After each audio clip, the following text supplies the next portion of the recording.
gave a clear view of nearly windowless walls descending down into the darkness. Courtyards far below provided the refreshment of open air directly off some of the lower floors within the keep. Zed imagined that people who in the past had worked in the lower reaches of the keep must have appreciated being able to step outside from time to time. As he ran down the narrow bastion path, bridges to various towers crossed overhead. Soaring up before him at the end of the pathway was an immense, imposing wall with vertical rows of projecting keystones for interior floors. There was a grand double entrance door at the base of that looming wall with designs above reliefs of columns carved in the wall beneath the arched stone lintel. But Zed instead took to an opening in the side rail to take the steps down.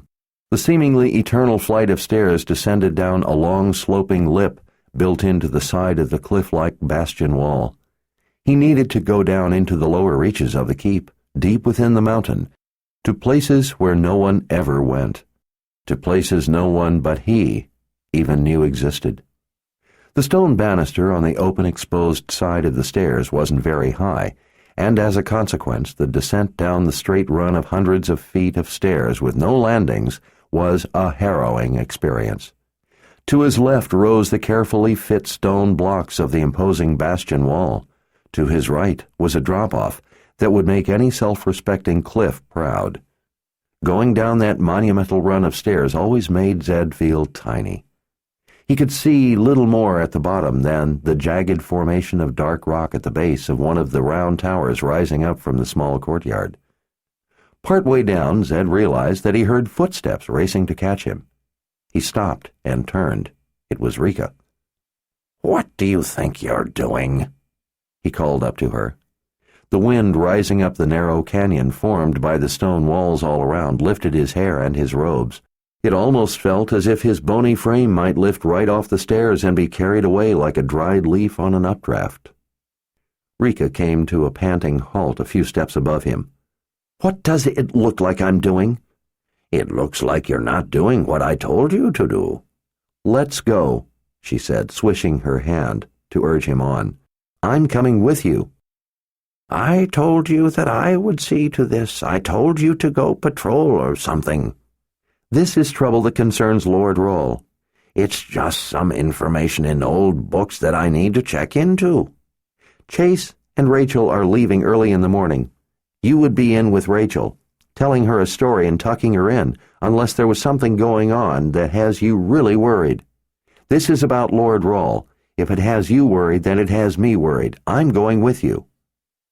Zed didn't want to stand out on the open steps arguing with her, so he didn't. He turned and raced downward, holding up his robes in both fists so he wouldn't trip and fall. Besides going on seemingly forever, the steps were frighteningly steep.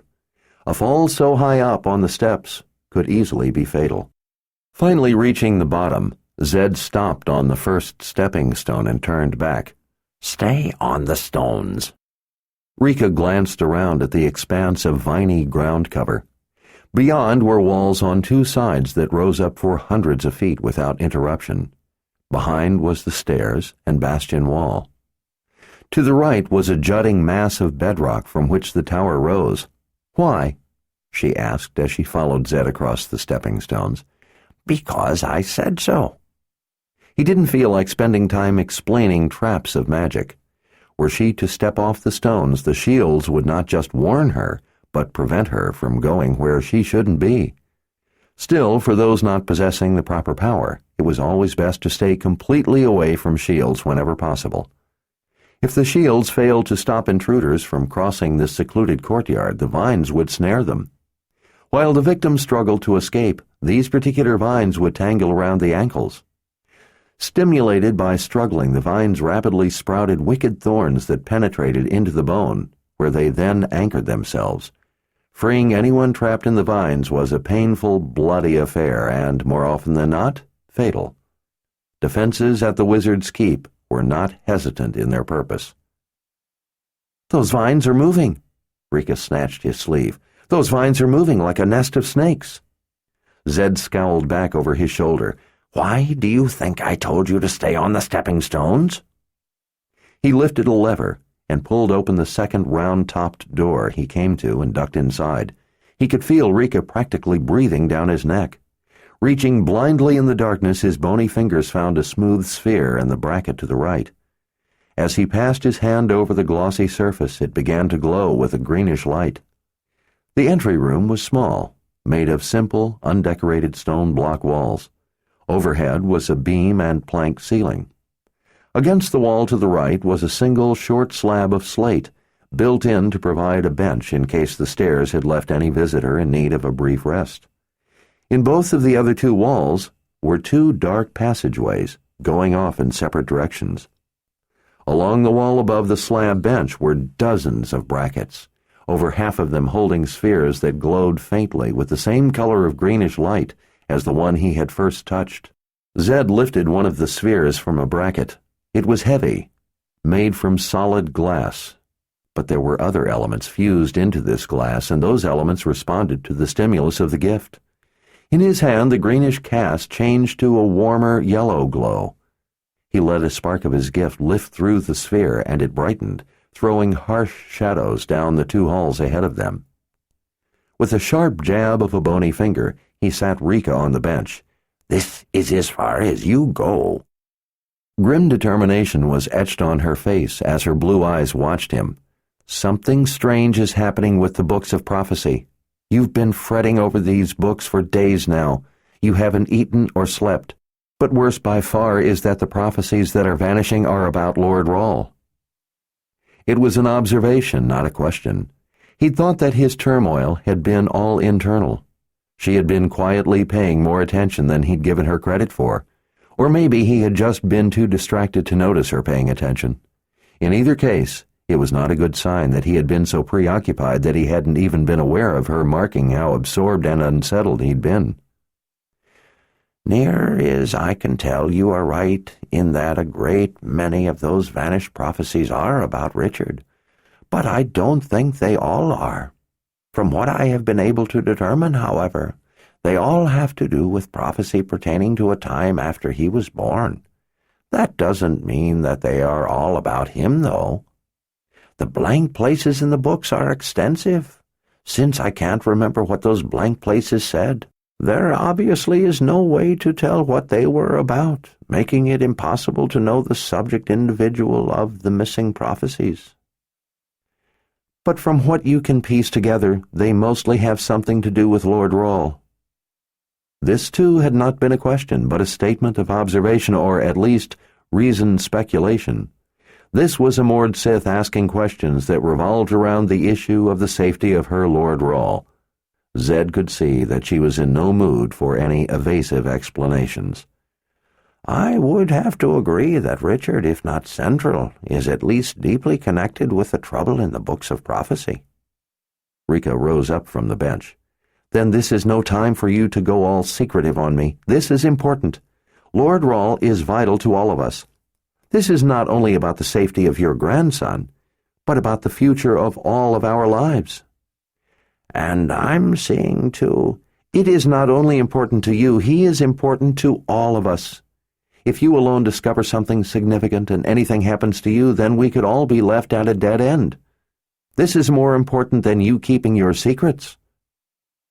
Zed put his hands on his hips and turned away for a moment, considering. He finally turned back to her. "Rika, there are things down there that no one knows about. There are good reasons for that. I'm not going to steal any treasure, and if you fear me seeing some secret of the ages, then I will be willing to swear on my life to keep it secret unless it is necessary for me to reveal it to Lord Rahl." "It's more than that. Many of the things in the lower reaches of the keep are incredibly dangerous to anyone who goes near them." "There are things of incredible danger outside the keep as well. We no longer have the luxury of secrets." Zed watched her eyes. She had a point.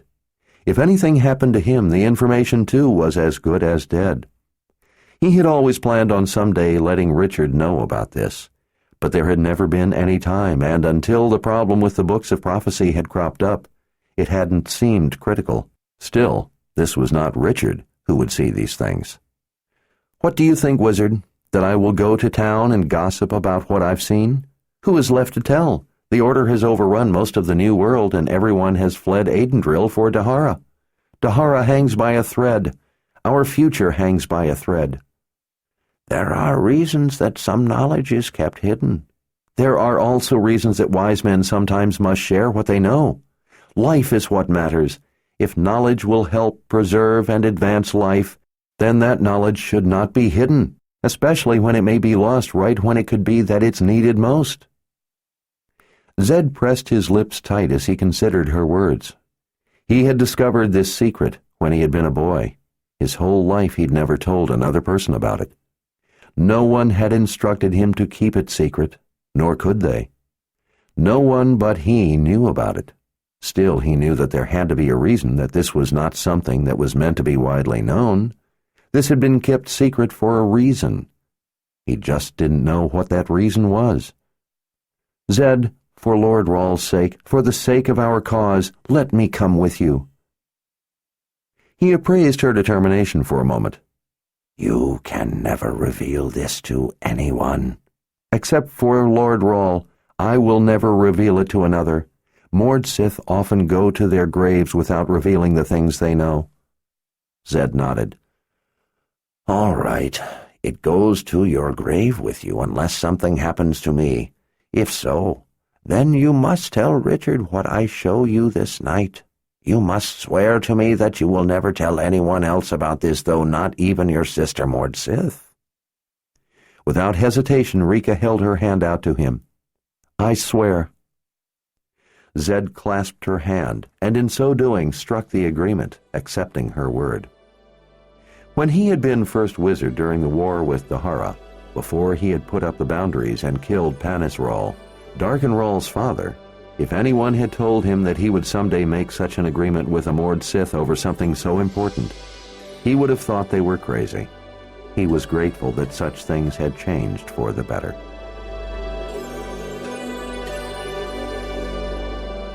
This is the end of disc number 11. Please insert disc number 12.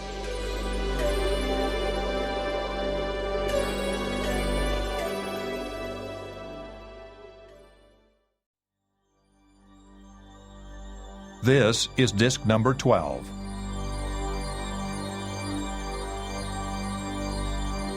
If anyone had told Zed that he would someday make such an agreement with a Mordsith over something so important, he would have thought that they were crazy. He was grateful that such things had changed for the better. Chapter 34. It's a complex route, Zed told her. Rika arched an eyebrow. Have you ever had to come find me because I got lost patrolling the keep? Zed realized that he hadn't. He knew very well how easy it was to become lost in the keep. In fact, that was one of its defenses. In several places, when trying to travel through the keep, one came upon interconnected rooms numbering in the thousands. In those places, there were no hallways except for the stairs going up or down. Passage through those three-dimensional mazes was necessary to get into several well-protected areas. It was deceptively easy to become lost forever in the morass of those interconnected rooms. Even people who had grown up in the keep could easily become lost in there. An invader, unfamiliar with the place, and if they went too deep into the labyrinth, faced a formidable challenge just to find their way back out, much less to make a passage all the way through and then to escape. Once you had been through a few rooms, through a few doorways, it was amazing how similar everything looked. There were no windows to help, and direction soon became meaningless. There was virtually no way to tell if you recalled seeing a room or a doorway before.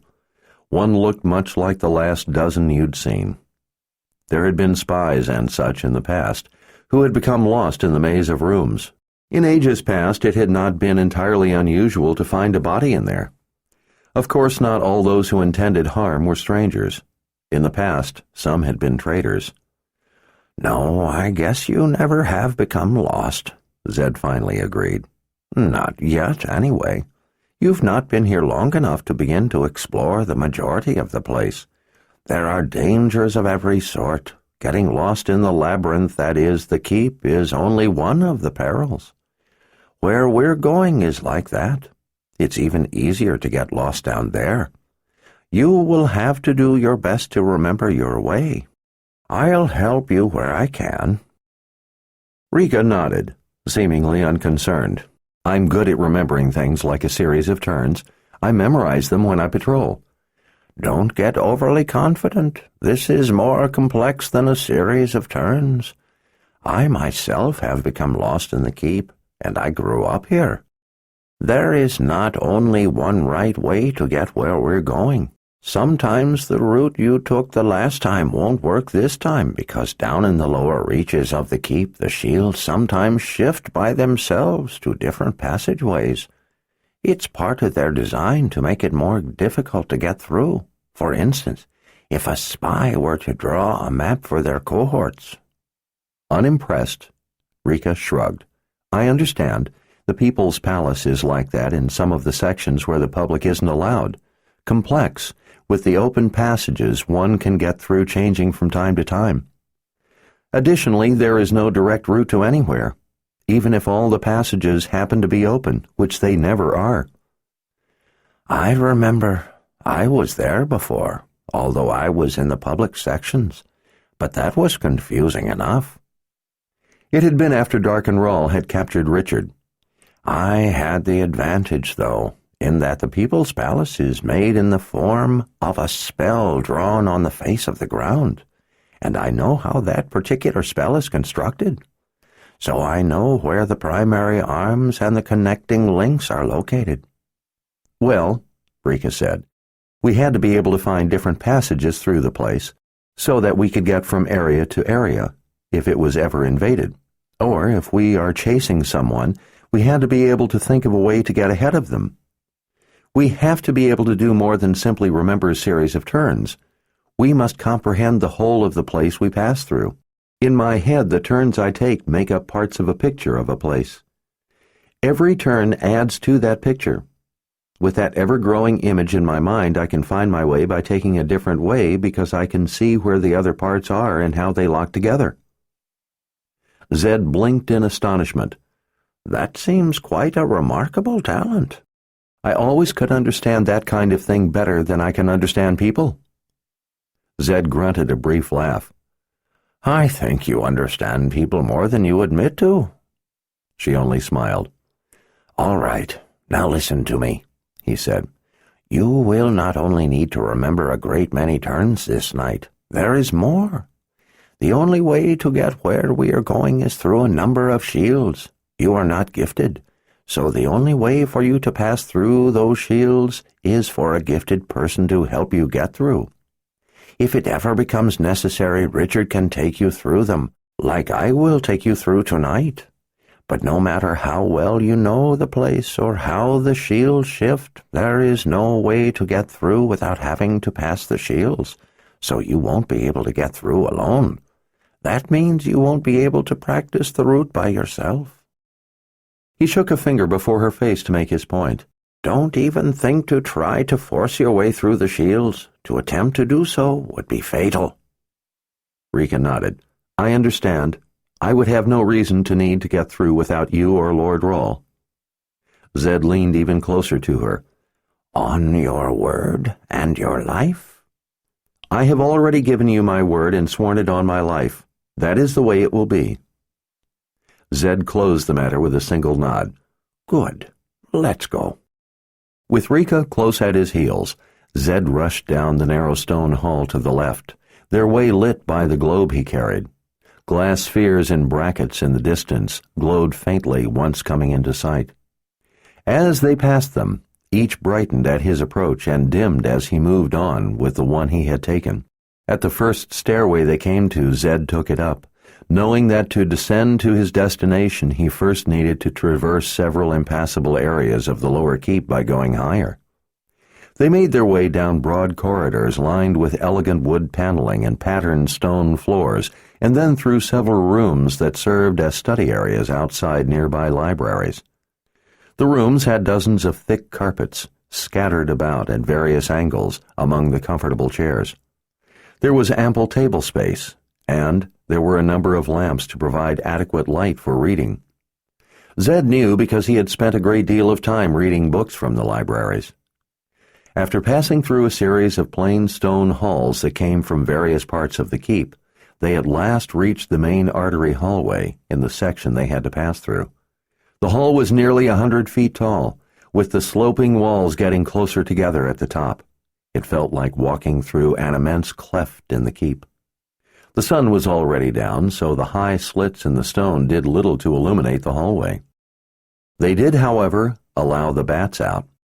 Every night at dusk, thousands of the bats poured up from hidden, dark, damp places in the keep and made their way out the high slits in the main hallway. At a gilded doorway, Zed turned to Rika. "This passage is shielded. Take my hand and you will be able to pass." She didn't hesitate.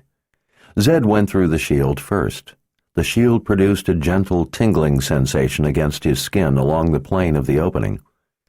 When he turned back toward her and pulled her hand through that plane of the shield at the doorway, she flinched. "It won't hurt you as long as I hold on to you," he assured her. "Shall I continue?" She nodded. "It's just so cold. The feel of it surprised me, that's all."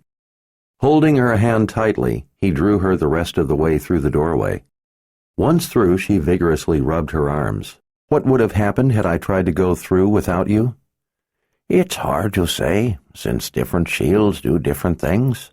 But let's just say that you wouldn't have made it through. This one has no preliminary warning field, so it may not be fatal. There are a number of shields we will have to pass through that would take the flesh right off your bones. Those kind give ample warning, though." She didn't look too pleased to hear it, but she made no protest. Mord Sith didn't like magic, so he knew she was putting in a great effort to suppress her natural resistance. The gilded doorway led down a hall of white marble all around, the floors, walls, and ceiling. The white color was designed to prevent certain gambits of magic that used conjuring, involving color to trick the shield at either end of the hall. At the far end, Zed helped Rika through the shield, this one using heat rather than cold. Once clear of the hall, they went down several flights of dusty black marble steps. At the bottom of the steps, he led her down the left of 3 forks. The sphere he carried provided a bubble of light around them as they raced through the roughly hewn stone tunnel that took them into simple rooms that were made of simple stone blocks. Most of the rooms had 1 or 2 doorways, but some had 3 or even 4 openings that led to other rooms. Some were reached by going up a short flight of stairs to yet more rooms. A number of rooms were either up or down only a step or 2. Most of the rooms, though, were level with one another. The sizes of the rooms varied little, and not a single one had any furniture whatsoever. Some of the rooms were plastered to make the walls smooth, and a number of those were painted, although the chipped, peeling paint was so faded that the colors were barely discernible, leaving them all looking a similar dingy color, as if dust had been settling in them for centuries. When Zed had been a boy, he had been lost in the maze of rooms for an entire day. The place was so undisturbed that there were still faint footprints evident in the fine dirt coating on the floors. After going through a seemingly endless series of rooms, they finally emptied into a broad corridor of coarse gray granite blocks. While the corridor was wide, the ceiling was so low that they had to bend down slightly so as not to bump their heads. It was a place that, while empty and simple-looking, had always felt ominous to Zed. Around a corner, iron brackets holding more of the glass spheres brightened as they passed, and then faded as they continued on. In several places, utilitarian stone stairwells emptied into the low corridor. Several other taller halls branched off the main passageway. At the end of the broad, low hall, they finally entered a major passageway that was plastered and painted a sandy color.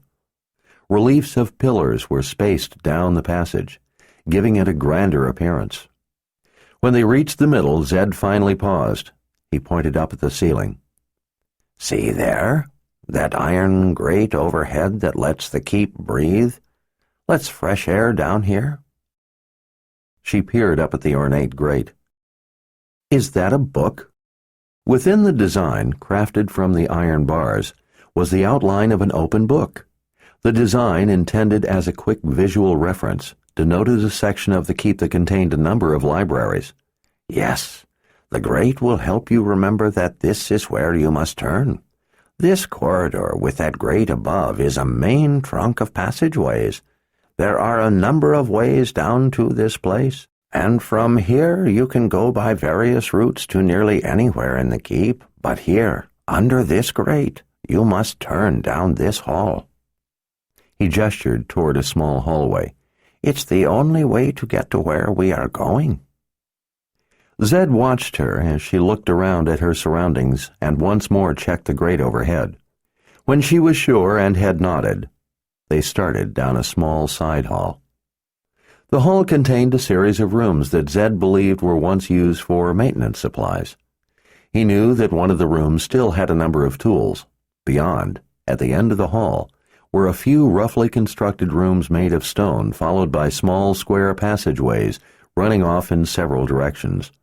At the end of the center passageway, they came to a warren of short runs through low service shafts, taking them on a winding route that changed levels by a few feet from time to time. They passed empty rooms and rusted iron doors that stood closed. Cobwebs clogged the shafts in places. In other places, sections of hall that were several feet lower held stagnant water. The rotting carcasses of rats floated in the fetid water. Without a word, they waded through to reach higher ground beyond. When they reached a spiral stone staircase beyond the maze, they descended into the inky darkness, the silent sphere bringing harsh light and shadows to places that had not been lit for years. The stairs were tiny, only large enough for a single body at a time to slip downward. It felt rather like being swallowed down the gullet of some stone monster. At the bottom of the spiral stairs, the light cast harsh shadows down roughly cut passageways that were inspection shafts for part of the keep's foundation. Flecks of quartz in stone foundation blocks the size of small palaces sparkled when the light fell across them.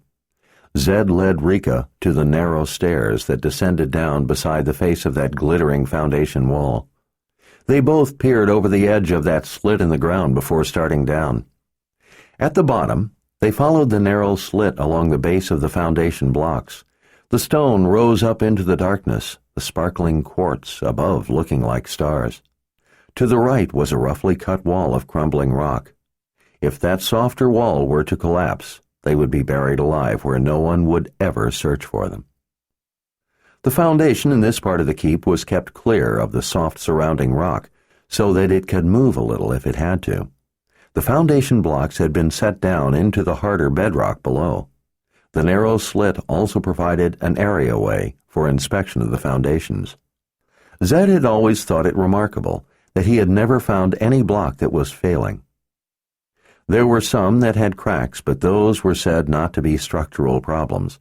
When they came to another narrow flight of stairs at the end of the slit, they again went down deeper into the pitch-black cut. "Is there any end to this?" Rika asked. Zed looked back over his shoulder, the glowing sphere casting her face in harsh yellow light. "We're deep in the mountain and getting closer to one of the side slopes.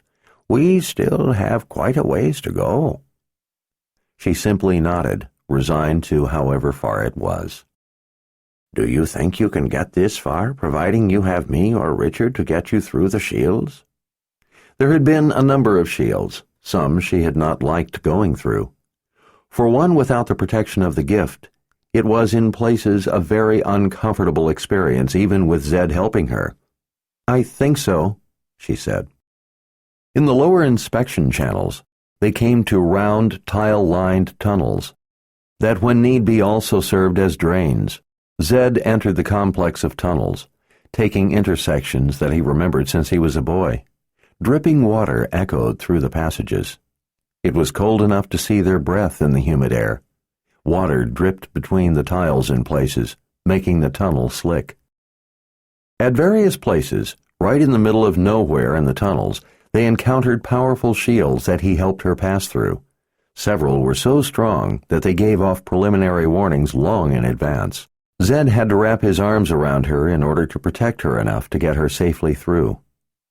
"There's a lot of rats down here," Rika said.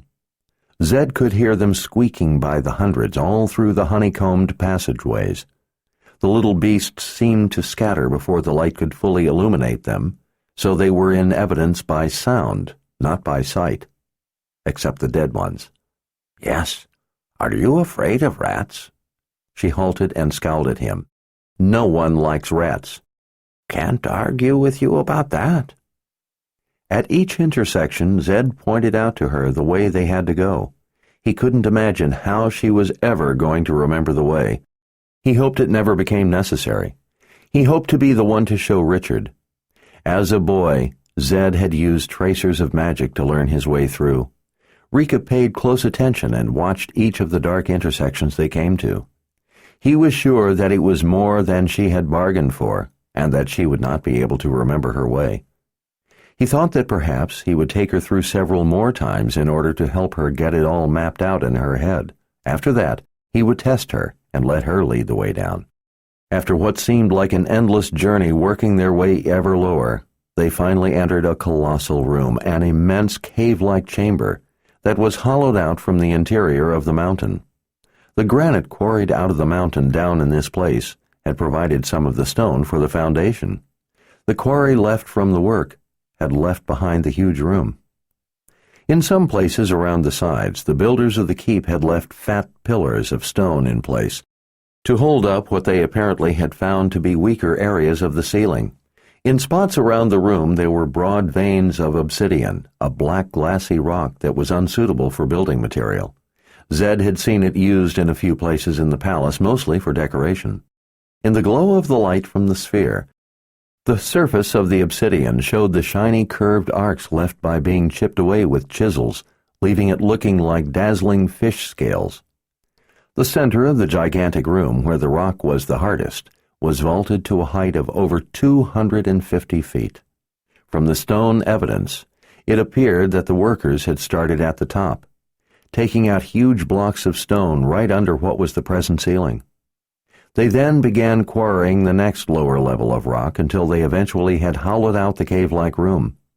The different levels of galleries around the side were just tall enough and just wide enough between the large square columns for the foundation blocks to be hauled through.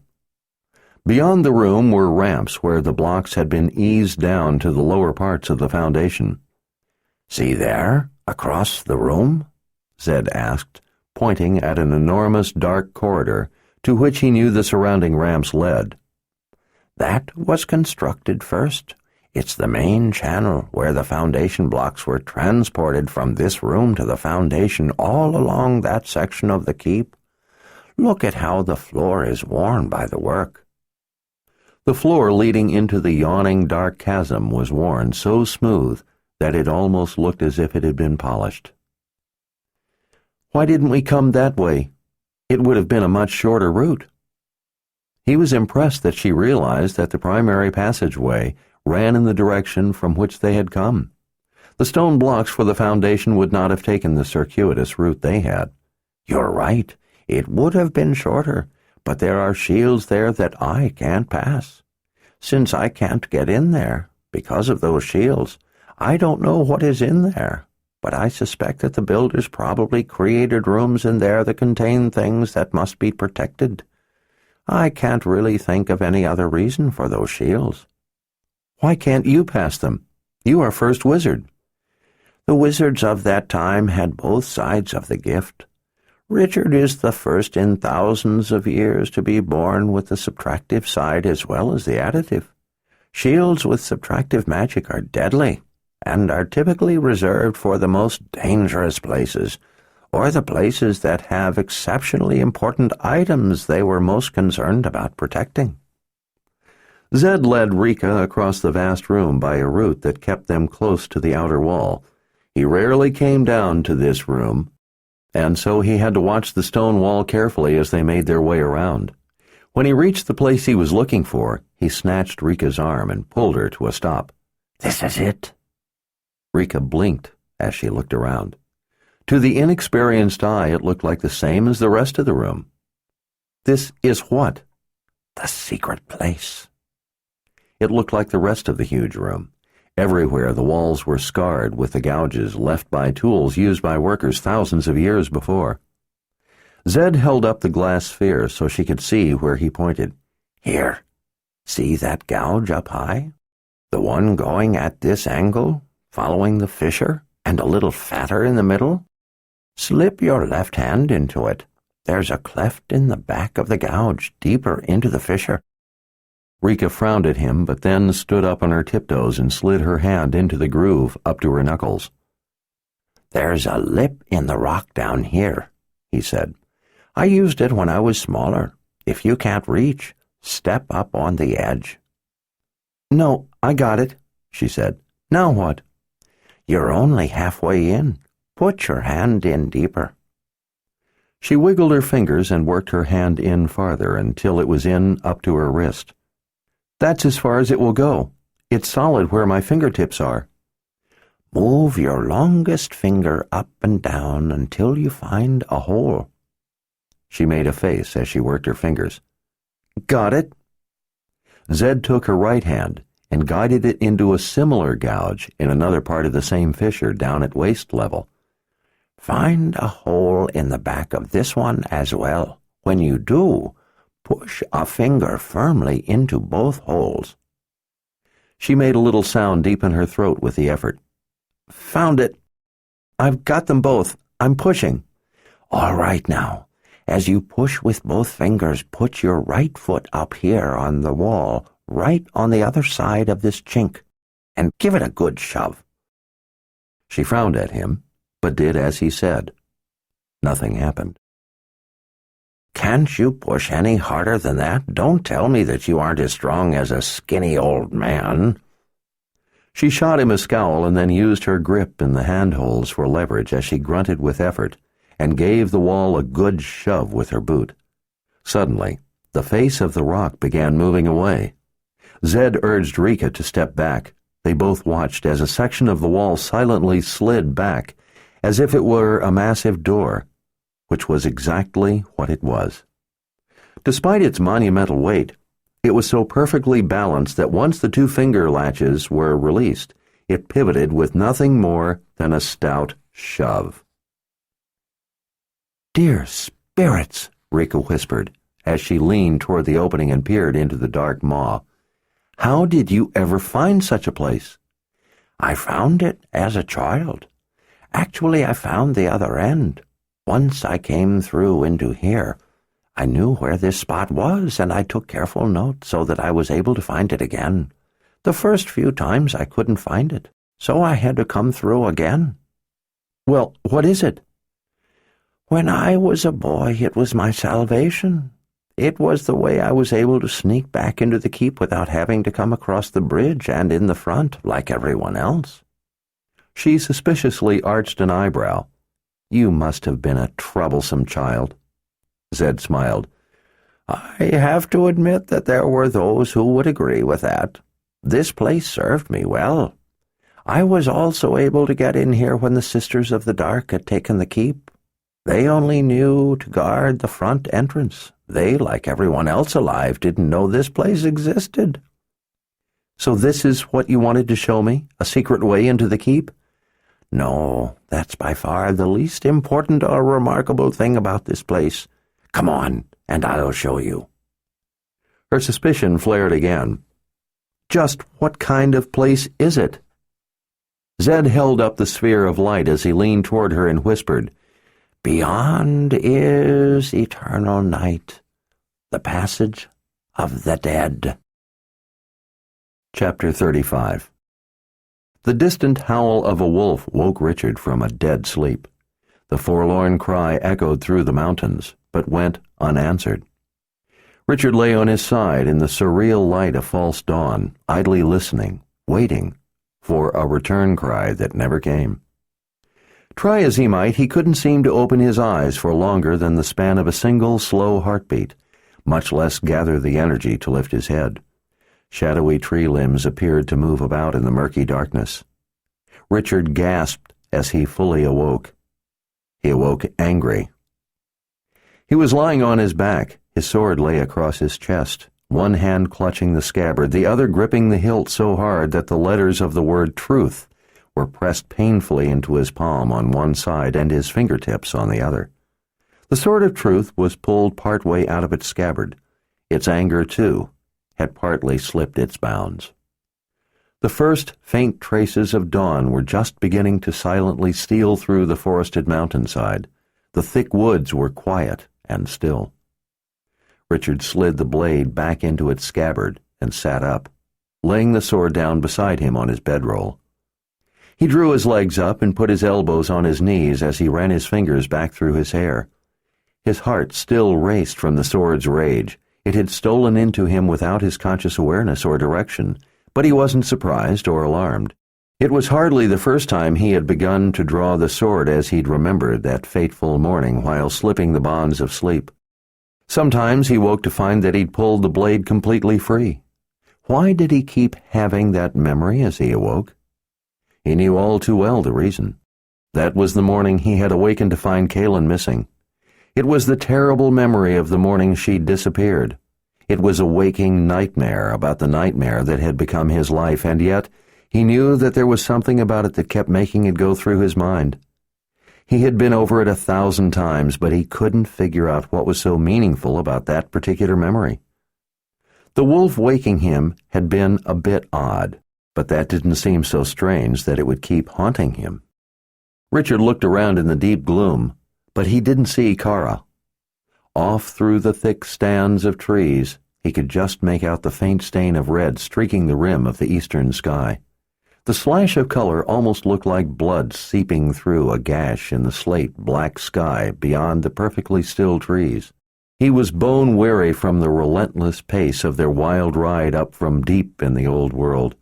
They had been stopped a number of times by patrolling soldiers scattered throughout the Midlands and by occupying troops.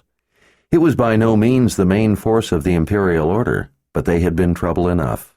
Once they'd let Kara and Richard, posing as a stone carver and his wife, go on their way to a job Richard had invented for the glory of the Order.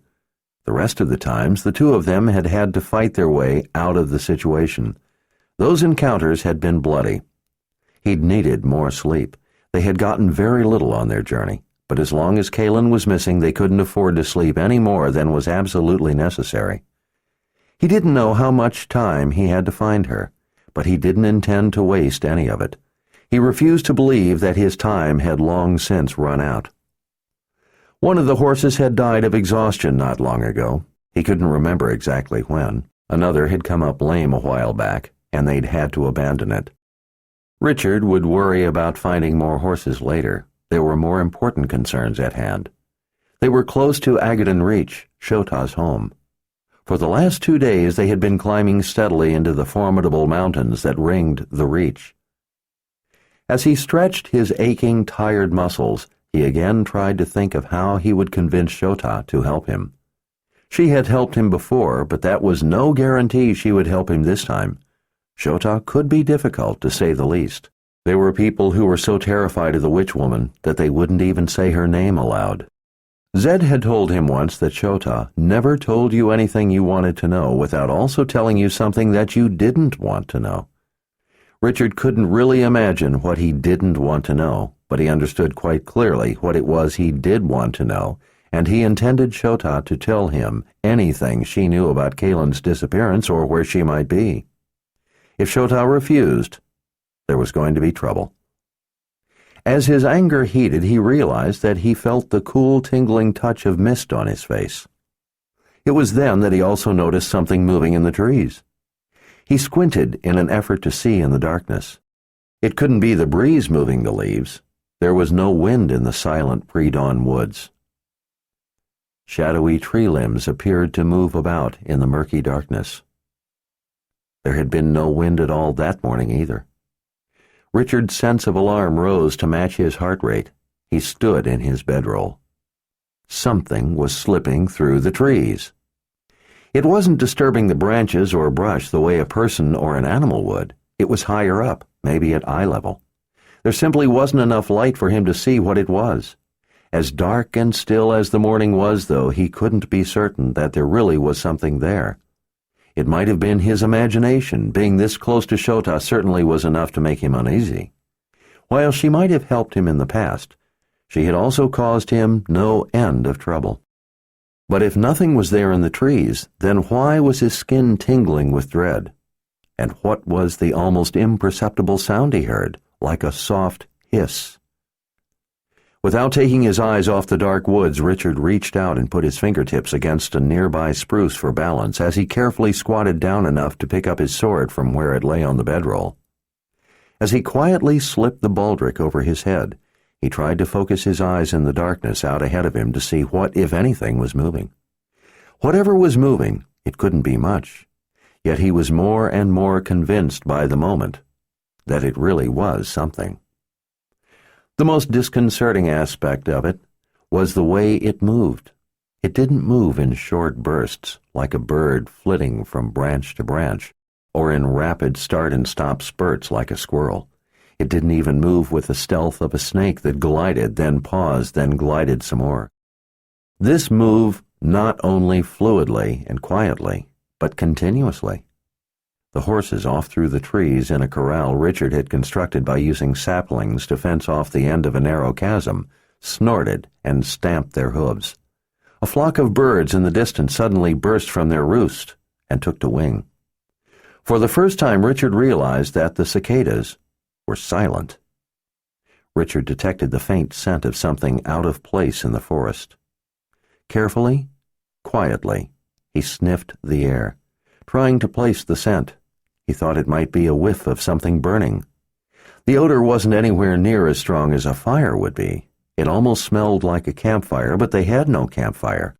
Richard hadn't wanted to take the time or to chance attracting attention. Kara had a lantern with a light shield around it, but it didn't smell like the lantern flame. He scanned the woods all around, checking for Kara. She was on watch, so she was probably nearby, but Richard didn't see her anywhere. Surely she wouldn't have gone far, especially not after the attack the morning Kalen had disappeared.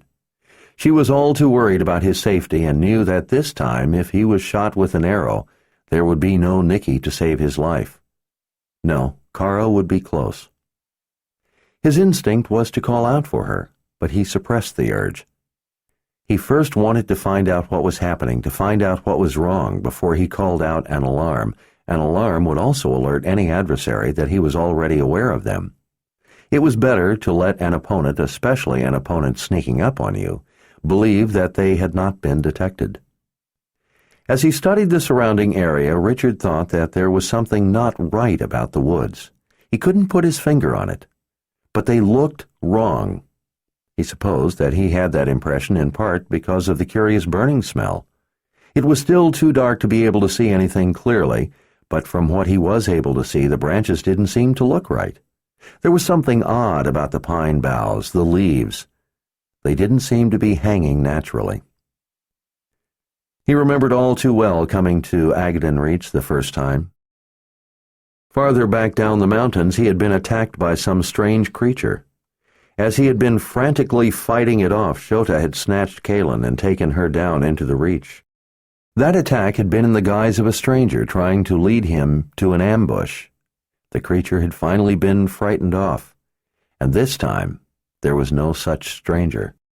Still, that didn't mean that such a creature, having failed before, might not this time try a different approach. He remembered, too, that his sword had been all that kept the monstrous thing at bay. As quietly as possible, Richard slowly drew his sword from its sheath. In an attempt to keep it from making any noise, he pinched the sides of the blade right at the throat of the scabbard, letting the steel slide between his finger and thumb as it slipped out of the scabbard. Even so, the blade hissed ever so softly as it came free. The sword's rage, too, slipped its bounds. As he steadily drew his sword, he began cautiously moving toward the spot where he thought he saw movement. Whenever he was looking elsewhere, he thought, out of the corner of his eye, he could see a faint shape of something ahead of him. But when he then looked directly at the place, he couldn't see anything. He didn't know if it was a trick of his sight, or if there was nothing to see. He was well aware that in dark conditions, the center of the eye's vision was not nearly as good as the peripheral vision. Being a guide and having spent a great deal of time outdoors at night, he had often used the technique of not looking directly at what it was that he needed to see, but instead gazing at least 15 degrees away from it. At night, the peripheral vision worked better than direct vision. Since leaving his woods, where he had been a guide, he had learned that the knack of focusing his awareness to specific places in his peripheral vision while not turning his eyes there was invaluable in sword fighting. Before he had gone 3 steps, his pant leg came up against something that shouldn't have been there. It was a light contact, almost like a low branch. He halted immediately before putting any pressure on it. He smelled something again, only stronger. It smelled like scorched cloth. He then felt the intense heat against his shin. Quickly and without making a sound, he drew back. For the life of him, Richard could not figure out what it was he had touched. It was not anything natural that he could think of. He might have suspected that it was a tripwire of some sort to warn anyone hidden in the trees nearby if he moved, but a tripwire wouldn't burn him the way this thing had. Whatever it was, it pulled at his pants, like it was sticky when he drew away. When he backed free of it, the sleek movement in the trees abruptly halted, as if it had detected the contact against his pant leg being broken. The dead silence ringing in his ears was almost painful. The mist was too fine to make any sound hitting the leaves, and the moisture that the pine needles combed from the damp air was not enough to collect and drip very much. Besides, the sound he had heard had been something different than rainwater. Richard focused his concentration into the dark shadows, trying to make out what it was that had stopped moving. Then it started in again, only more rapidly, as if with more purpose. The soft, silky sound whispered among the limbs of the trees in a way that reminded him of the blade of an ice skate gliding across smooth ice. As Richard backed away, something caught his other pant leg. It was sticky, just like the thing that he'd snagged before. It too felt hot. As he turned to see what it was that was against his pant leg, something brushed his arm just above his elbow. He didn't have on a shirt, and the instant the sticky thing touched him, it burned into his flesh. He jerked his arm back and then stepped away from the thing touching his pant leg. With the hand holding the sword, he silently comforted the searing pain on his left arm. Warm blood ran down over his fingers. His anger, and the anger flooding into him from the sword, together threatened to overpower his sense of caution. He turned around, trying to see in the darkness what was there that should not be there. The razor-thin red slash of light at the horizon glinted off his blade as he turned, making the polished metal look as if it was coated in blood, to match the very real blood covering his hand on the hilt. The shadows around him were beginning to pull inward toward him. Whatever it was, as it moved closer, it caught limbs and boughs all around him, gently pushing leaves and brush aside as it advanced. Richard suspected that the soft hissing sound he heard was actually the sound of vegetation being scorched when it was touched. The smell of burning leaves he had first detected began to make sense to him. He just didn't have any idea what could be causing it or how. He would doubt his judgment, doubt that such a thing could be real, were it not for the fierce burning pain of its touch. He certainly wasn't imagining the blood running down his arm. Instinctively, Richard knew that he was running out of time. Chapter 36. Richard swiftly but silently raised the sword before himself in preparation for an attack. What kind of attack he wasn't sure, but he fully intended to be ready. He touched the cold steel of the blade to his sweat-slick forehead. He spoke the words, "Blade be true this day," in a softly inaudible whisper, fully committing himself and his sword to whatever was necessary. A few fat drops of rain splashed against his bare chest. At first sporadic, the fitful rain gradually began to increase a bit. The soft whispering sound of raindrops against the thick canopy of leaves began to spread through the quiet of the woods. Richard blinked drops of water from his eyelashes. At the sound of the limbs moving, he then heard the sudden rush of footsteps starting to run toward him. He recognized Kara's unique gait. Apparently, she had been patrolling around the perimeter of their campsite and had heard the same sounds as he had. Knowing Kara, he wasn't in the least surprised that she had been paying close attention. But under the cover of the sound of the rain all around him, Richard could hear branches and limbs slowly pulling past one another. Here and there, a few small twigs snapped as something drew in closer all around him. Something touched his left arm. He flinched back a step, pulling his arm away from the gummy contact. The burn throbbed painfully. Warm blood now trickled down his arm in 2 places. He felt something catch the back of his pant leg. He tugged his leg away from the sticky contact. Kara crashed through the trees not far away. Subtle, she was not. She threw open a small door on the shield around the lantern she carried, letting a weak beam of light fall across the campsite. Richard was able to see what he thought looked like a strange dark web of something crisscrossed all around him, woven through trees, shrubs, limbs, and brush.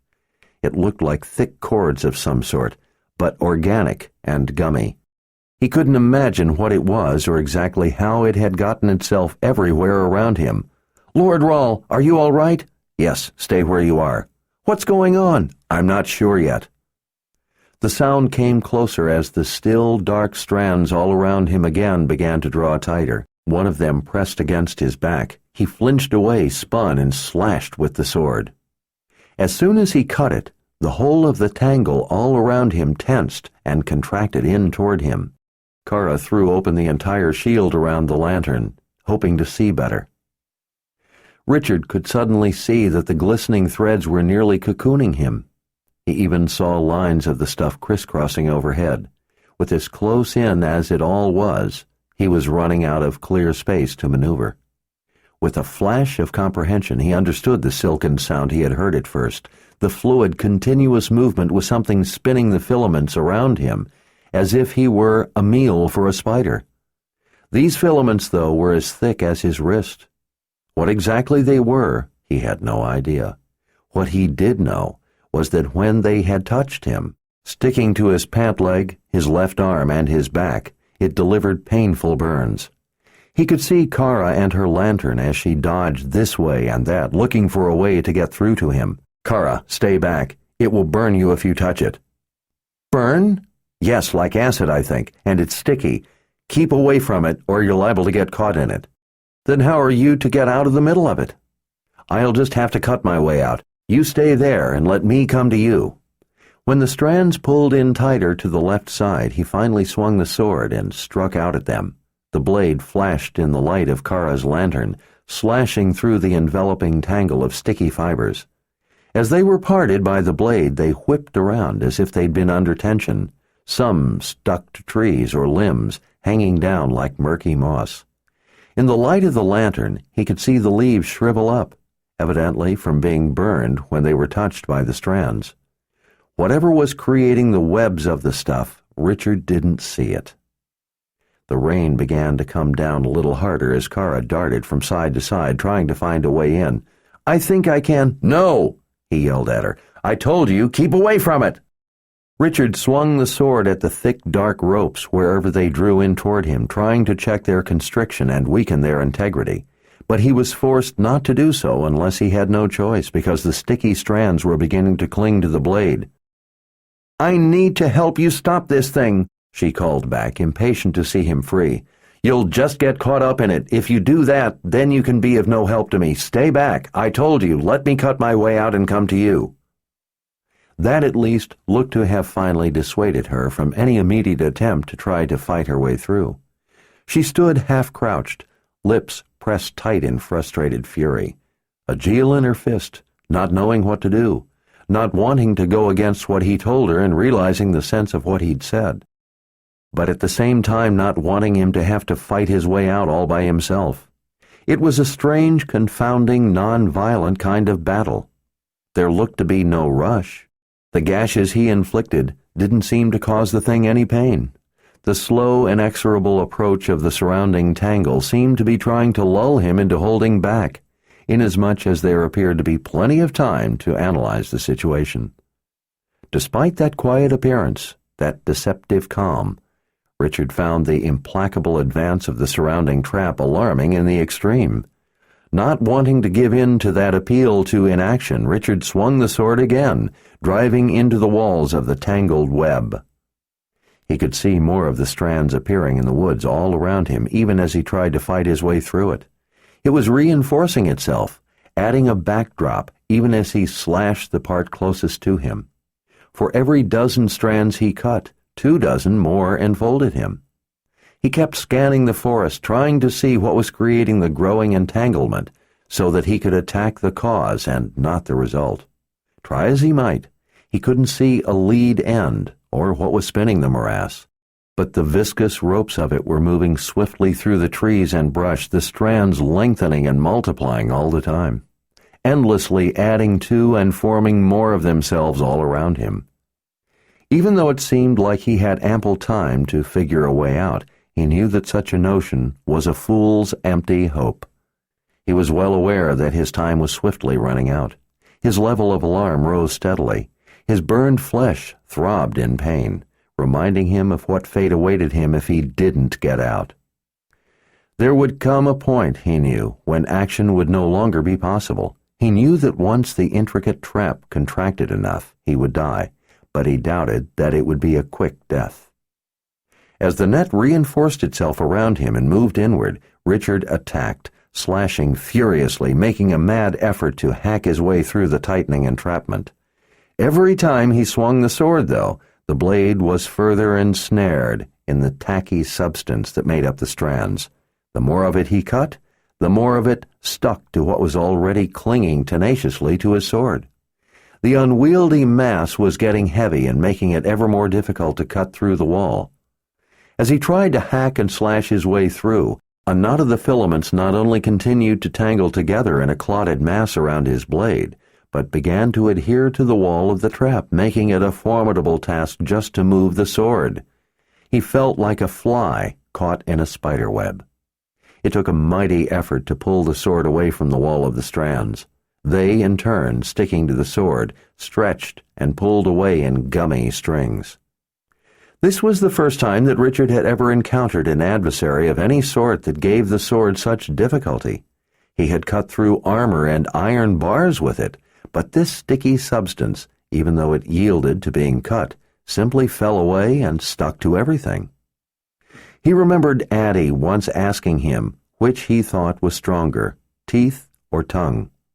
She had made the point that the tongue was stronger, even though it was much softer, and would endure long after the teeth gave out. Although it was in a different context, it had a frightening significance in this instance as well. Some of the gooey string stretched out and stuck to his pant legs. As he pulled his sword back, a string fell across his right arm. He cried out in pain and dropped to his knees. "Lord Rahl, stay there!" he called before she had a chance to try again to reach him. "I'm all right, just stay where you are."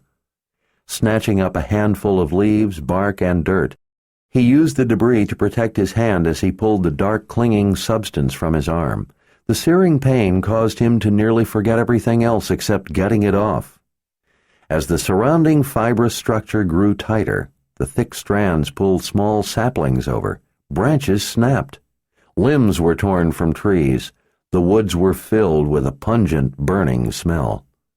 Even with the fury of the sword storming up through him, pulling his anger forth, Richard realized that he was losing the battle.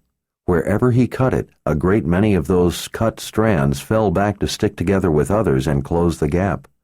Despite his cutting through the snarled mass of the webs, the net only tangled together and stuck to itself, creating an ever more tightly woven web. His calm frustration began to give way to the panicked realization that he was trapped. That fear powered his muscles as he put all his effort into swinging his sword.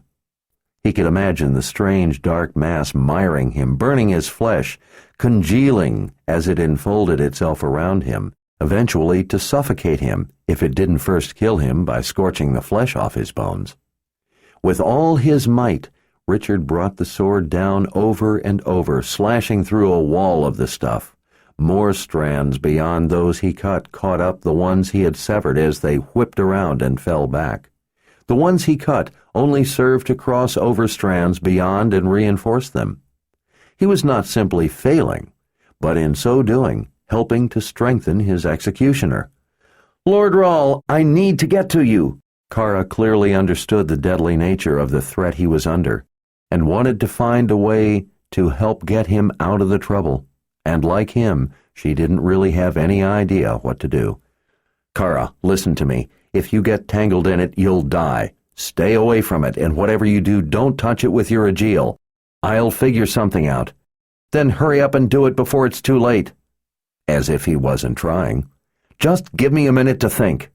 Panting, trying to catch his breath, he put his back against the protection of a large spruce tree close to his bedroll as he tried to figure out what to do to escape. There was not much room left around the tree, and not much time before that space too would be gone. Blood ran down his arms from the wounds where the dark substance had touched him. Those wounds burned and throbbed, making it difficult to think. He needed a way to get across the sticky tangle, to get out of the middle of it before it finally captured him for good. And then it came to him. Use the sword for what the sword could do best. Without wasting another moment, Richard stepped away from the tree, spun around, drew back, and with all his might swung the sword as hard as he could. Knowing that his life depended on it, he put every bit of fury and energy behind the blade, driving it with all his power. The tip whistled as it came around with lightning speed. The blade crashed through the tree with a loud boom that sounded like a lightning strike and did just as much damage. The tree's trunk shattered. Jagged splinters flew everywhere. Long fragments spiraled through the air. Smaller chips and a shower of bark were netted by the sticky tangle beyond. The mighty spruce groaned as the towering crown pulled itself through the tangled canopy above as the tree began to topple. With gathering speed, it plunged through the tight stand of trees, ripping thick branches from other trees as the great weight of the spruce dropped through the crowded forest. As the tree fell, it ripped the strands where the trunk rose through the tangled web above him, pulling gummy ropes along with it, and then it crashed down atop the entanglement of sticky strands, whipping them down against the ground, burying them under the trunk and the thick thatch of limbs. Before the web had time to reform or heal itself and close the yawning gap, Richard leaped up onto the trunk, even as it was still rebounding from hitting the ground. He held his arms out and crouched for balance. The rain was picking up, and the trunk of the tree was slippery. As the great trunk bounced and settled to the ground, and limbs, bark, branches, needles, and leaves still rained down on him, Richard used the opportunity to race across the length of the spruce, using it like a bridge to cross the sticky net. Panting, he reached Kara, free at last of the trap.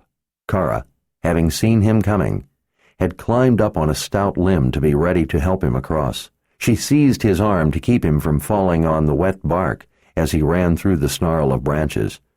"What in the world is going on?" Kara asked through the roar of the downpour as she helped him down to the ground. Richard was still trying to catch his breath. "I have no idea." "Look," she said, pointing at his sword. The gummy substance still stuck to his sword had begun melting away in the rain. The mass of strands tangled all through the woods were also beginning to soften and sag. As strands came apart, the rain beat the net down, pulling yet more of the long, thick fibers from the trees. It dropped to the ground in dark masses, where it hissed in the rain and melted like the first snow of the season failing to survive as the storm turned back to rain. In the gray dawn, Richard could see the extent of the mass that had woven its way around him. It was an immense snarl. When the tree ripped the weave of the mesh open at the top, it seemed to have undone the integrity of the whole thing, causing its weight to tear itself apart and collapse. With the cold rain coming down harder all the time, the dark strands were washed from the branches and brush. They lay on the ground looking like nothing so much as the dark viscera of some great dead monster. Richard wiped his sword on wet bushes and grasses until the sticky substance was all off. The mass on the ground melted away with increasing speed, evaporating into a gathering gray fog. Back in the shadows of the trees, like steam rising from the entrails of a fresh corpse on a winter day, that dark fog slowly lifted from the ground. Carried on a faint breeze that had come up, murky patches drifted away beyond the thick veil of trees. Back in the cover of trees, that dark fog shifted abruptly, in some vague manner that Richard couldn't quite follow. solidifying into an inky black shadow. In a flash, before he could make sense of it, that sinister apparition disintegrated into 1,000 fluttering shapes that darted off in every direction, as if a dark phantom were decomposing into the rainy shadows and mist. In an instant, they were gone. A chill ran up Richard's spine. Kara stared in astonishment. "Did you see that?" Richard nodded. "It looked something like what the thing back in Altarang did after it came through the walls after me. It disappeared in much the same way just before it would have had me." "Then it has to be the same beast." In the early morning downpour, Richard surveyed the shadows among the trees all around them. "That would be my guess." Kara, too, watched the woods all around for any sign of threat. "Lucky for us the rain came when it did."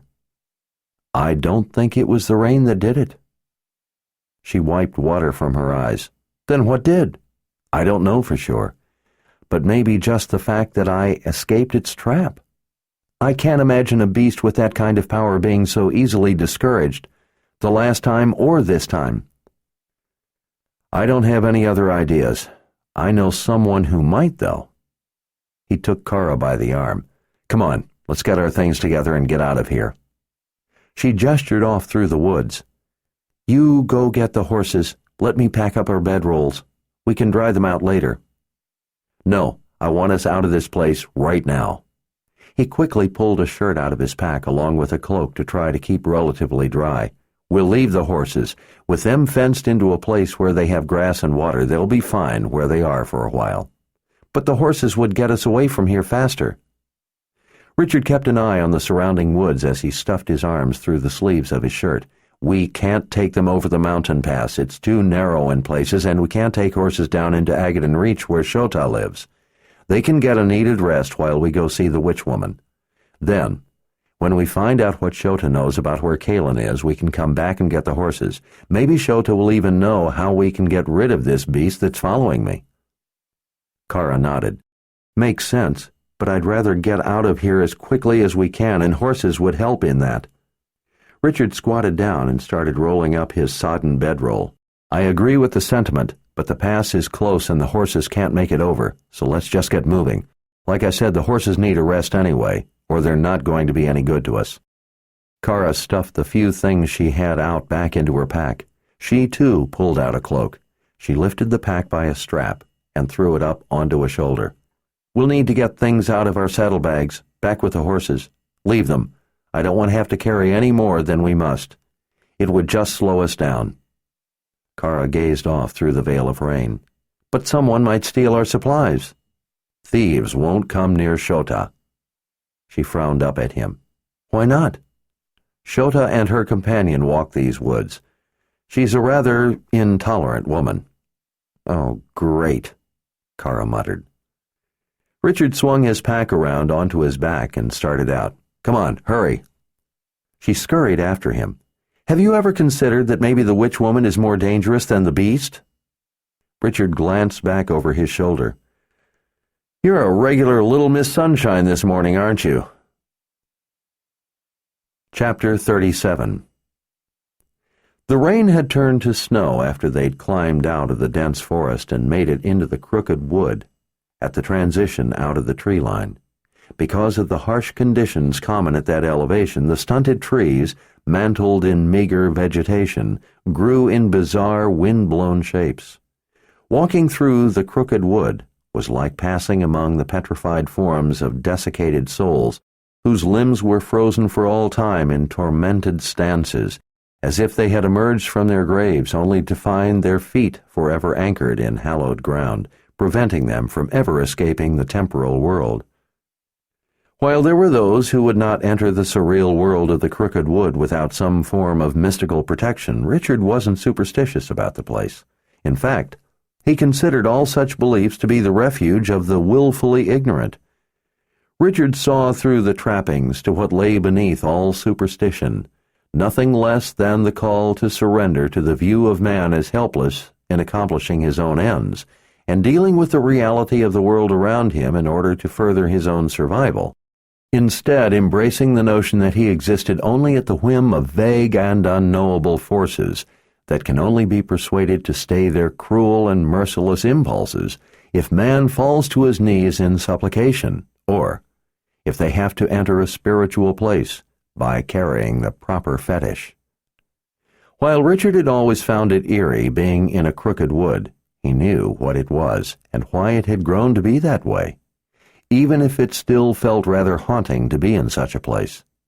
He was aware that there were basically two ways to deal with that primordial emotion. The superstitious solution was to carry sacred talismans and amulets to ward off spiteful demons and incomprehensible dark forces thought to inhabit such places, hoping that the fates would be persuaded to kindly stay their fickle hand. Even though people proclaimed with complete confidence that such mysterious forces were fundamentally unknowable to mere mortals, they nonetheless passionately believed without evidence that they could be certain that the power of charms would soothe the savage temper of those menacing forces, insisting that faith was all that was necessary, as if faith were a mystical plaster with the power to patch over all the yawning holes in their convictions. Believing in free will, Richard instead chose the second way of dealing with such fear, which was to be watchful, alert, and ready to take responsibility for his own survival and life. At its core, that battle of belief between the cruel fates and free will was his essential disagreement with prophecy and why he discounted it. To choose to believe in fate was at once an admission of free will, and at the same time an abdication of one's responsibility to it. As he and Kara passed through the crooked wood, Richard kept a watchful eye out, but he saw no legendary beasts or vengeful ghosts. Only the wind-borne snow wandered the wood. Having traveled at a breakneck pace for so long in the oppressive heat and humidity of summer, they found that the encounter with bitter cold high up in the mountain pass made the effort of the climb all the more difficult, especially after being drenched by the miserable rain. Despite being fatigued from the altitude, Richard knew that, as wet as they were, they had to keep moving at a brisk pace to keep warm, or the cold could easily overcome them. He was well aware that the seductive song of the cold could entice people to stop and lie down for a rest, luring them to surrender to sleep and the death that waited under its inviting cloak. As Zed had once told him, dead was dead. Richard knew that he would be no less dead from the cold than he would be from an arrow. More than that, though, he and Kara were both eager to put distance between them and the trap that had nearly captured him back at their camp. His burns from the brief contact with his would-be death trap had blistered. He shuddered to think of what had nearly happened. At the same time, he was leery about going to see Shota in her lair at Agaden Reach. The last time he had been in the Reach, she had told him that if he ever came back there, she would kill him. Richard didn't doubt her word or her ability to carry out the threat. Even so, he believed Shota would be his best chance of getting the kind of help necessary to find Kaelin. He was desperate to find someone who could tell him something useful, and after going through a list of things he might do, people he might go to, in the end, he couldn't come up with anyone else who could be as potentially informative as Shota. Nikki hadn't been able to offer any solutions. Zed, he knew, might be able to help him in some ways, and maybe there were others with the capacity to be able to add some piece to the puzzle. But to Richard's mind, when all was said and done, none of them were as likely as Shota to be able to point him in the right direction. That alone made the choice simple. When he glanced up, Richard briefly saw the snowcap through gaps in the driving snow. Some distance off, over the open, broken ground of the steep slope, the trail over the pass would skirt the lower reaches of the mountain's year-round icy mantle. The clouds, laden with moisture, clung to the soaring gray rock. The low trailers of mist and fog dragging past left visibility limited in most places and nearly non-existent in others. It was just as well. The precipitous drop-offs in spots along the infrequently used and increasingly slippery trail offered frightening glimpses down the towering mountainside. When a fresh flight of icy gusts carried curtains of wet snow into their faces, Richard pulled his cloak tight against the buffeting onslaught. Out of the cover of the trees, making their way across the loose scree, they had to lean not only into the steep incline, but into the wind. Richard hunched a shoulder, trying to keep the icy wet sting off his face. Wind-driven snow built a brittle crust on one side of his cloak. With wind howling through the mountain pass, talking was difficult at best. The altitude and the exertion left them both winded and in no condition to be able to easily carry on a conversation. Just getting the air they needed was effort enough, and he could tell by the look on Kara's face that she felt just as nauseated by the altitude as he did. Richard wasn't in the mood to talk anyway. He'd been talking to Kara for days, and it never got him anywhere. Kara, for her part, seemed just as frustrated by his questions as he was by her answers. He knew that she thought his questions were absurd. He thought her answers were. The inconsistencies and gaps in Kara's recollection were at first disappointing and confounding, but eventually they became maddening. Several times he'd had to bite his tongue and remind himself that she was not doing it to be malicious. He knew that if Kara could have honestly said what he wanted to hear, she would have eagerly done so. He knew, too, that if she lied, it would be of no help in getting Kaylin back. He needed the truth. That, after all, was why he was going to see Shota. Richard had systematically gone through a long list of times when Kara had been with him and Kaylin.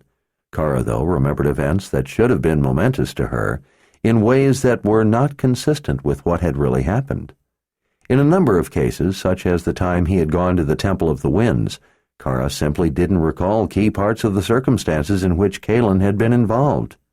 In other instances, Kara remembered events very differently from how they had actually happened. Happened, at least, as Richard remembered them. There were depressing moments when he sank into a despondent fear that it was he who was for some reason the one with the problem. Kara thought that it was he who was remembering things that had never taken place.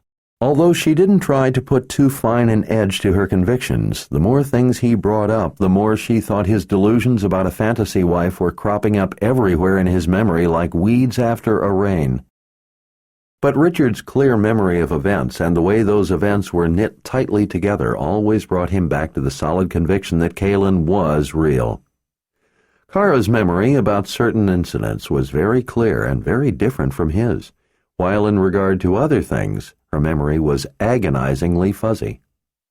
That his story of situations was so different from her memory of those same situations only served in Kara's mind to further convince her that he was even more delusional than she had previously realized or feared. While that obviously saddened her, he'd continued to press her. At his and Kaylin's wedding, Kara had been the only moored Sith in attendance. Richard knew that such an event had been significant to her in more ways than one, yet Kara remembered only that she'd gone with him to the Mud People's village. And why did they go there if not for the wedding? Kara said that she didn't know for certain why he'd gone there, but she was sure that he had his reasons. Her duty was to go where he went and protect him, not to question his motive every time he turned around. Richard wanted to pull his hair out. Kara didn't remember that she, Kaylin, and Richard had traveled together to the wedding site in the Sliff. At the time, Kara had been apprehensive about climbing down into the Sliff's well and breathing in what appeared to be living quicksilver. Yet now she had no awareness that Kaylin had helped her overcome her anxiety about traveling within such a creature of magic. Kara remembered Zed being there at the Mud People's village and Shota making a brief appearance, but instead of the witch woman coming to offer Kaylin the necklace as a wedding gift and truce, Kara only recalled Shota being there to congratulate Richard on stopping the plague by going to the Temple of the Winds. When Richard questioned Kara about Wizard Marlin, the assassin Jagang had sent, she clearly remembered him coming to kill Richard, but not any of the parts where Kaylin had been involved. When he asked how in the world she thought he could have even gotten to the Temple of the Winds in the first place, or how he had been cured of the plague, were it not for Kaylin's help, Kara only shrugged and said, "Lord Rahl, you're a wizard. You know about such things. I don't. I'm sorry, but I can't tell you how you managed to accomplish astonishing things with your gift. I don't know how magic works. I only know that you did it." I only remember you doing what you had to do in order to make things work out, and they did, so I must be right. I could no more easily tell you how you healed me. I only know that you used your gift and you did it. You were the magic against magic, as is your duty to us. I simply don't recall this woman being any part of it. For your sake, I wish I did, but I don't." For every single instance where Kaylin had been present, Kara remembered it either differently or not at all. For every one of those events, she had an answer to explain it away with an alternate version, or, when that would have been impossible, simply didn't recall what he was talking about. To Richard, there were 1,000 little inconsistencies in her version that just didn't add up or make sense. To Kara's mind, it seemed not only simple and clear, but straightforward. To say that it was exasperating trying to convince Kara of the reality of Kaylin's existence would not begin to touch the depth of his frustration. Because it was pointless to continue to remember significant events in an effort to try to help her remember, when it never did any good, Richard had lost interest in trying to bring Kara around to reality. She simply didn't recall Kaylin.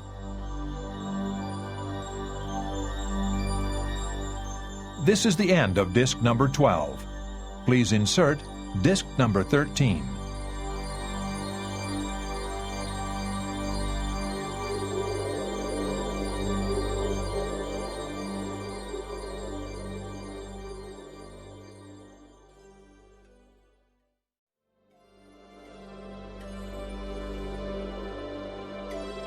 This is disc number 13.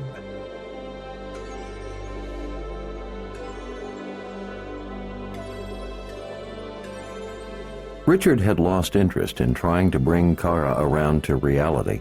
She simply didn't recall Kaylin. It seemed that her mind had healed over missing chunks of what had really happened. Richard realized that there had to be an actual, rational cause, possibly some kind of spell or something, that was altering her memory, altering everyone's memory. He was coming to accept the fact that if that was the case, and it had to be, then there simply was no single event or body of events that he was going to be able to question her about that would bring back Kara's memory. What was worse, he was realizing, was that such attempts to make her or anyone else remember were actually a dangerous distraction from the effort of finding Kaylin. Richard glanced back to make sure that Kara was staying close to him on the steep mountainside. One didn't have to go far up in the jagged mountains ringing Aganon Reach to find a cliff to fall off of. With loose scree lurking beneath the coating of fresh snow, it would be easy to lose their footing and tumble down the slope. He didn't want to chance losing contact with Kara in the poor visibility. With the howl of the wind, it would be hard to hear voices calling out if they became separated, and their tracks would be covered over in mere moments by the blowing, drifting snow. When he saw that Kara was within an arm's length, he pushed on ahead into the teeth of the wind. As he went over it all in his mind, it occurred to him that by constantly trying to think of some incident that Kara, or those closest to him, would surely have to remember, he was falling into the trap of devoting his thoughts and efforts to the problem rather than the solution. Ever since he had been young, Zed had cautioned him to keep his sights on the goal, to think of the solution and not the problem. Richard vowed to himself that he would keep his focus exclusively on the solution and disregard the distractions created by Kaylin's disappearance. Kara, Nikki, and Victor all had answers to explain away the inconsistencies. None of them remembered the things that Richard knew had happened. By dwelling on the specifics of what he had done with Kaylin, and by going round and round with people over how it was impossible for them to have forgotten such important events, he was only letting the solution slip farther and farther away from him, letting Kaylin's life slip farther and farther away from him. He needed to get a grip on his feelings, stop agonizing over the problem, and concentrate exclusively on the solution. But setting his feelings aside was so difficult. It was almost like telling himself to forget Kaylin even as he looked for her. Memory had played a central part in his life with her. Going to see Shota only served to bring much of it back to him. He had met Shota for the first time when Kalin had taken him to see the witch woman in order to ask for her help in finding the last missing box of Orden, after Dark and Rahl had put them in play. Kalin was inextricably tied to his life in so many ways. He had, in a manner of speaking, known her as a confessor ever since he had been a boy, long before he met the woman herself that day in the Heartland woods. When he had been a boy, George Cypher, the man who had raised him and who Richard had at the time thought was his father, had told him that he had rescued a secret book from great peril by bringing it to Westland. His father had told him that there was grave danger to everyone as long as the book existed, but he couldn't bring himself to destroy the knowledge in it. The only way to eliminate the danger of the book falling into the wrong hands and yet save the knowledge was to commit the book to memory, and then burn the book itself.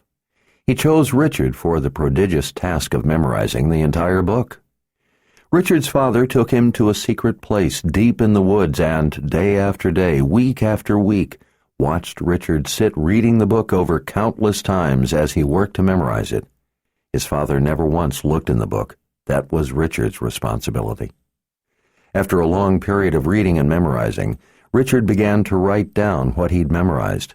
He would then check it against the book. At first he made a lot of mistakes, but he continually improved. Each time his father burned the papers, Richard repeated the task untold times. His father often apologized for the burden he was placing on Richard, but Richard never resented it. He considered it an honor to be entrusted by his father with such a great responsibility. Even though he was young and didn't understand all of what he read, he was able to grasp what a profoundly important work it was. He also realized that the book involved complex procedures having to do with magic, real magic. In time, Richard eventually wrote the book out from beginning to end 100 times without error before he was satisfied that he could never forget a single word. He knew not only by the text of the book, but by its idiosyncratic syntax, that any word left out would spell disaster to the knowledge itself. When he assured his father that the entirety of the work was committed to memory, they put the book back in the hiding place in the rocks and left it for 3 years. After that time, when Richard was beyond his middle teens, they returned one fall day and uncovered the ancient book. His father said that if Richard could write the whole book without a single mistake, they could both be satisfied that it had been learned perfectly, and they would together burn the book. Richard wrote without hesitation from the beginning to the final word. When he checked his work against the book, it confirmed what he already knew. He had not made a single mistake. Together, he and his father built a fire, stacking on more than enough wood, until the heat drove them back. His father handed him the book and told him that, if he was sure, he should throw the book into the fire. Richard held the Book of Counted Shadows in the crook of his arm, running his fingers over the thick leather cover. He held in his arms not just his father's trust, but the trust of everyone. Feeling the full weight of that responsibility, Richard cast the book into the fire. In that moment, he was no longer a child. When the book burned, it gave off not only heat but cold, and it released streamers of colored light and phantom forms. Richard knew that for the first time he had actually seen magic, not sleight of hand or the stuff of mysticism, but real magic that existed, real magic with its own laws of how it functioned, just like everything else that existed. And some of those laws had been in the book he had memorized. But in the beginning, that day in the woods, when he had been a boy and for the first time lifted open the cover, Richard had, in a way, met Kalin. The Book of Counted Shadows began with the words, "Verification of the truth of the words of the Book of Counted Shadows, if spoken by another, rather than read by the one who commands the boxes, can only be ensured by the use of a confessor." Kalin was the last confessor. The day he met her, Richard had been looking for clues to his father's murder. Dark and Rahl had put the boxes of Orden in play, and in order to open them he needed the information in the Book of Counted Shadows.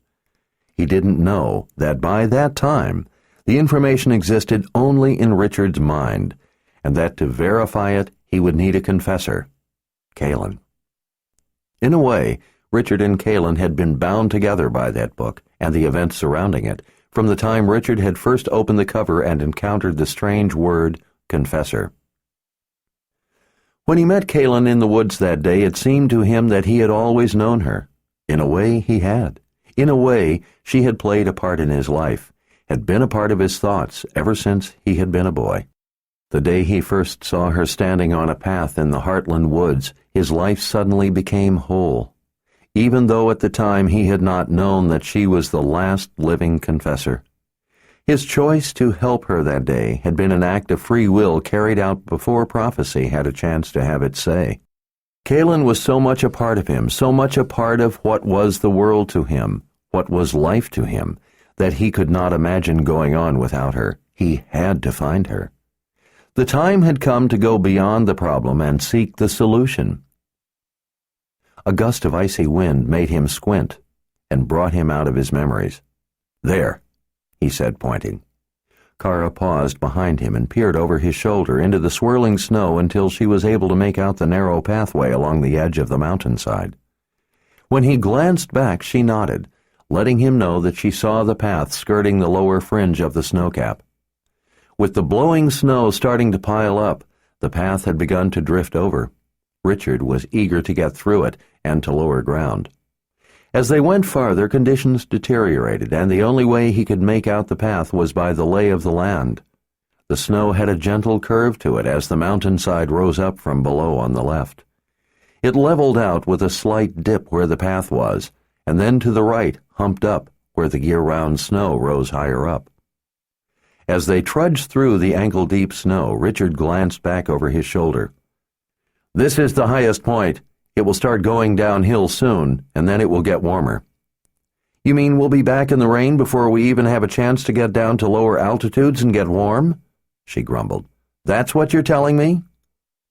Richard understood all too well her discomfort, but could offer no prospect of relief any time soon. "I guess so," he said. Suddenly, something small and dark skittered down out of the white curtains of snow. Just as he saw it, and before he had a chance to react, it knocked Richard's feet right out from under him. Chapter 38. Richard saw the ground flash past his face as his legs flipped up in the air. Then all he could see was white. For an instant he couldn't tell up from down or where he was in relation to anything else. And then his full weight came crashing to the ground, the momentum pitching him down the slope. The snow offered little cushion. His breath was driven from his lungs. Rolling over and over, he saw only brief glimpses of the ground. The world spun crazily. He couldn't control or stop what he quickly realized was his tumbling descent down an increasingly steep slope. It had all happened so unexpectedly and so fast that Richard hadn't had much time to brace for the fall. At that moment, inattention seemed a poor excuse and no comfort. He bounced over a knob of hard ground and landed on his chest. With the wind knocked out of him, he tried to gasp a breath as he slid face first down the mountain. But instead of air, he got only a mouthful of icy snow. With the force of the fall and the precipitous angle of the incline, there was nothing at hand to help stop him as he skidded with increasing speed down the steep incline. Heading downward, face first, made it all the more difficult to take effective action. In a frantic attempt to stop or at least slow his fall, Richard spread his arms. He fought to dig his hands and feet into the snow and scree to slow his out-of-control plunge down the side of the mountain, but the snow and the scree only began to slide along with him. He saw a shadow flash by. Over the sound of the wind, he could hear wild screams of rage. Something solid slammed into the back of his ribs. He dug his fingers and boots deeper into the scree beneath the snow, trying to slow his frightening slide. With the snow billowing up around him as he slid, he couldn't see anything but white. The dark shape again came flying out of the swirling snow. Again something hammered into him, only this time it was much harder, and it was a direct blow to his kidneys meant to help accelerate his plunging fall. Richard cried out with the shock of pain. As he twisted in distress onto his right side, he heard the unique ring of steel as the sword of truth was yanked from its scabbard. As he slid down the slope, Richard twisted and reached for the sword as it was torn away from him. He knew that if he were to grab the razor-sharp blade itself, it could easily slice his hand in two, so he tried instead to seize the hilt or at least snag the crossguard. But he was too late. The assailant dug in his heels to stop himself as Richard sailed out of sight. Twisting awkwardly as he reached for his sword left Richard even more off balance. As he bounced over the uneven ground, he was thrown into a headfirst roll. In the middle of pitching over, just as he started spreading his arms and legs to stop the tumbling, if nothing else, his back slammed into a jut of rock under the snow. Again the wind was violently driven from him, only this time more painfully. The force of the impact flipped him over the obstruction. Tingling dread surged through him as he found himself in mid-air. With frantic effort, Richard reached out and snatched the rock outcropping he had hit. He held fast as his legs whipped out and over a drop-off. Richard clutched the rock with frantic strength. For a moment he clung to the rock, collecting his wits and gulping air. He had at least stopped falling. Snow and small flakes of scree, still sliding down the steep slope, bounced off the rock he was holding as well as his arms and head. Carefully, he swung his legs all around, trying to catch them up onto something, trying to find some support for his weight. There was nothing. He swung helplessly, a living pendulum clutching a knob of icy rock. He glanced over his shoulder and saw blowing snow and dark clouds scudding by underneath him. Through a brief gap, he spotted bits of scree in the midst of a long fall through the air toward trees and rock far below. Above him, feet spread, stood a short, dark form with long arms, a pallid head and gray skin. Bulging yellow eyes, like twin lanterns glowing out from the murky bluish light of the snowstorm, glared down at him. Bloodless lips curled back in a grin to expose sharp teeth. It was Shota's companion, Samuel. He was gripping Richard's sword in one hand and looked more than content with himself. Samuel wore a dark brown cloak that flapped like a flag of victory in the wind. He backed away a few paces, waiting to see Richard fall from the mountain. Richard's fingers were slipping. He tried to get his arms around the rocks to climb up, or at least get a better hold. He wasn't successful. He knew, though, that if he did manage to get a better hold, Samuel stood ready to use the sword to ensure that Richard fell. With his feet dangling over a drop of at least 1,000 feet, Richard was in a very precarious and vulnerable position. He could hardly believe that Samuel had gotten the better of him in such a way, and that he had managed to snatch Richard's sword. He surveyed the gloomy gray trailers of fog carried along with the blowing snow, but he didn't see Kara. "Samuel!" Richard screamed into the wind. "Give me back my sword!" Even to himself, it seemed a pretty ridiculous demand. "My sword," Samuel hissed. "And what do you think Shota would say?" The bloodless lips widened with his smile. "Mistress not here." Like a wraith materializing out of the substance of the shadows themselves, a dark shape appeared behind Samuel. It was Kara, her dark cloak billowing in the wind, giving her the aspect of a vengeful spirit. Richard realized that she had probably followed his rolling trail down through the snow. What with the blustery wind in his ears and, more importantly, his gaze riveted on Richard's predicament, Samuel didn't notice Kara looming behind him. In a single glance she took in the ominous sight of Samuel gripping Richard's sword, standing above Richard as he clung to the edge of the cliff. Richard had learned in the past that Samuel's attention and actions were pretty firmly ruled by his rampant emotions. His feet just followed.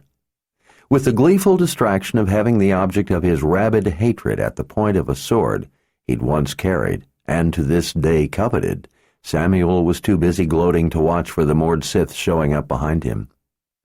Without a word, Kara unceremoniously rammed her aegil into the base of Samuel's neck at the back of his skull. With the slippery condition, she couldn't maintain the contact. Samuel shrieked in pain and sudden confused terror as he dropped the sword and toppled back into the snow. Writhing in agony, not understanding what had happened, He pawed frantically at the back of his neck where Kara had pressed her agiel.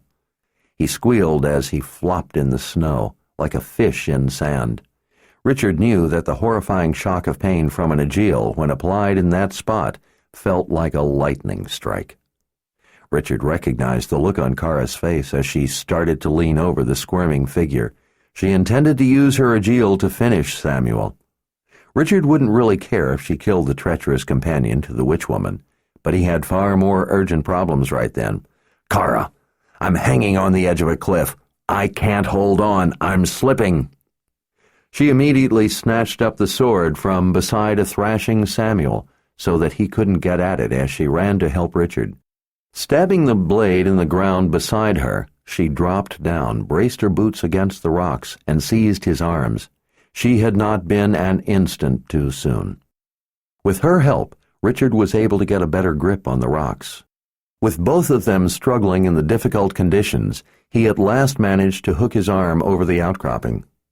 Once he had a firm hold with an arm, he was finally able to swing a leg up and hook it over the rocks. Kara grabbed his belt and helped haul him up. Straining with effort, he dragged himself up and over the slippery outcropping. Richard sagged over onto his side, gasping, trying to get enough of the thin air. "Thanks," he managed. Kara glanced back over her shoulder, keeping an eye on Samuel. Richard quickly gathered his strength and staggered back to his feet. As soon as he had his footing at the brink of the cliff, he pulled up his sword from where Kara had stuck it in the ground. He could hardly believe that Samuel had managed to catch him off guard that way. Ever since Richard and Kara had left their camp that morning, he'd been watching for Samuel to show up unexpectedly. He knew, though, that despite expecting such an attack, it was impossible to forestall it every moment, much as it had been impossible to stop every arrow that morning that Kaelin had disappeared. Richard brushed some of the snow off his face. The tumbling fall, the sudden plunge, and hanging by his fingers over a cliff had left him shaken, but more than anything, angry. Samuel, still lying crumpled in the snow, wriggling and squirming, puled to himself, mumbling something Richard couldn't hear over the sound of the wind. When Samuel saw Richard stalking toward him, he scrambled awkwardly to his feet, still suffering from the lingering pain. Despite that pain, though, he saw what he wanted. "Mine! Gimme my sword!" Richard lifted the point toward the disgusting little fellow. Seeing the point of the blade approaching, Samuel lost his courage and scuttled a few steps backward up the slope. "Please," he whined, holding his hands out toward Richard's wrath. "No, kill me." "What are you doing here?" "Mistress sends me." "Shota sent you to kill me, did she?" Richard mocked. He wanted Samuel to admit the truth. Samuel vigorously shook his head. "No, not to kill you." "So then it was all your idea." Samuel didn't answer. "Why then?" Richard pressed. "Why did Shota send you?" Samuel eyed Kara as she moved to the side, halfway hemming him in. Samuel hissed at her, showing his teeth. Kara, unimpressed, showed him her agiel. His eyes grew big with fear. "Samuel!" Richard yelled. Samuel's yellow eyes turned back to Richard, and they again turned hateful. "Why did Shota send you?" "Mistress," he whimpered as his anger flagged. He stared off longingly in the direction of Agaden Reach. "She sends companion." "Why?" Samuel flinched when Richard yelled and took an aggressive stride forward. Samuel, trying to keep watch on both of them, pointed a long finger at Kara. "Mistress say for you to bring pretty lady." This was a surprise for two reasons. Pretty lady was what Samuel had always called Kaelin.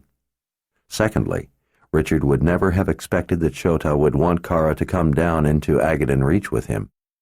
He found that somehow troubling. "Why does she want the pretty lady to come with me?" "Don't know." Samuel's bloodless lips pulled back in a grin. "Maybe to kill her." Kara waggled her agiel for him to see. If she tries, maybe she will get a lot more than you got. Maybe I'll kill her instead."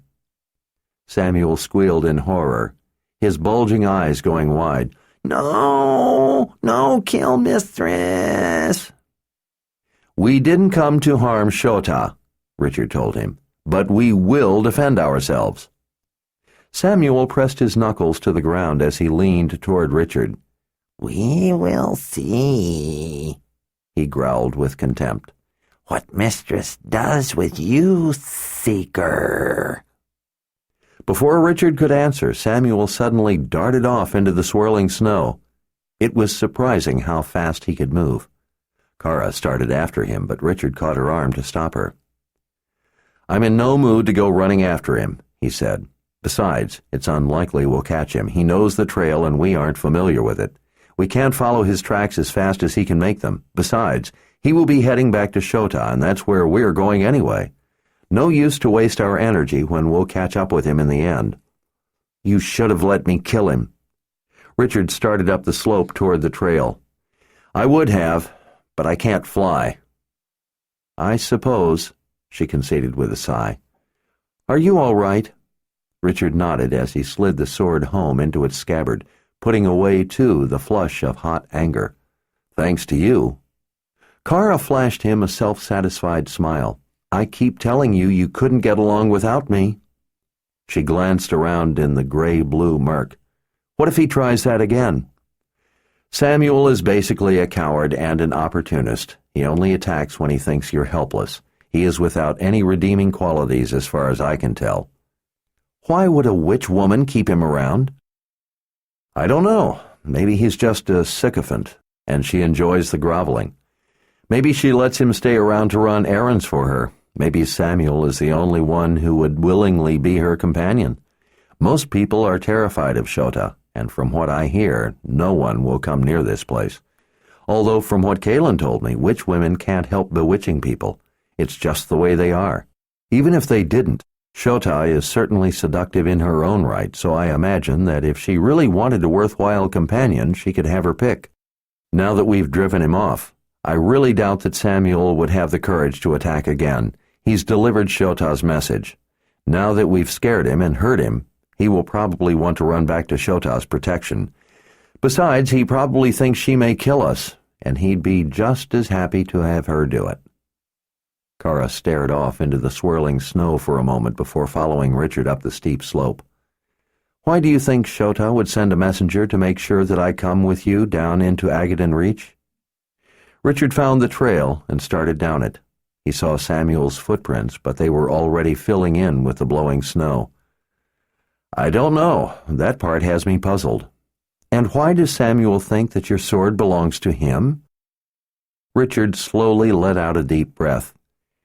"Samuel carried the sword before me. He was the last seeker before me, although not a legitimately named seeker. I don't know how he acquired the Sword of Truth.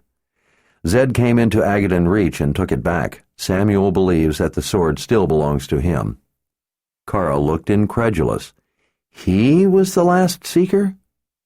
Richard cast her a meaningful look. He didn't have the magic, the temperament, or the character required by the sword to be the true seeker of truth. Because he wasn't able to be the master of the sword's power, that power changed him into what you see today. Chapter 39. With one finger, Richard swiped the sweat and drizzle from his brow. Little light penetrated the gloom at the lower stories of the swamp, but even without the sun beating down on them, the steamy heat was oppressive. After coming down from the storm raging up in the mountain pass, Richard didn't mind the heat so much as he otherwise might have. Kara wasn't complaining either, but then she rarely did about her own discomfort. As long as she was near him, she was satisfied, although whenever he did anything she considered risky, it did tend to make her ill-tempered, which explained her irritable disposition about going to see Shota. Here and there in the mud and soft ground of the forest floor, Richard saw fresh footprints left by Samuel. It was clear to Richard that Shota's companion had been eager to get back to her protection and had hurried along the trail at a constant lope. Kara, too, saw the tracks. Richard had been impressed when she had pointed them out, when she'd first spotted them. She had been more observant of tracks ever since the day Kaylin had disappeared and Richard had shown her, Nicky, and Victor some of the kinds of things that tracks revealed. Even though Samuel's tracks made it clear that he had been rushing, and it didn't look like he intended to try to jump them again, Richard and Kara still kept careful watch in case he, or anything else, were to be lurking in the shadows. The swamp was, after all, a place meant to keep intruders away. Richard wasn't sure just what waited back under the cover of leaf and shadow, but people in the Midlands, including wizards, didn't fear to come into Shota's sanctuary without sound reason. It was no longer raining, but as foggy and humid as it was, it might as well have been. The forest canopy collected the mist and drizzle, releasing it as sporadic, fat drops. Broad leaves on long, arching stalks sprouted up from the tangled growth at the forest floor, and vines twisting through the branches of trees all around bobbed under the assault of those heavy drops, giving the whole forest a constant, nodding movement in the still air. The trees in the swamp grew in gnarled, twisted shapes, as if tormented by the load of vines and curtains of moss that hung limp and heavy from their branches in the mist. Crusty lichen and in places black slime grew on the bark. Here and there, in the distance, Richard spotted birds perched on the branches, watching.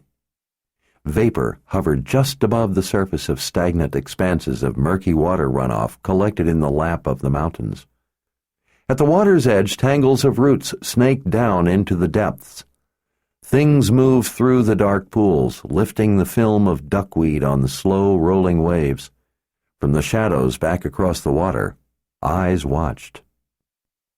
All around, the cacophonous calls of birds rang through the damp air, while Richard and Kara had to swish at the bugs buzzing around them. Other animals back in the mist let out whoops and whistles. At the same time, the thick, still vegetation and the oppressive, muggy weight of the air lent the place a kind of uneasy stillness. Richard saw Kara wrinkle her nose at the pervasive, rotting stench. The path through the dense growth almost seemed more like a living, growing tunnel. Richard was glad they didn't have to venture off the trail and back into the surrounding quagmire. He could imagine all too well claws and fangs waiting patiently for dinner to happen by. When they reached the brink of the gloomy swamp, Richard paused in the deep shadows. Peering out of the dark tangle of branches, hanging moss and clinging green growth was like looking out from a cave at a glorious new day beyond. Despite the drizzle and mist up in the swamp, the late-day sun had broken through the cloud cover in places to cast golden shafts of sunlight on the distant valley, as if it were a jewel on display. Around the verdant valley, the rocky gray walls of the surrounding mountains ascended almost straight up into a dark rim of clouds. As far as Richard knew, there was no way into Shota's home but through the swamp. The valley floor below was spread with a rolling carpet of grasses dotted with wildflowers. Stands of oak, maple, and beech mottled some of the hills and congregated in low places along the stream, their leaves shimmering in the late light. In the dark forest where Richard and Kara stood, it felt like standing in night, looking out on day. Not far off, through the vines and brush, water tumbled off the craggy rock at the edge of the swamp to disappear into vertical columns of mist on its way down to the clear pools and streams far below, where it made a distant roar that, at their height, sounded like little more than a hiss. That spray and mist wet their faces as they gazed off the edge of the cliff. Richard led Kara through a narrow path off the main trail that simply ended at the cliff. The small side track would be nearly impossible to find had he not known where to look for it from his previous visit. It passed through a maze of boulders nearly hidden beneath a layer of pale green ferns. Vines, moss, and brush also helped conceal the obscure route. At the edge they finally began the descent. The trail down into the valley in large part was made up of steps, thousands of them, cut from the stone of the cliff wall itself. Those steps twisted and tunneled and turned ever downward, following the natural shape of the tiers of rock, sometimes following around soaring natural stone columns, only to spiral back on themselves to pass underneath the pathway bridging above. The view on the way down the side of the cliff was spectacular. The streams carrying mountain runoff meandering through gentle hills were as beautiful as any Richard had ever seen.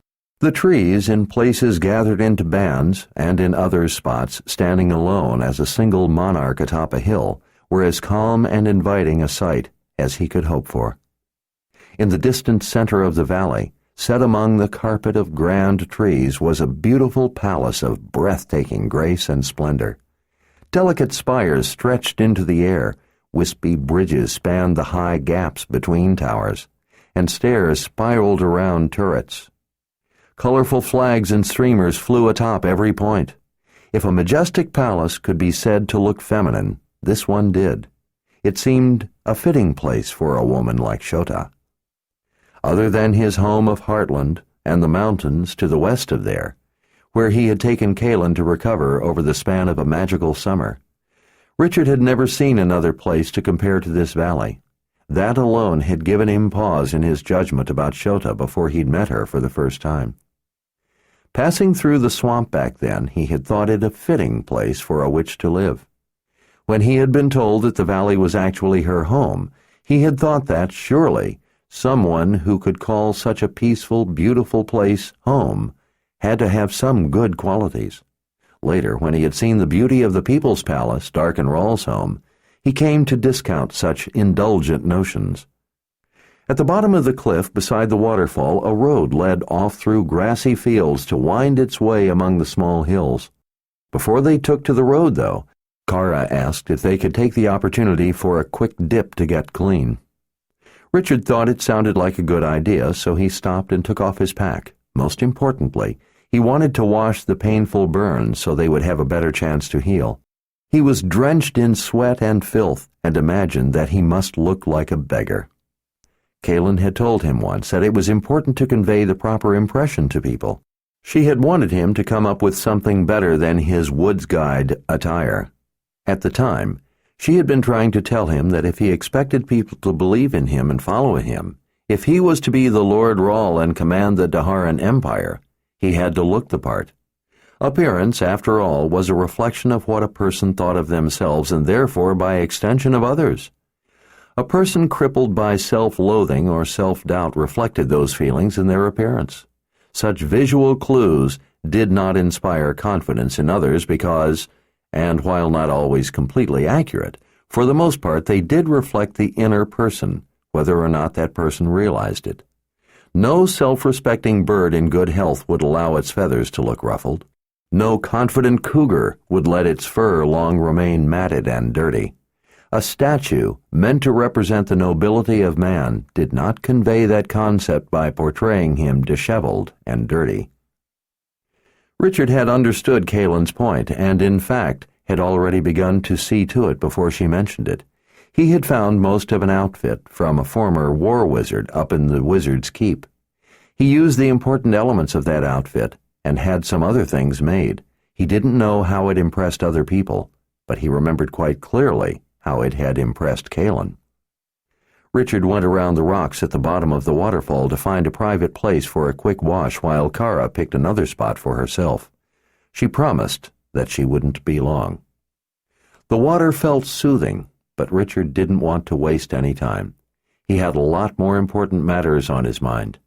Once rinsed clean of sweat and grime, and after cleaning the burns, he put on his war wizard's outfit, which he had pulled from his pack. He thought that today, of all days, would be the proper day to appear to Shota as a leader come to speak with her, rather than a helpless beggar. Over black trousers and a black, sleeveless shirt, he put on his black, open-sided tunic, decorated with symbols snaking along a wide gold band running all the way around its squared edges. A wide, multi-layered leather belt bearing a number of silver emblems in ancient designs held a gold-worked pouch to each side and cinched the tunic at his waist. Pins on the leather lashing around the tops of his black boots also carried those symbols. He carefully placed the ancient, tooled leather baldric holding the polished gold and silver wrought scabbard over his right shoulder and attached the Sword of Truth at his left hip. While to most people the Sword of Truth was an awesome weapon, and it certainly was that, it was much more to Richard. His grandfather Zed, in his capacity as first wizard, had given the sword to Richard, naming him Seeker. In many ways, that trust was much the same as his father's trust had been in asking him to memorize the book. It had taken Richard a long time to come to fully understand all that the trust and responsibility of carrying the sword of truth meant. As a formidable weapon, the sword had saved his life countless times, but it had not saved his life because it came with redoubtable power, or because it was capable of remarkable feats. It has saved his life because it had helped him learn things not just about himself, but about life. To be sure, the sword of truth had taught him about fighting, about the dance with death, and how to prevail against seemingly impossible odds. And while it had helped him when he had to carry out that most terrible of all acts, killing, it had also helped him learn when forgiveness was justified. In those ways, it had helped him come to understand what values were important in helping to advance the cause of life itself. And it had helped him learn the importance and necessity of judging those values, and of how to put each in context. In some ways, like the way that learning the Book of Counted Shadows had taught him that he was no longer a child, the sword had helped him learn to be a part of the wider world and his place in it. It had, in a way, also brought him Kaelin, and Kaelin was why he needed to see Shota. Richard closed the flap on his pack. There was a cape, looking like it had been spun from gold, that he'd found with the rest of the war wizard's outfit up in the keep. But since it was such a warm day, he left that in the pack. Finally, on each wrist, he put on a wide, leather-padded silver band bearing linked rings encompassing more of the ancient symbols. Among other things, those ancient bands were used to call the Sliff from her sleep. When Kara called out that she was ready, Richard lifted his pack and made his way around the rocks. He saw then why she had wanted to stop. She had done more than simply take a quick bath.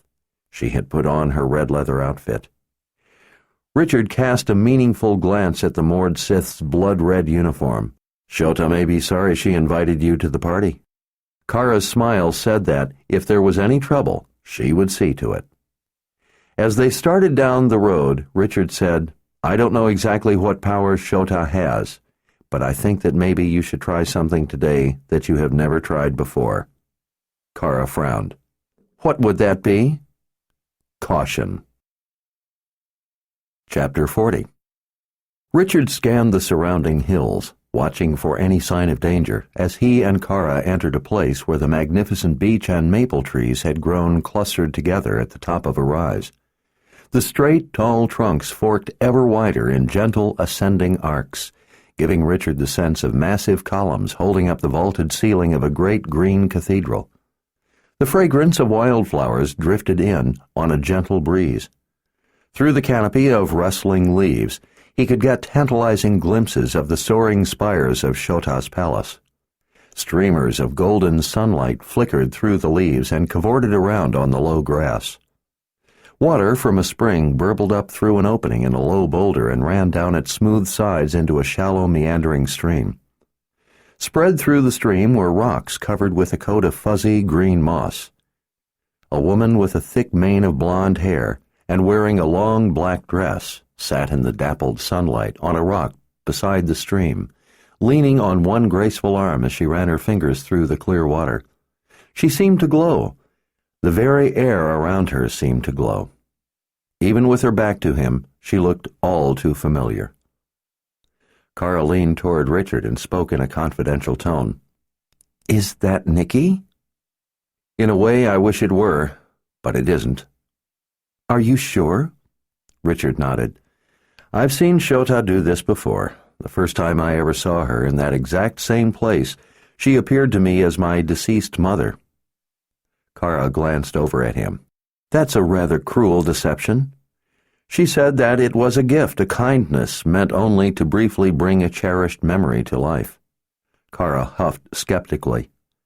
"So why would she be trying to make you remember Nicky?" Richard looked over at Kara, but didn't have an answer for her.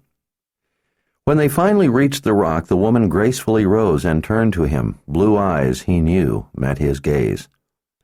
"Richard?" the woman who looked like Nicky said. Her voice had the exact same silken quality as Nicky's. The low neckline of the laced bodice seemed to Richard to be cut even lower than he recalled. "I'm so pleased to see you again." She rested her wrists on his shoulders, casually locking her fingers together behind his head. The air around her seemed filmy, giving her a soft, blurred, surreal appearance. "So very pleased," she added with breathless affection. She could not have looked or sounded any more like Nicky if it had been Nicky herself. The illusion was so convincing that Kara stood with her jaw hanging. Richard almost felt a sense of relief at seeing Nicky again. Almost. "Shota, I've come to talk with you." "Talk is for lovers," she said, a coy smile seeping through her exquisite features. She slipped her fingers into the hair at the back of his head as her soft smile warmed affectionately. Her eyes, joining in her smile, reflected her delight at seeing him. She seemed at that moment more pleased, more quietly satisfied, more at peace than he had ever seen Nicky look. She also looked so much like Nicky that he was having trouble convincing himself to keep in mind that it was Shota. If nothing else, she acted far more in character with Shota than with Nicky. Nicky would never be so forward. It had to be Shota. She gently pulled him closer. At that moment, Richard had trouble trying to think of a reason to resist. None came presently to mind. He couldn't stop gazing into her alluring eyes. He felt himself being swept away with the simple pleasure of gazing at Nicky's entrancing face. "And if that is your offer, Richard, then I accept." She had drifted so close to him that he could feel the sweet breath of her words on his face. Her eyes closed. Her soft lips met his in a slow, luxurious kiss that he did not return. Nonetheless, he didn't force her away either. As her arms drew him tighter into the embrace, into the kiss, it seemed to scramble his thinking and completely immobilize him. Even more than the kiss, that embrace awakened a terrible longing for the comfort of steadfast support, sheltering devotion, and tender acceptance. More than anything, the promise of that long-absent solace was what disarmed him. He could feel every inch, every curve, every rise and fall of her firm body pressing against his. He knew that he was trying to think of something other than that kiss, that embrace, that body, but he couldn't for the life of him remember what it was. In fact, he was having a great deal of difficulty making himself think at all. It was because of that kiss. It was a kiss that made him forget who he was, or why he was there, even though, oddly enough, it didn't seem to be a kiss that necessarily promised love, or even lust. He wasn't sure what it promised. It almost seemed to be conditional. One thing he did know was that it was very different from the kiss Nicky had given him back at the stable in All-Terrain just before he'd left. That kiss had carried the extraordinary pleasure and serenity of magic, if not other things. The real Nicky had been behind that kiss. Despite the visual illusion, this was not Nicky. This was a kiss that seemed irresistible, as a great weight might be irresistible, but not really all that erotic. Even so, it threatened to tangle him up in its cautious questions and silent promises. "Nicky, or Shota, or whoever you are," Kara growled through clenched teeth, fists at her sides, "just what do you think you're doing?" She pulled away, turning her head slightly, her cheek resting against Richard's, to gaze curiously at Kara. Delicate fingers idly twined their way through the hair at the back of his head. Richard's mind was reeling. Kara backed away a bit as Shota, in Nicky's skin, with her other hand, tenderly cupped the moored Sith's chin. "Why, nothing more than what you want." Kara backed another step so that her face would be out of the range of the comforting hand. "What?" "This is what you want, isn't it? I would think that you would be grateful that I'm helping you with your grand plan." Kara planted her fists on her hips. "I don't know what in the world you are talking about." "Why so angry?" The smile turned sly. "I didn't come up with this. You did. This is your plan, the one you hatched all by yourself. I'm simply helping you bring it to life." "What makes you think—" Kara seemed to run out of words. The blue-eyed gaze that looked so much like Nicky's slid to Richard. The smile returned as she studied his features from only inches away. "This young woman is such a dear friend and loyal protector. Has your dear friend and loyal protector told you what she has all planned out for you, Richard?" She touched his nose. "Such plans they are, too. She has the rest of your life all thought out and arranged for you. You really should ask her sometime what she is plotting for you." Kara's face suddenly went slack with understanding, and then it went crimson. Richard grasped Shota by the shoulders and eased her back, forcing her hand to slip off his shoulder. At the same time, he renewed his efforts to regain control of himself. "You've already said it. Kara is my friend. I do not fear what she may want for my life. You see, despite what friends and loved ones want for me, or hope I will achieve, it's my life, and I decide what I will try to make of it. People can plan or hope all they want for those they care about, but in the end, it is each individual who must take responsibility for their own life and make the choice for themselves." Her wide smile showed her teeth. "How deliciously innocent you are to think such things." Her fingers combed back his hair. "I would strongly advise you to ask her what she is plotting to do with your heart." Richard glanced to Kara. She looked at the same time on the verge of both exploding in rage and fleeing in panic. Instead of either, she stood her ground and kept quiet. Richard didn't know what Shota was talking about, but he did know that this was not the time or place to find out. He couldn't allow Shota to lead him away from his purpose. He also noticed that Kara had a white-knuckled fist around her agiel. "Shota, enough of this charade. Kara's wishes and intentions are my concern, not yours." Nicky smiled sadly. "So you think, Richard, so you think." The hazy air around the woman shimmered, and Nicky was no longer Nicky but Shota. She was no longer a dreamy phantasm, but a clear vision. Her hair, instead of blonde, was just as thick, but a wavy auburn. Her black dress had changed into a wispy, variegated gray layered affair, cut just as low, with loose points that lifted ever so slightly in the breeze. She was every bit as beautiful as the valley around her. As Shota turned her attention to Kara, her expression tightened dangerously.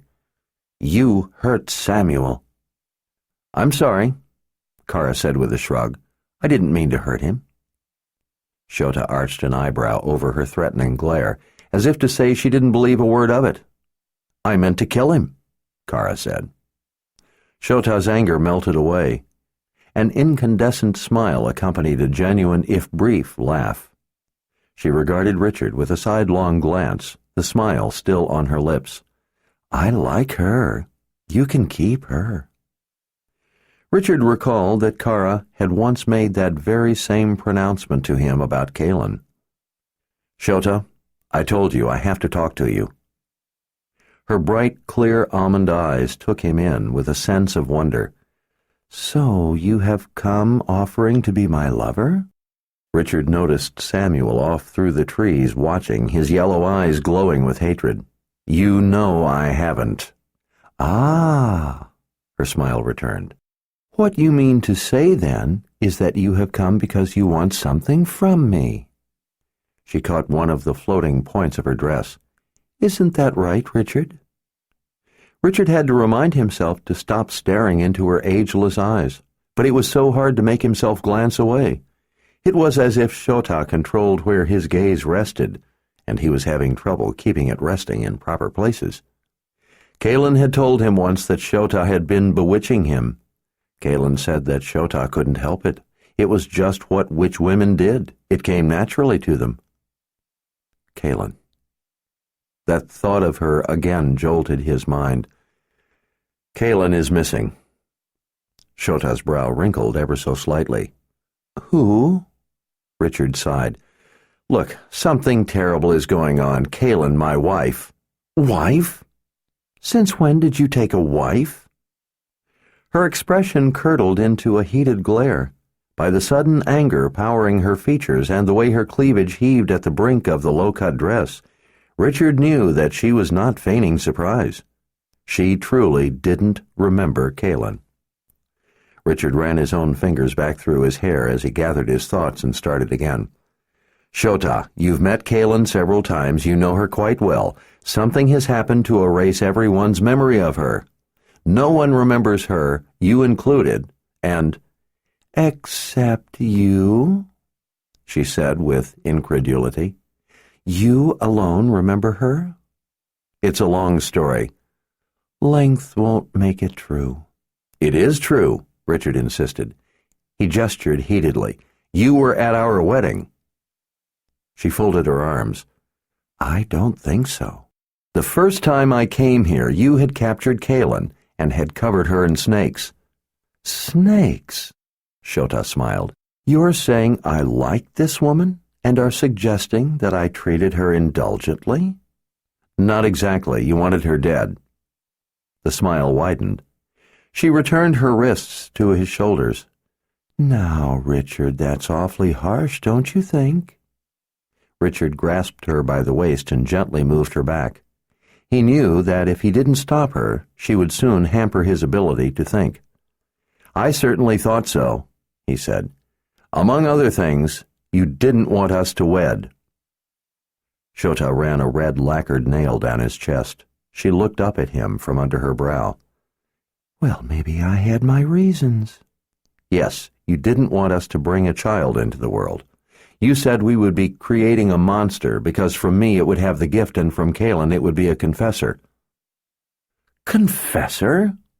Shota took a step back, as if he had turned poisonous. A confessor? Are you out of your mind? Shota, there aren't any more confessors. They're all dead. That's not quite accurate. All of them are dead except Kaylin. She turned to Kara.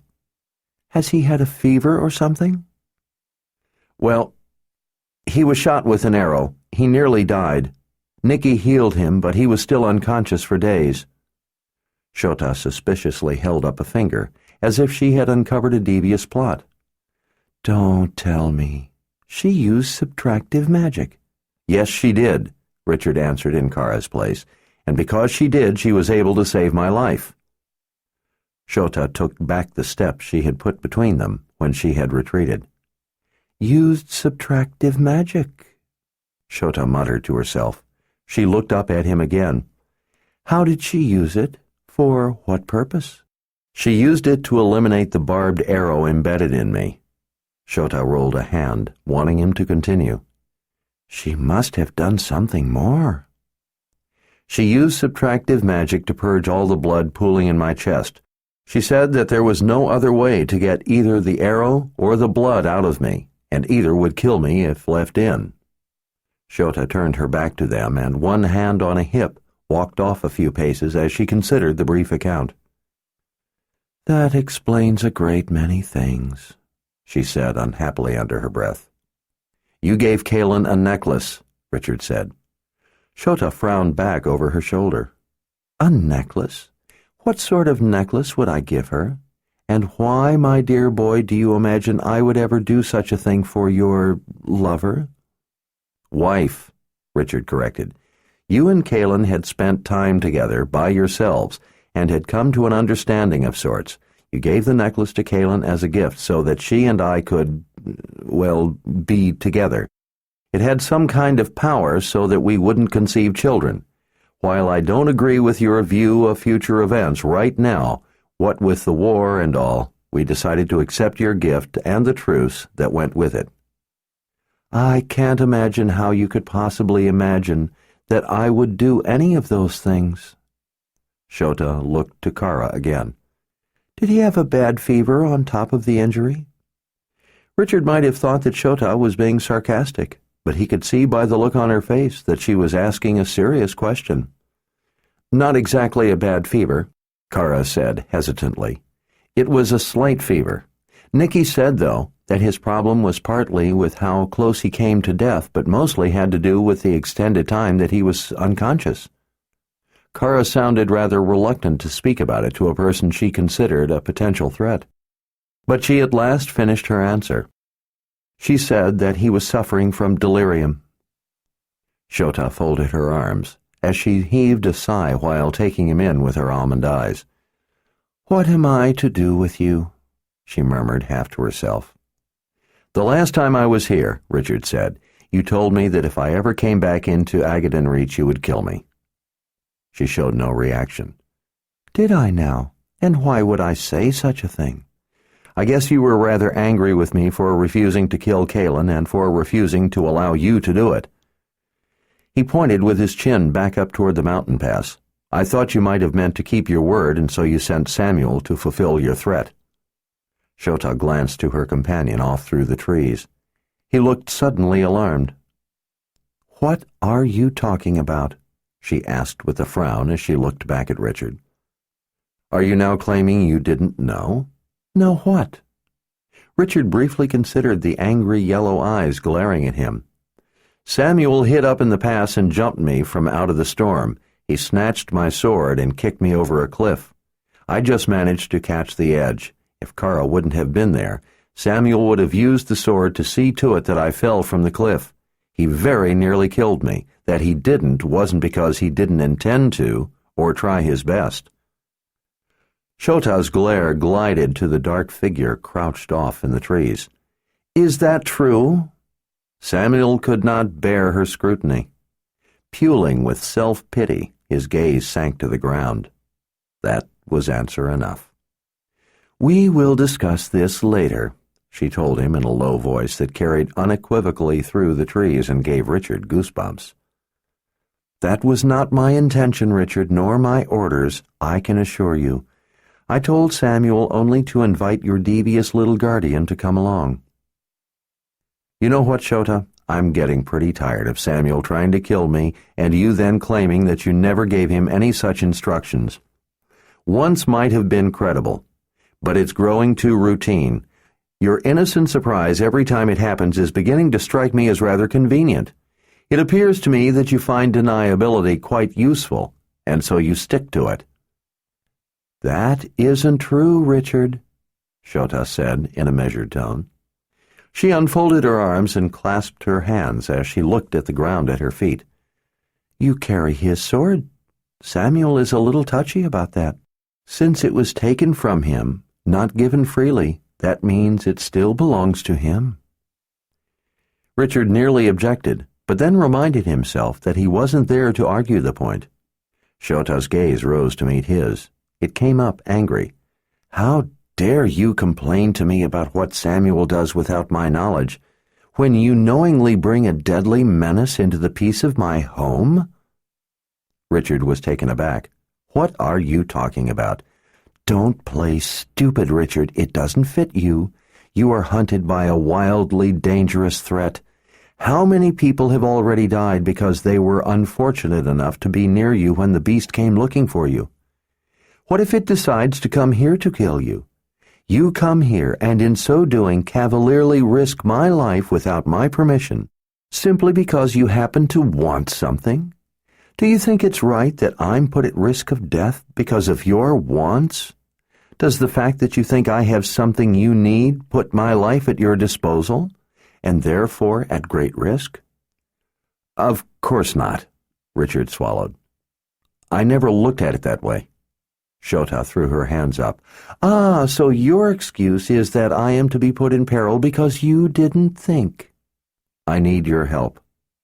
"You mean you have come as a helpless beggar, begging for help without regard to the danger it puts me in simply because you want something?" Richard rubbed a fingertip across his forehead. "Look, I don't have all the answers, but I can tell you that I have good reason to believe that I'm right, that Kalen exists and she has disappeared." "Like I said, you want something and you don't bother to consider the risk to anyone else." Richard took a step closer to her. "That isn't true. Don't you see? You don't remember Kalen. No one but me does.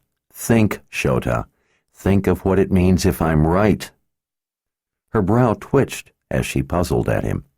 What are you talking about? If I'm right, then there is something gravely wrong in the world that's making everyone, including you, forget her. She has been wiped from your mind. But it's more serious than that. It's not just Kalen that is missing from everyone's mind. Everything that you or anyone else ever did with her is also missing. Some of those missing bits may be trivial, but other parts of it very well could be vital. You don't remember that you said you would kill me if I ever came back here. That means that when you said that, in your mind that threat had to be somehow connected to Kalen. She contributed to your choice to make that threat. Now, since you don't remember Kalen, you also don't recall saying that to me. What if there's something vastly important that you've likewise forgotten? Because you've forgotten Kalen, you've lost part of what you've done in your own life, lost some of the decisions you've made. How many ways do you have a connection with Kalen that you are completely unaware of, that are now wiped away? How important are those missing bits? How much of your life has been altered because you now don't recall the changes in your thinking that you made because of her influence? Shota, don't you see the magnitude of the problem? Can't you fathom how this has the potential to change everyone's perception? If everyone forgets how Kalen changed their individual lives, they will act without the benefit of the shifts they made in their thinking. Richard paced, one hand on a hip, gesturing with the other. Think of someone you know. He turned back to her, meeting her gaze. Think of your mother. Now, just try to imagine all that you would lose if you lost every memory of her and everything she taught you, every one of your decisions in which she had an influence, both directly and indirectly. Now, imagine everyone forgetting someone important like your mother was to you, but imagine them being central to events important to everyone. Imagine for a moment how your life, your thinking would be altered if you forgot that I exist, and you no longer recalled the things you've done with me, the things you've done because of me. Can you begin to see the significance? You gave Kalen that necklace as a wedding gift to both of us to prevent her from conceiving, at least for now. It was a gift that was more than that, though. It was a truce. It was peace between you and me as much as between you and Kalen. What other truces, alliances, and oaths have been made because of Kalen that, like the necklace, are now forgotten? How many important missions will be abandoned? Don't you see? This holds the potential to throw the world into turmoil. I have no idea of the possible effects of such a wide-ranging event, but for all I know, it could alter the complexion of the fight for freedom. It could usher in the dawn of the imperial order. For all I know, it could usher in the end of life itself. Shota looked astonished. Life itself? Something this significant does not happen randomly. It's not an unfortunate accident or some casual mistake. There has to be a cause, and anything that could cause a universal event of this enormity carries sinister implications. For a time, Shota regarded him with an unreadable expression. She finally caught a floating corner of the layered material that made up her dress and turned away as she thought about his words. Finally, she turned back. And what if you are simply suffering from a delusion? Since that is the simplest explanation, that makes it most likely the true answer. While the simplest explanation is usually the true answer, it is not infallibly so. This is no ordinary choice as you paint it, Richard. What you describe is extravagantly complicated. I'm having trouble even beginning to envision the complexities and consequences that would be involved in such an event. It would have to cause so many things to come undone, with such compounding disorder, that it would soon become all too obvious to everyone that something was terribly wrong in the world, even if they didn't know what. That just isn't happening. Shota swept her arm out in grand fashion. Meanwhile, what damage to the world will you cause because of this mad mission you have undertaken to find a woman who does not exist? You came to me the first time to get help in stopping Dark and Rahl. I helped you, and in so doing I helped you become the Lord Rahl. The war rages on, the Daharan Empire fights desperately on, and now you are not there to be a part of it, as is your place as the Lord Rahl. You have been effectively removed from your position of authority by your own delusions and unthinking actions. A void is left where there should be leadership. All the help you would be able to provide is no longer available to those who fight for the cause you have championed. I believe that I'm right, Richard said. If I am, then that means there is a grave danger that no one but me is even aware of. Therefore, no one but me can fight it. Only I stand opposed to some unknown but impending ruin. I can't in good conscience ignore what I believe to be the truth of a hidden threat more monstrous than anyone realizes. That makes a convenient excuse, Richard. It's not an excuse. Shota nodded mockingly. And if the newly founded free empire of Dahara falls in the meantime? If the savages of the imperial order raise their bloody swords over the corpses of all those brave men who will perish defending the cause of freedom while their leader is off chasing phantoms? Will all those brave men be any less dead because you alone see some inscrutable danger?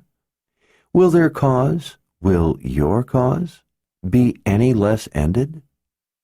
Will the world then be able to slide merrily into a long, dark age where millions upon millions will be born into miserable lives of oppression, starvation, suffering, and death?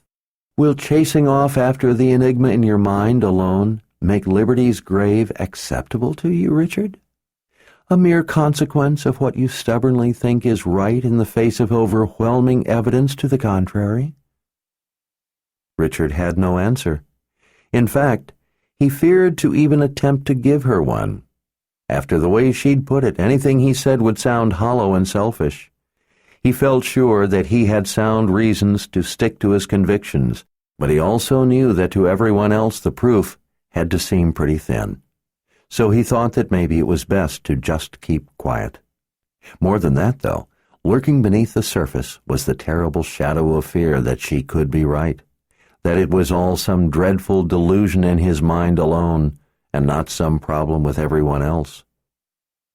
What made him right and everyone else wrong? How could he alone be right? How could such a thing even be possible? How could he know himself that he was right? What proof, other than his own memory, did he have? There was not one concrete shred of evidence that he could hold, that he could point to. The crack in his confidence terrified him. If that crack widened, if it ruptured, the weight of the world would crash in and crush him. He couldn't bear that weight if she didn't exist. His word alone stood between Kaelin and oblivion. He couldn't go on without her.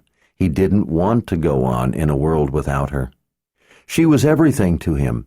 Until that moment he had been pushing her personal, private, intimate, loving memory aside and instead dealing with details in order to endure the pain of missing her for yet another day, even as he worked toward finding her. But that pain was now tightening around his heart, threatening to take him to his knees. With the pain of missing her came a flood of guilt. He was Kaelin's only hope. He alone kept the flame of her alive above the torrent, trying to drown out her existence. He alone worked to find her and bring her back. But he had not yet accomplished anything useful toward that end. The days marched past. But so far he hadn't gained anything that would get him any closer to her. To make matters all the worse, Richard knew that Shota was also right in one very important way. While he worked toward helping Kaelin, he was failing everyone else. He had been the one who, to a large extent, had made people believe in the idea, the very real possibility of a free Dahara, of a place where it was possible for people to live and work toward their own goals in their own lives. He was only too aware that he was also largely responsible for the great barrier coming down, allowing Emperor Jagang to lead the imperial order into the New World to threaten the new-found freedom in the New World. How many people would be at risk or lose their lives while he pursued this one person that he loved? What would Kaylin want him to do? He knew how much she cared for the people of the Midlands, the people she had once ruled. She would want him to forget her and to try to save them. She would say that there was too much at stake to come after her. But if it was he who was missing, she would not abandon him for anything or anyone. Despite what Kaylin might say, it was her life that was important to him, her life that meant the world to him. He wondered if perhaps Shota was right, that he was merely using the concept of the danger Kaylin's disappearance represented for the rest of the world as an excuse.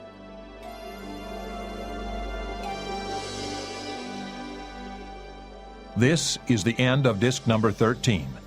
Please insert disc number 14.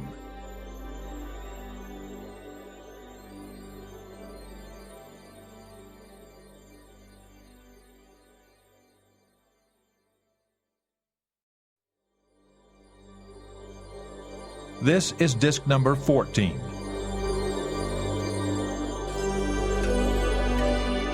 Richard wondered if perhaps Shota was right, that he was merely using the concept of the danger Kaylin's disappearance represented for the rest of the world as an excuse. He decided that the best thing to do for the moment, until he could think of a better way to get the help he needed, and to buy himself time to gather his courage, to harden his resolve, was to change the subject. "What about this thing?" Richard asked, gesturing vaguely. "This beast that's chasing me." The passion was gone from his voice. He realized how tired he was from the long trek over the pass, to say nothing of the blur of days riding up from the old world. "Is there anything you can tell me about it?" He felt on safer ground with this question because the beast could interfere not only with his search for Kaylin, but with the mission Shota was urging him to return to. She watched him for a moment, her voice finally coming much softer, as had his, as if without realizing it they had reached a wordless truce to lower the level of antagonism. "The beast that hunts you is no longer the beast it once was, the beast it was as it was created. Events have caused it to mutate." "Mutate?" Kara asked, looking alarmed. "What do you mean? What has it become?" Shota appraised them both, as if to make sure they were paying attention. "It has become a blood beast." Chapter 41. "A blood beast?" Richard asked. Kara moved close to his side. "What's a blood beast?" Shota took a breath before explaining. "It is no longer simply a beast linked to the underworld, as it was when it was created. It was inadvertently given a taste of your blood, Richard. What's worse, it was given that taste through subtractive magic, magic also linked to the underworld. That event changed it into a blood beast." "So, what does that mean?" Kara asked. Shota leaned closer, her voice dropping to little more than a whisper. "That means that it is now oh so much more dangerous." She straightened after she was sure she had made the intended impression. "I'm not an expert on ancient weapons created in the Great War, but I believe that once such a beast as this one has tasted the blood of its mark in such a way, there is no turning it back ever." "All right, so it won't give up." Richard rested his palm on the hilt of his sword. "What can you tell me to help me kill it then? Or at least stop it or send it back to the underworld? What does it do, precisely? How does it know that—" No. Shota waved a dismissive hand. "You are trying to think of this in terms of some ordinary threat hunting you. You're trying to put a nature to it, trying to give it a defining behavior. It has none. That is the peculiarity of this thing, the absence of a defining description of a makeup, at least one that is of any use, since its nature is precisely that it has none. Because of that, it therefore cannot be predicted." "That makes no sense." Richard folded his arms, wondering if Shota really knew as much about the beast as she said she did. "It has to function by some fundamental nature. It has to behave in certain ways that we can at least come to understand and therefore begin to anticipate. We just need to figure it out. It can't possibly have no nature. Don't you see, Richard? Right from the beginning, here you are trying to figure it out. Don't you suppose that Jagang would know that you will try to figure it out so that you can defeat it? Haven't you done that sort of thing with him in the past? He has figured out your nature, and to counter you he has created a weapon that, for that very reason, has no nature. You are the seeker. You seek answers to the nature of people or things or situations. To a greater or lesser extent, all people do. Had the blood beast a specific nature, its actions could then be learned and understood. If something can be understood enough to predict its behavior, then precautions can be taken. A plan to counter it can be made. Decoding its nature is essential to effective action being taken. That's why this thing has no nature, so that you can't do those things to stop it. Richard ran his fingers back through his hair. That doesn't make any sense. It's not supposed to. That, too, is part of its trait, to have no trait, to make no sense in order to foil you. I agree with Lord Rahl, Kara said. It still has to have some kind of makeup, some way of acting and reacting. Even people who think they are being clever by trying to be unpredictable still fall into patterns, even though they may not realize it. This beast can't just run around hither and thither, hoping to come across Lord Rahl napping. In order to prevent it from being understood and stopped, this beast was intentionally created as a creature of chaos. It was conjured to attack and kill you, but beyond that mission, it functions toward that end through disordered means. Shota gathered up another floating point of her dress as she spoke. Today it attacks with claws. Tomorrow it spits poison. The next day it burns with fire or crushes with a blow or sinks fangs into you. It attacks by random action. It does not choose a course of action based on analysis, previous experience, or even the situation at hand. Richard pinched the bridge of his nose as he thought about her explanation. So far, it seemed like Shota was right in that there had been no pattern to the attacks. They had come in completely different ways, so different, in fact, that they had questioned whether or not it was really the same beast Nicky had warned was after him. But Lord Rahl has evaded this beast several times now. He has proven that it can be bested. Shota smiled at the very idea, as if a child had come up with the assertion. She strolled off a ways and then returned as she considered the problem. The twitch of her brow told Richard that she had come up with a better way to explain it. Think of the blood beast as if it were rain, she said. Imagine that you want to stay out of the rain, like you would want to avoid being caught by the beast. Imagine that your goal is to stay dry. Today you may be inside when the rain comes, so you remain dry. Another day the rain may come on the other side of the valley, and again you stay dry. Another day you leave an area just before the rain begins. Another day you may decide not to travel, and there the rain visits. Maybe on another day as you walk down a road the rain moves in and falls in the field to your right, but on the road and to your left it remains dry. Each time the random rain event missed you, and you stayed dry, sometimes because you took preventative measures, such as staying inside and sometimes by sheer chance. But as often as it rains you realize that it will sooner or later get you wet.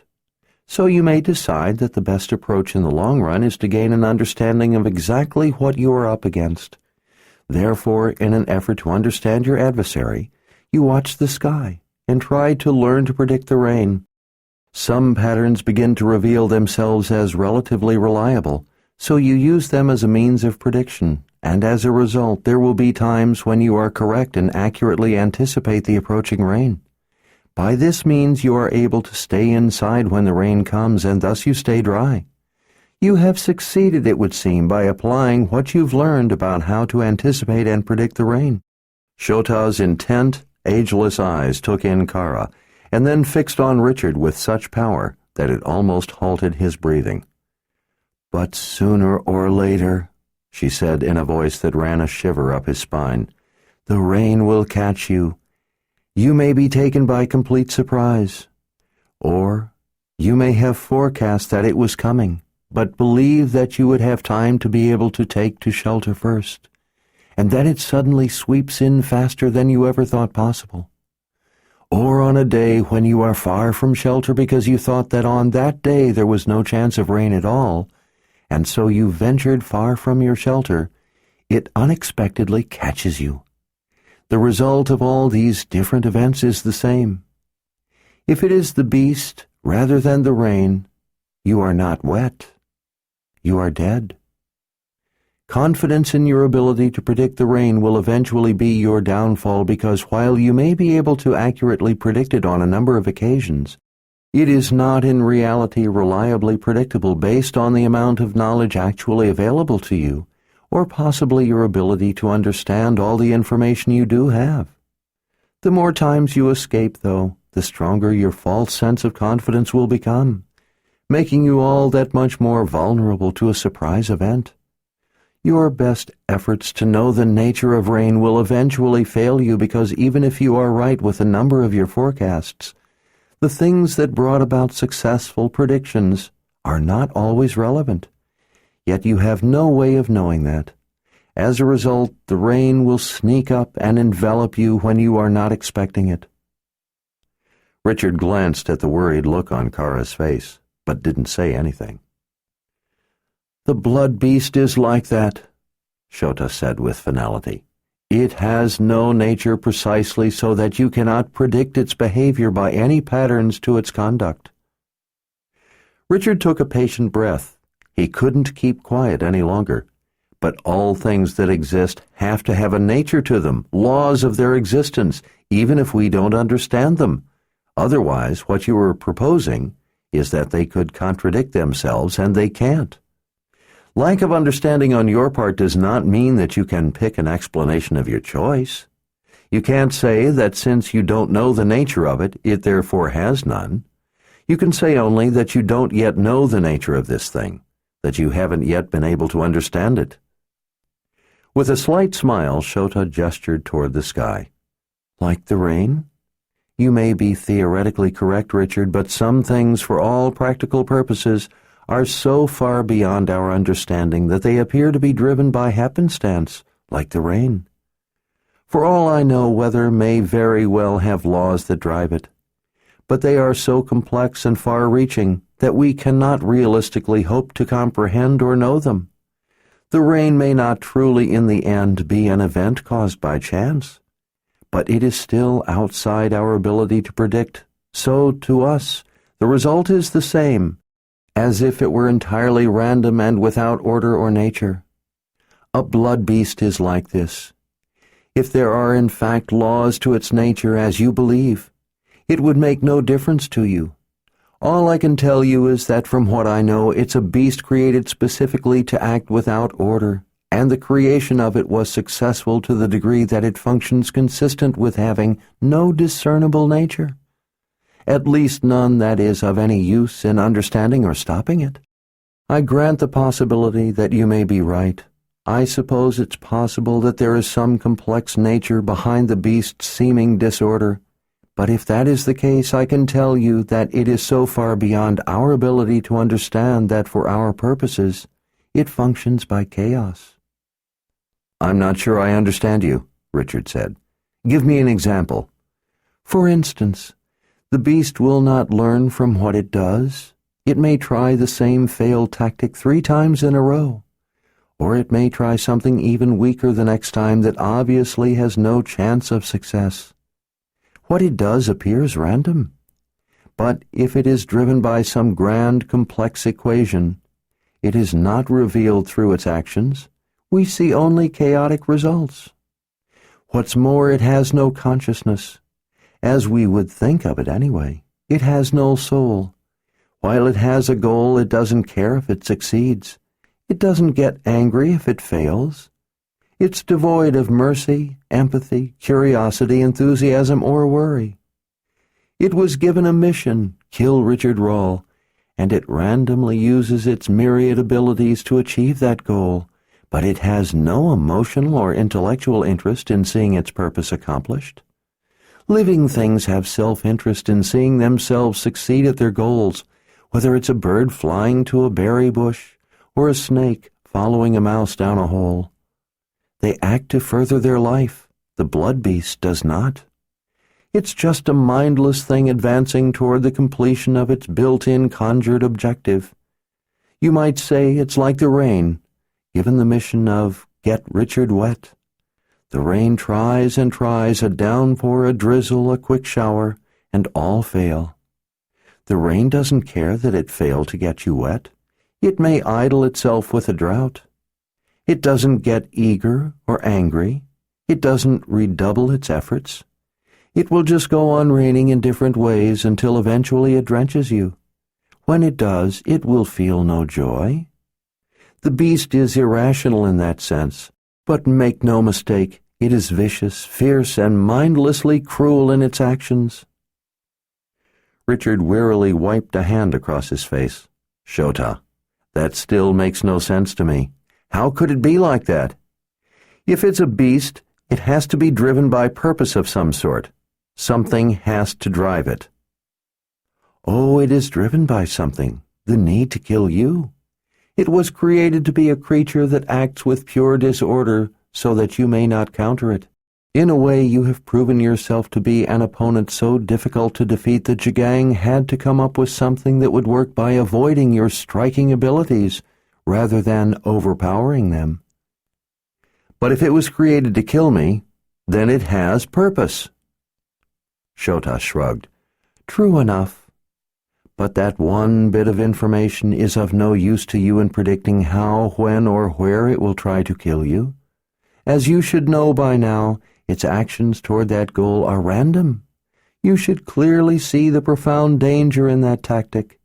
If you know the enemy will attack with spears, you carry a shield. If you know that one assassin with a bow is hunting you, you can have an army search for a man with a bow. If you know a wolf is hunting you, you can set a trap or stay indoors. The blood beast has no preferred method of killing or hunting. So from the standpoint of defending yourself from it, it's profoundly difficult to protect against. One day it may attack and easily kill 1,000 soldiers who are protecting you. The next time, it may timidly withdraw after mauling a single child who toddles in front of you. What it does one time can tell you nothing about what it will do the next time. That, too, is part of the terror engendered by such a beast, the terror of not knowing how the attack will come. Its strength, its lethality, is that it isn't anything in particular. It isn't strong or weak or fast or slow. It's constantly changing, yet it sometimes stays the same or reverts to a previous state, even an unsuccessful one. The only thing that mattered after it was created was the first time you used your gift. That's when it locked on to you. After that, you can never know what it will do next, or when it will do it. You know only that it's coming for you, and no matter how many times you escape its clutches, it will continue to come, maybe several times in the same day, maybe not again for a month or a year, but you can be sure it will eventually come after you again. It will never quit. Richard wondered how much of what Shota was telling him she knew to be fact, and how much she was filling in with what she thought, or maybe even imagined. "But you're a witch woman," Kara said. "Surely you can tell him something that will help counter it." "Part of my ability is the capacity to see how events flow in the river of time, to see where they're going, you might say. Since the blood beast cannot be predicted, it, by that practical definition of its character, exists outside my ability to predict. My ability is linked in a way to prophecy. Richard is a man who, in a way, also exists outside prophecy, a man others often find frustratingly unpredictable, as the Mord Sith have no doubt discovered. With this beast I can offer him no advice about what might happen or what he must avoid." "So then, books of prophecy would be of no use?" Richard asked. "Just as I am blind to it, so is all prophecy. Prophecy cannot see a blood beast any more than it can see any chaotic chance event. Prophecy may be able to say that a person will be shot with an arrow in the morning of a day that it will rain, but prophecy cannot name every day it will rain, or which of those days that it does rain the arrow will precede it. You might say that the most prophecy can predict is that sooner or later it will rain and you will get wet. With his left hand resting on his sword, Richard nodded reluctantly. I have to admit that's close to my own views on prophecy, that it might be able to tell you that the sun will rise tomorrow, but not what you will choose to do with your day. He frowned at her. So you can tell me nothing about what this blood beast will do because your ability is with the flow of time. When she nodded, he asked, So then how do you seem to know so much about it? The flow of events through the river of time is not my only ability, she said rather cryptically. Richard sighed, not wanting to argue with her. So that's all you can tell me then? Shota nodded. That's all I am able to tell you about the blood beast and what such a thing holds for you. If it continues to exist, sooner or later, it will likely get you. But because it's not predictable, even that outcome is not able to be predicted. When, where, or how soon it will get you is impossible to know. It may be today, or for all I know, it may be that before it is able to find you and kill you, you will first die of old age. Well, there is that possibility then, Richard muttered. Not much to lay your hopes on, she said in a sympathetic tone. As long as you live, Richard, as long as blood pumps in your veins, the blood beast will hunt you. Are you suggesting that it finds me by my blood, the way a heart-hound is said to be able to find a person by the sound of their beating heart? Shota lifted a hand, as if to forestall the notion. Only in a manner of speaking. It has tasted your blood in a sense, but your blood, as you are thinking of it, is not what is meaningful to this beast. What is material is what it sensed from that taste, your ancestry. It already knew that you live. It was already hunting you. Your use of your gift the first time was enough to bind it to you for all eternity. It is the gift carried in your blood that it sensed, and that caused it to change. Richard had so many questions he didn't know what to ask first. He started with what he thought might be the easiest to understand. Why is it linked to the underworld? Is there a purpose for that? A couple that I'm aware of. The underworld is eternal. Time has no meaning in eternity. Therefore time means nothing to the beast. It will feel no urgency to kill you. Urgency would make it act with a kind of conscious intent that would give it a nature. It feels no pressure with every setting sun to finish the job. One day is the same as the next. The days are never-ending. Because it has no sense of time, it needs no nature. Time helps give dimension to every living thing. It allows you to put off chores that you know can be done later. It makes you rush to set up camp before it gets dark. It makes a general act to get his defenses in place before the enemy arrives. It makes a woman want to have children while she still has time. Time is one element that helps shape the nature of everything. Even a moth that emerges from its cocoon to live a life with wings for only a single day must mate in that day and lay eggs, or there will be no more of its kind. The beast is untouched by time.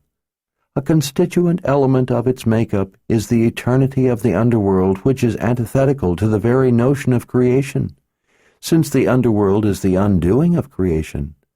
That mix, that internal conflict, is part of the driving mechanism which churns its actions and makes it chaotic.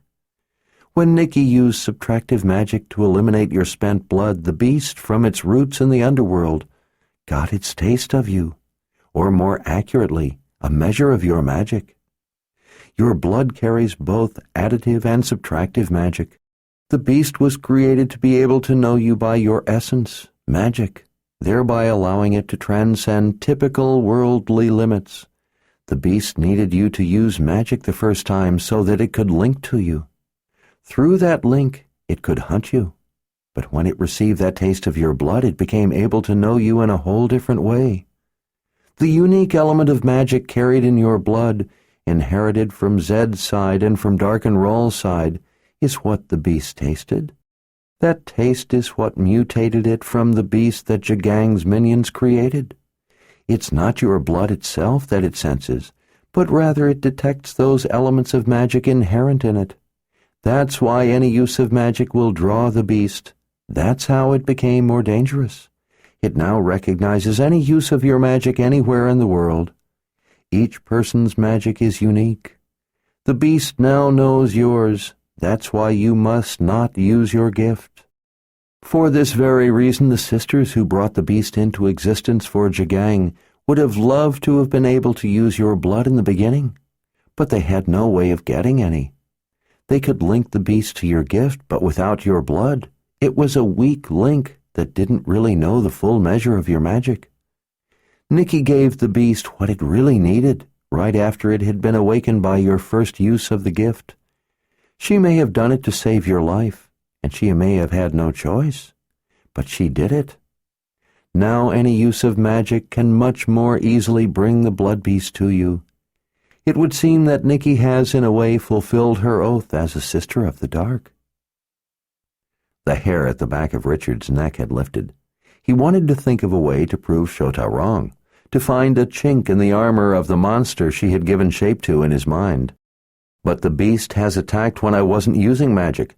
Just this morning it attacked at our camp. I wasn't using magic. Shota gave him one of those looks that had the power to make him feel hopelessly ignorant. You were using magic this morning. I wasn't, he insisted. I was asleep at the time. How could I be using... Richard's words trailed off.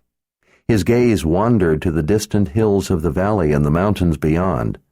He remembered waking up and having that terrible memory of the morning Kalen had disappeared, and then realizing that he was holding the hilt of his sword, its blade drawn halfway from its scabbard.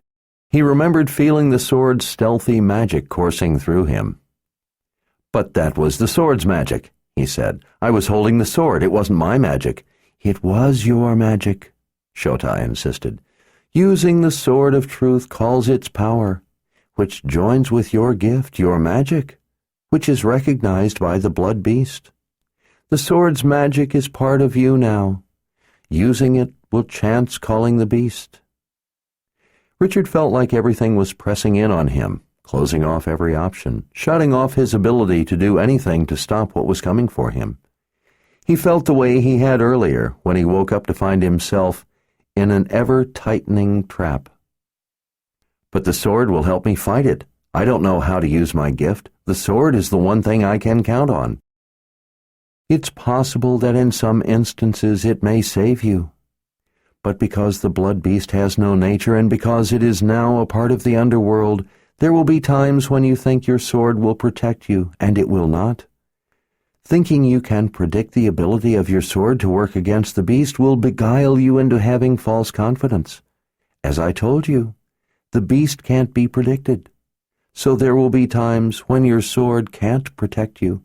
You must guard not only against false reliance on your sword, but on it unwittingly calling the beast. It's always hunting you and could attack at any time, but when you use your gift, it vastly increases the ability, and therefore the likelihood of the beast initiating an attack. Magic baits it.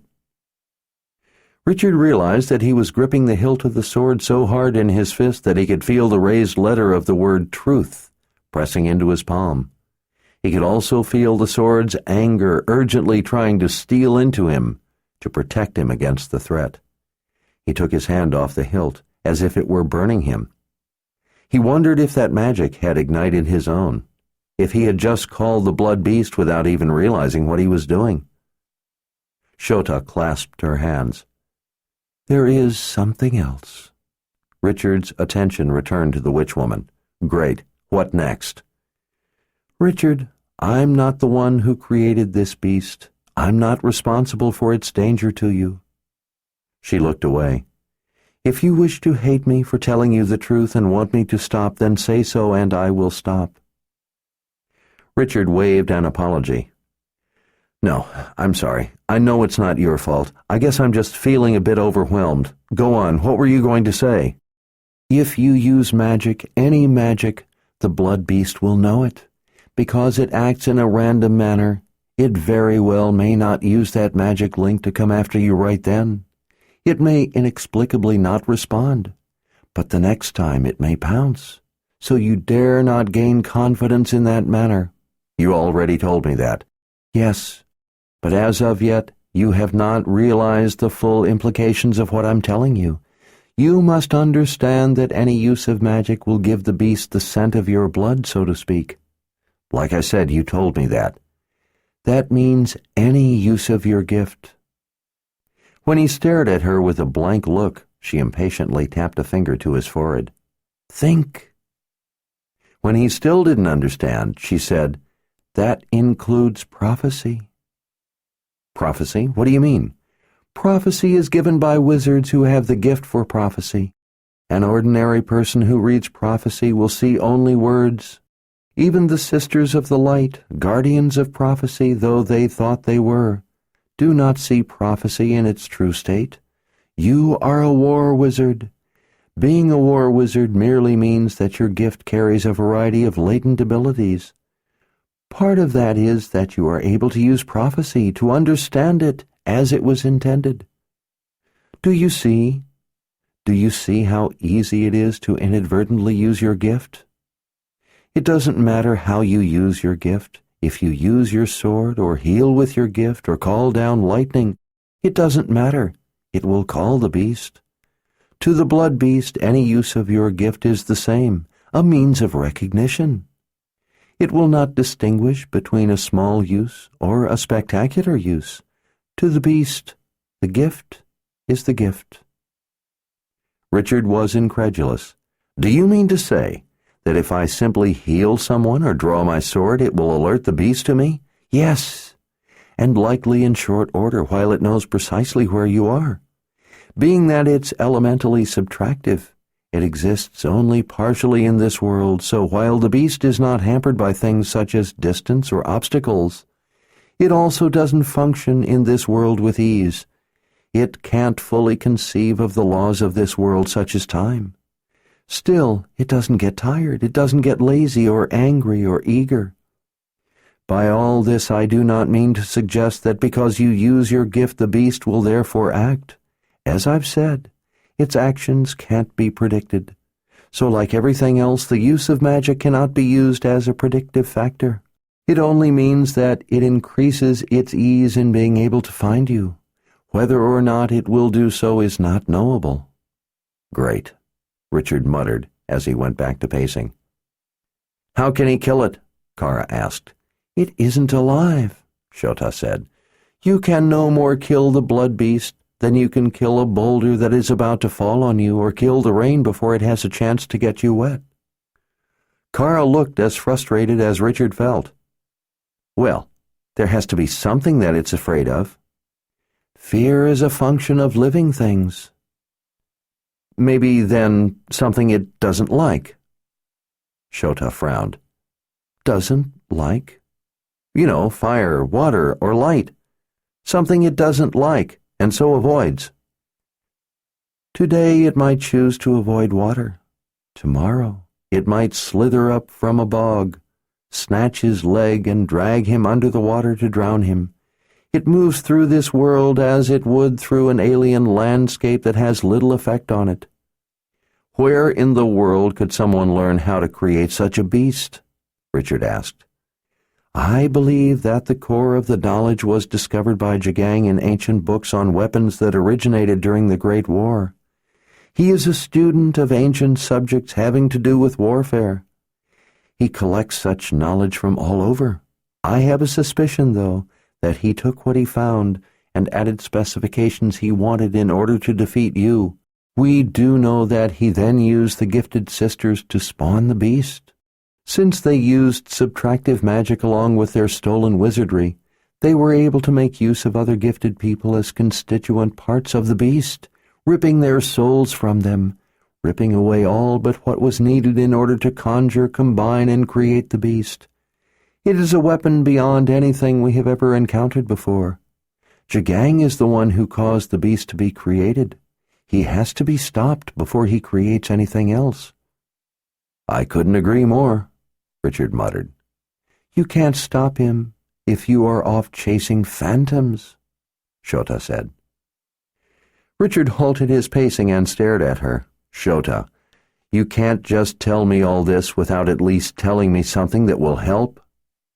You are the one who came to me asking questions. I did not go looking for you.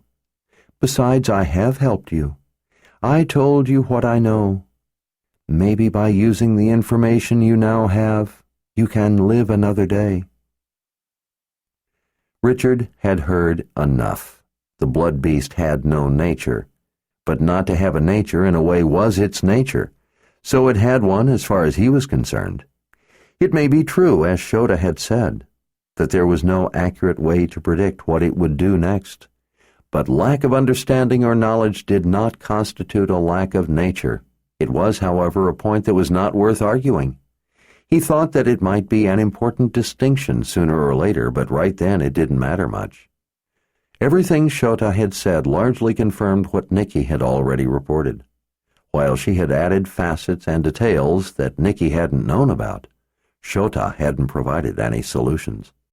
In fact, it seemed to him that she had gone to a great deal of trouble to make sure she had painted a hopeless picture. Richard almost rested his hand on his sword. He stopped and ran his fingers through his hair instead. He was at his wits' end. He turned and stared off at the trees spread across the valley, their leaves shimmering in the late-day sun. So there is nothing I can do to protect myself from the blood beast? I didn't say that. Richard spun back around. What? You mean there is a way? Without emotion, Shota studied his eyes. I believe there is one way to keep you alive. What way? She clasped her hands, twining her fingers together. She looked down at the ground a moment, as if considering, and then met his gaze with steady resolution. You could stay here. He saw Samuel come to his feet. Richard returned his attention to Shota's waiting gaze. What do you mean I could stay here? She shrugged, as if it were a trivial offer. Stay here and I will protect you. Kara straightened, her arms coming unfolded. You can do that? I believe I can. Then come with us, Kara suggested. That would solve the problem. Richard already didn't like Kara's idea. I can't, Shota said. I can only protect him if he stays here in this valley in my home. I can't stay, Richard said, trying to make it sound casual. Shota reached out and gently grasped his arm, not allowing him to so easily dismiss the issue. You can, Richard. Would it be so bad staying with me? I didn't mean it that way. Then stay here with me. For how long? Her fingers tightened ever so slightly, as if she feared to say it, feared his reaction, but at the same time was steadfast in her course. Forever. Richard swallowed. He felt like he'd walked out onto thin ice without realizing it, and now he found that it was a long, long way back to safety. He knew that if he said the wrong thing, he would be in over his head. His flesh tingled as he realized how dangerous the late-day air had suddenly become. At that moment, he wasn't sure that he wouldn't rather face the beast than Shota's scrutiny. Richard spread his arms, as if to ask her understanding. Shota, how can I stay here? You know that there are people counting on me, people who need me. You said so yourself. You are not the slave to others, chained to them by their need. It's your life, Richard. Stay and have a life. Kara, looking more than suspicious, tapped a thumb to her own chest. And what about me? Without looking over at Kara, without taking her gaze from Richard's, Shota said, One woman in this place is enough. Kara glanced between Richard and Shota as they stared into each other's eyes. But she then did what Richard had earlier advised. She turned cautious and said nothing. Stay, Shota whispered intimately. Richard could see a terrible kind of vulnerability laid bare in Shota's eyes, in her hungering expression, an open look he had never seen on her before. From the corner of his eye, he could also see Samuel glaring at him. Richard tipped his head, indicating her companion. And what about him?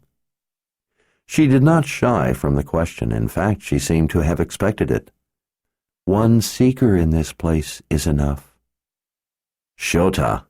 Stay, Richard, she pressed, cutting him off before he could turn her down, before he crossed a line he hadn't known was there until right then. It was both an offer and an ultimatum. But what about the blood beast? You said yourself that you can't know its nature. How can you know that we would be safe here if I stayed? A lot of men near me were killed when the beast attacked the first time. Shota lifted her chin. I know myself, know my abilities, my limits. I believe that I can keep you safe here in this valley. I can't be completely certain, but I sincerely believe it to be true.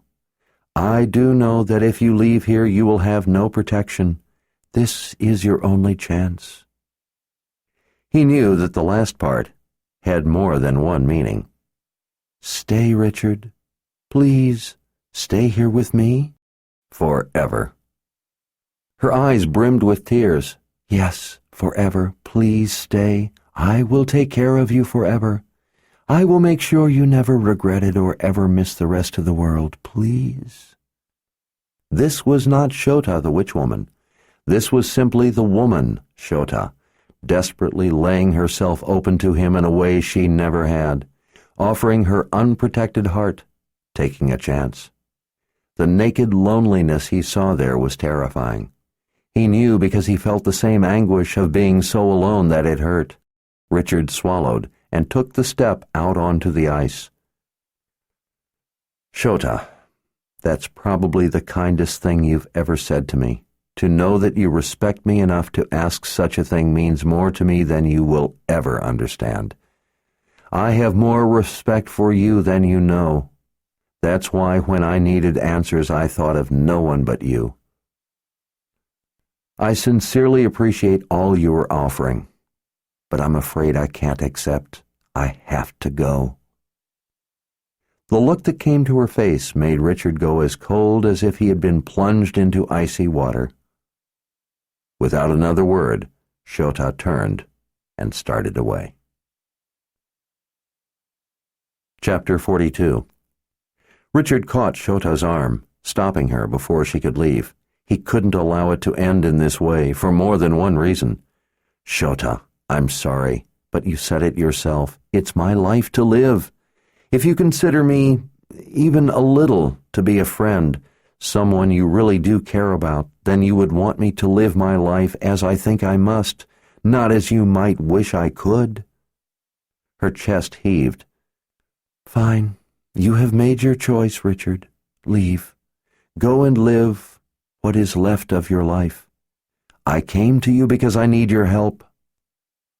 She turned around fully toward him and cast him as forbidding a look as he had ever seen on anyone. It was the unmistakable mask of a witch woman. He could almost see the air around her sizzling. I have given you help, gained through an effort on my part that I seriously doubt you can begin to imagine. Use that help as you wish. Now leave my home. As much as he wanted right then to do as she asked, as much as he wanted not to press her, he had come for a reason and she had not yet addressed it. He wasn't leaving until she did. I need your help to find Kalen. Her look turned even colder. If you are wise, you will use the knowledge I have given you to stay alive as long as you can to help defeat Jagang, or to go chasing after phantoms. I don't care which anymore. Just go before you find out why wizards fear to come into my home. You said that your ability helps you see events in the flow of time. What does your ability see about me in the future? Shota was silent for a moment before she finally glanced away from his steady gaze. For some reason, the river of time has become obscured to me. It happens. Her gaze returned, more determined than ever. You see, I can be of no further help. Now go. He was determined not to allow her to dodge the issue. You know that I came here for information, for something that could help me find out the truth about what's going on. This is important. It's important to more people than just you or me. Don't close yourself off from me like this, Shota, please. I need your help." She arched an eyebrow. "Since when have you ever followed anything I've ever told you? Look, I admit in the past I haven't always agreed with everything you've had to say, but I wouldn't be here if I didn't think you were an astute woman. While some of the things you've told me in the past were true, if I would have done things strictly your way without using my own judgment as the situation developed, I would have failed, and we would all be either under the rule of Dark and Rahl or in the merciless embrace of the keeper of the underworld." "So you say?" Richard lost his indulgent tone as he leaned toward her. "You do remember the time you came to see me at the Mud People's village, don't you?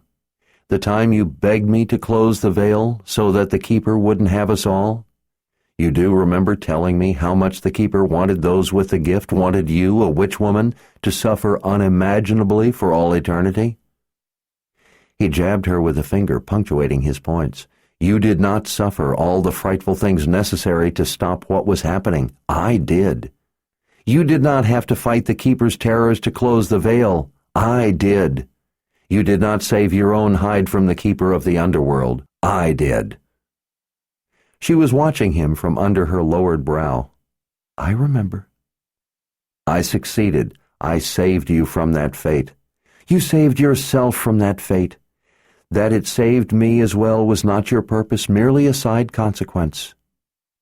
He let out a breath, trying to be patient. "Shota, I know that you must know something about this, something about what's happened to Kaylin. I told you I don't remember any woman named Kaylin. Yes, and the reason is that something is terribly wrong, and I realize that because of that, you don't recall her. But you must know something that will help me in my search for the truth. Some bit of information that will help me find out the truth about what's really going on. And you expect that you can just walk uninvited into my home, put my life at risk, do your little dance, and get whatever part of my life, my ability, you want for yourself?" Richard stared at her. She had not denied that she knew something that might help him. He realized that he had indeed been right about her. "Shota, stop posturing and stop acting like I'm unfairly making demands of you. I've never lied to you, and you know it. I'm telling you that this is important to you, too, whether or not you yet realize it. For all I know, it could yet be something the Keeper has initiated in order to get us all. I need whatever information you can give me to prevent the success of whatever it is that's going wrong. I'm not playing games. I will have what you know." "And you think that such a demand entitles you to it?" Her eyes narrowed. "You think that just because I have something, your perceived need means that I must surrender whatever I have? That you are entitled to any part of my life you feel you need? You think that my life is not mine, but I am merely meant to serve you? You think my life means nothing but to be at your disposal when you deign to have use of me? You think you can come in here and make demands, but when I dare ask for something you get indignant?" "I wasn't indignant," he said, trying to restrain his tone. "I appreciated the sincerity of your offer. I understand very well the empty feeling of being alone. But if you're the woman I believe you are, you wouldn't want me even though my heart wasn't in it. You deserve to have someone who can love you.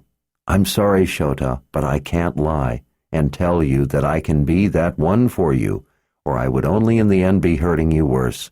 I can't lie to you. I'm already in love with someone. And even if you already realized that, would you really want someone who was so casually unfaithful as to just take up such an offer on the spot? I think what you really want is your equal, a true partner in your life, someone with whom to share the wonders of life. I don't think you really want the empty reward of a lapdog. I think you already know that a lapdog can bring you no real joy. If you care about me, If you made such an offer because you really care, if you were sincere, then help me." She didn't look like she intended to answer, so he pressed on. "Shota, I need to know any information you can give me. It's important as it was to you when you came to ask me to seal the breach in the veil. I don't know enough to solve this problem. If I fail, I fear we will all lose. I don't have time for games. I need the information you have." "How dare you make such an arrogant demand of me? I've already told you, already given you my answer. It's my ability, my life. You have no right to it." Richard pressed his thumb and middle finger to opposite temples as he took a calming breath. He grudgingly realized that maybe she had a point. He turned his back to her and walked off a few paces as he considered what he might do. One thing he knew for certain, he wasn't leaving without every bit of help available. "You're saying, then, that you know something that would help me in my search for the truth?" "I know a lot of things about a lot of different areas of the truth. But you know something that I need in order to find the truth about what brought me here to see you?" "Yes." He knew it, and with his back still to her, he said, "Name your price." "You would not be willing to pay the price." He considered the price he expected her to revisit. Richard turned to her. She was watching him in that way that made him feel transparent. He was not leaving without the information, and that was all there was to it. This was Kaylin's life. Whatever he had to do to save her life, including giving up his, he would do. "Name your price." "The sword of truth." The world seemed to stop. "What?" "You asked the price for what I can tell you. The price is the sword of truth." Richard stood paralyzed. "You can't be serious." The corners of her lips curled ever so slightly. "Oh, but I am." Off through the trees, Richard saw Samuel stand up, suddenly very attentive. "What do you want with the sword?" "You asked the price. I named it. What I want with the payment after it has been made is not your concern." Richard felt sweat trickle down between his shoulder blades. "Shota." He couldn't seem to make himself move or speak. This was not at all what he had expected. Shota turned her back and started for the road. "Goodbye, Richard. It's been nice knowing you. Don't come back." "Wait." Shota paused to look back over her shoulder, waves of her auburn hair glistening in a streamer of golden sunlight. "Yes or no, Richard, I have given you enough of myself for nothing in return. I will give you no more. If you want this, you will pay for it. I will not offer you the chance again." She watched him a moment and then started to turn away again. Richard gritted his teeth. "All right." She paused. "You agree, then?" "Yes." She turned fully around to face him, waiting. Richard immediately reached up to pull the baldric off over his head. Kara jumped in front of him and seized his wrist in both her hands.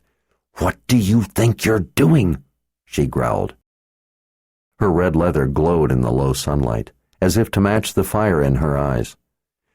"Shota knows something about this whole mess," he told her. "I need to know what she can tell me. I don't know what else to do. I don't have any choice." Kara let go of his wrist with one hand to press her fingers to her forehead, as she tried to gather her senses, tried to calm her sudden rapid breathing. "Lord Rahl, you can't do this. You can't. You're not thinking clearly. You're swept up in the passion of the moment, the passion of wanting something you think she has. You've got it in your head that you have to have it no matter what. You don't even know what she's offering. As angry as she is at you, it's most likely that she has nothing of any real value. I have to know something that will help me find the truth. And there is no assurance that this will. Lord Rahl, listen to me. You're not thinking clearly. I'm telling you, the price is too high. There is no price too high for Kaylin's life. especially if the price is merely an object. This isn't her life you would be buying. It's just a witch woman's word that she can tell you something useful. A witch woman who wants to hurt you for rejecting her. You said yourself that nothing she's ever told you before ever turned out to be the way she said. This will be no different. You will lose your sword, and it will be for nothing of value. Kara, I have to do this. Lord Rahl, this is crazy. And what if it's me that's crazy? What are you talking about? What if all of you are right, and there really isn't any Kaelin? What if I'm crazy? Even you think I am. I need to know what Shota can tell me. If I'm wrong about everything I believe, then what good is a sword going to do a crazy man? If all of you are right that I'm delusional, then what good can I do anyone else? What good am I to anyone if I'm crazy? What good am I at all? Her eyes looked liquid. You're not crazy. No? Then you believe there really is a woman named Kaelin and I'm married to her? When she didn't answer, he pulled her other hand off his wrist. I didn't think so. Kara turned angrily to Shota, pointing with her agile. You can't take his sword. It isn't fair, and you know it. You're taking advantage of his condition. You can't take his sword. The price I asked is but a trifling. The sword isn't even his. It never was. Shota beckoned with a finger. Samuel, watching from the shadows, scurried toward them through the trees. Kara stepped between Richard and Shota. It was given to Lord Rahl by the first wizard. Lord Rahl was named to the post of Seeker and given the Sword of Truth. It's his. And where do you suppose the first wizard got the sword in the first place? Shota pointed a finger tipped with a long red lacquered nail downward at the ground. He got it here. He came here, into my home, and stole it. That's where Zed got the sword. Richard doesn't carry it by right, but by theft. Giving it back to its rightful owner is a small penance to pay for what he wants to know. Kara had a dangerous look in her eyes as she lifted her agile. Richard gently grasped her wrist and lowered her arm before she started something that he knew could quickly turn ugly. He wasn't sure of the results of such a confrontation, but he dared not risk losing what Shota could tell him. Or Kara.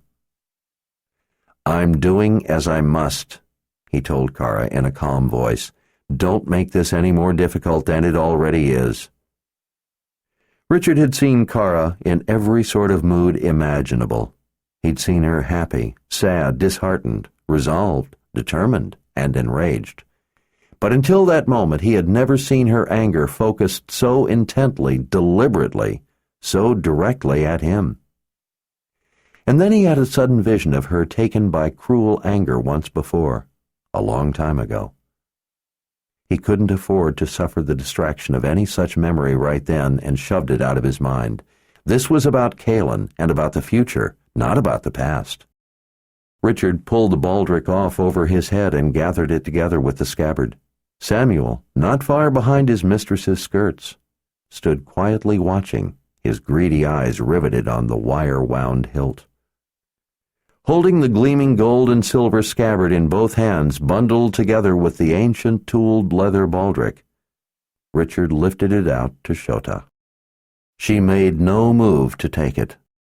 The sword belongs to Samuel, my loyal companion. She smiled triumphantly. Give it to him. Richard stood frozen. He couldn't let Samuel have the Sword of Truth. He just couldn't.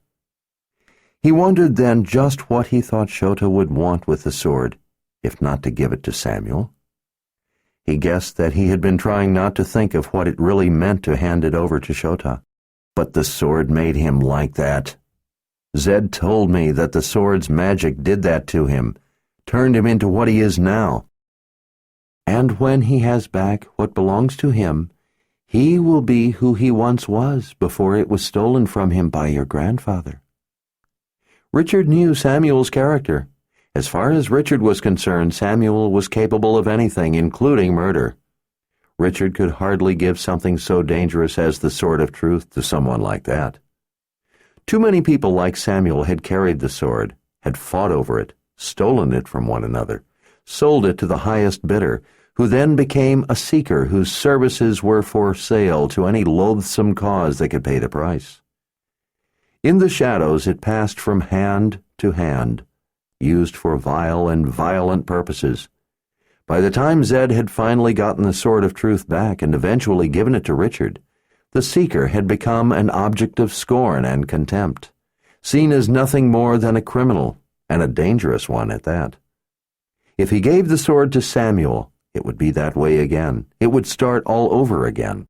But if he didn't, then Richard had no chance of ever stopping the far greater threat very likely loose in the world, or of ever seeing Kaelin again. While Kaelin was of paramount importance to him personally, he was convinced that her disappearance augured an ominous menace far more sinister, with potential harm on a scale he feared to contemplate. His responsibility as the seeker of truth was to the truth, not to the sword of truth. Samuel inched closer, his eyes on the sword, his arms reaching, his palms held up, waiting. "Mine, gimme!" Samuel growled impatiently, his hateful eyes glaring. Richard lifted his head to look at Shota. She folded her arms, as if to say that this was his last chance. This was the last chance Richard had of ever finding the truth. If he had known of any other way to find a solution, no matter how remote that chance might be, he would have taken the sword back and taken that chance instead. But he couldn't lose this chance, lose what information Shota had. There was nothing else to do. With trembling hands, Richard lifted the sword out. Samuel, unwilling to wait the final seconds until it reached him, lunged and snatched the sword away, finally clutching the coveted object to his breast. The instant he had it, a strange look came over his face. He glanced up into Richard's eyes with his own wide with wonder, his mouth hanging agape. Richard couldn't imagine what Samuel was seeing as a result of having his hands on the sword of truth. Richard thought that perhaps he was simply awestruck to realize that he actually did have it again. He suddenly skittered away, swiftly disappearing into the trees. The sword of truth was once again among the shadows. Richard felt naked and stunned. He stared off in the direction Samuel had gone. He wished now that he had killed Shota's companion the first time Samuel had attacked him. Samuel had attacked Richard more than once. Richard had let those chances slip away. He turned a harsh glare on Shota. "If he harms anyone, it will be on your head." "I am not the one who gave him the sword. You did so of your own free will. I did not twist your arm or use my powers to force you. Do not try to shed responsibility for your own choices and actions. And I am not responsible for his actions. If he harms anyone, I will see to it that this time he pays for his crimes." Shota glanced off among the trees dotting the sweep of grass. "There is no one here for him to harm. He has his sword. He is happy now." Richard seriously doubted that. With quiet fury, he turned his attention to the matter at hand. He didn't want to hear any more of her excuses, so he came right to the point. "You have your payment." She stared at him a long time, her face unreadable. Finally, in a quiet voice, she spoke a single word. "Chainfire." She turned and started toward the road. Richard seized her arm and turned her back. "What?" "You wanted what I know that can help you find the truth. I have given it to you. Chainfire." Richard was incredulous. "Chainfire? What does that mean?" Shota shrugged. "I have no idea. I only know that it is what you need to know to find the truth of all this." "What do you mean you have no idea? You can't just tell me some word I never heard of and then leave. That's not a fair trade for what I've given you." "Nonetheless, that is the agreement you made, and I have upheld my end of the bargain." "You have to tell me what it means." I don't know what it means, but I do know that it is worth the price you paid." Richard couldn't believe that he had agreed to a deal in which he got nothing of value in return. He was no closer to finding Kaylin than he had been before he'd come to see Shota. He felt like sitting down right there on the ground and giving up. "Our business is concluded. Goodbye, Richard. Please leave. It will be dark soon. I can assure you, you would not like to be here when it gets dark." Shota started down the road toward her palace in the distance. As he watched her go, Richard reprimanded himself for embracing failure without even trying for success. He now knew something linked to the mystery. It was a piece of the puzzle, a piece of the solution, so valuable that it had previously been known only to a witch woman. It confirmed for him that Kaylin was real. He told himself that he was a step closer. He had to believe that. "Shota!" Richard called. She paused and turned back, waiting to hear what he might say, looking like she expected a tirade. "Thank you," he said in a sincere voice. "I don't know what good knowing the word Chainfire will do me, but thank you. You have at least given me a reason to go on. When I came here I had none. Now I do. Thank you." She stared at him. He could not imagine what she could be thinking. Finally, she took a slow step back toward him. She clasped her hands before herself, looking down a moment before she stared off at the trees, apparently considering something. At last she spoke. "What you seek is long buried." "Long buried?" he cautiously asked. "Like the word Chainfire, I can't tell you what that means. Things come to me in regard to issues, problems, questions. I am the carrier of the information, the channel, you might say. I am not the source. I can't tell you the meaning, but I can tell you that what you seek is long buried." "Chainfire, and seek something long buried," Richard repeated as he nodded. "Got it. I'll not forget." Her brow twitched, as if something else had just come to her.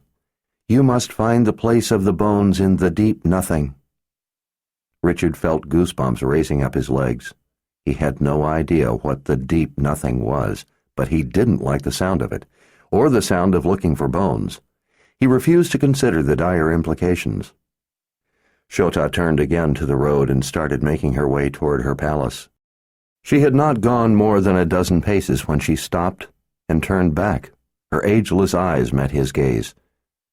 "Beware the viper with 4 heads." Richard cocked his head expectantly. "I don't know what that means, the viper with 4 heads. Whether or not you realize it right now, I have given you a fair trade. I have given you the answers you needed. You are the seeker, or at least you were. You will have to seek the meaning to be found in those answers." With that, she turned for the final time and walked off through the golden light down the long road. "Let's go," he said to Kara. "I'd not like to find out why we don't want to be here when it gets dark." Kara cast him an icy glare. "I would imagine it has something to do with a murderous maniac wielding a deadly sword coming at you from out of the darkness." Richard gloomily supposed that she might be right. Samuel would probably not be content to simply have the sword. He would probably want to eliminate the rightful owner and thereby any chance that Richard might lay claim to it, or somehow get it back. Despite what Shota had said, the real thief had been Samuel. The Sword of Truth was the responsibility of the first wizard. He was the one who named seekers and gave them the sword. It did not belong to whoever might possess it by any means. It belonged to the true wizard named Seeker. And that was Richard. With sickening dread, he realized that he had betrayed the trust his grandfather had placed in him when he had given Richard the sword. But what value would the sword be to him if keeping it meant that Kaylin would lose her life? There was no higher value to him than life. Chapter 43. Richard was so deep in thought that he wasn't fully aware of the arduous climb up the steep face of the cliff and out of Agaddon reach. In the golden light of the valley below them, the long shadows of trees lengthened across the green fields, yet the quiet beauty of the place as the sun sank behind the enfolding mountains was lost on him. He wanted to be far away from the valley and out of the swamp before darkness took hold for good. He tried to devote his efforts to that task, that mission, of putting one foot before the other, of moving, advancing. By the time they reached the top of the cliff and the vast swamp guarding the approach to Shota's home, it was an early dusk in the deep niche of the towering mountains that ring the place. Because the walls of rock cut the sunlight off early, it left the sky overhead a deep blue, but that light was unable to effectively penetrate the forest canopy, so that in the late day the vast green bog seemed mired in a perpetual gloom of half-night. The deep shadows were very different than those in Shota's valley. The shadows in the swamp concealed palpable but for the most part ordinary threats. The shadows around Shota concealed dangers that were not so easily appreciated, but that Richard suspected were far more pernicious.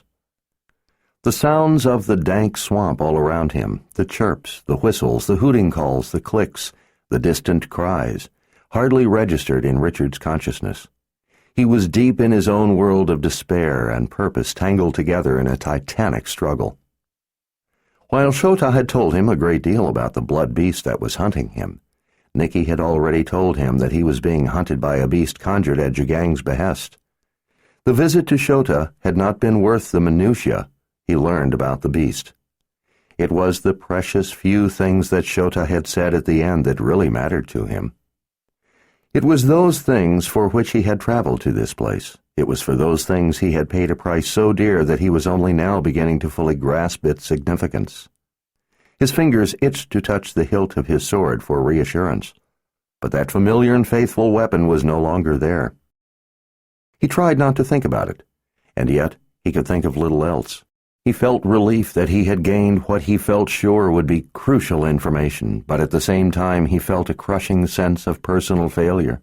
He paid only enough attention to where he was walking to keep from stepping on a yellow and black-banded snake he spotted coiled in the lap of a root, or letting the fuzzy spiders clinging to the underside of leaves silently slide down silken lines to alight on him.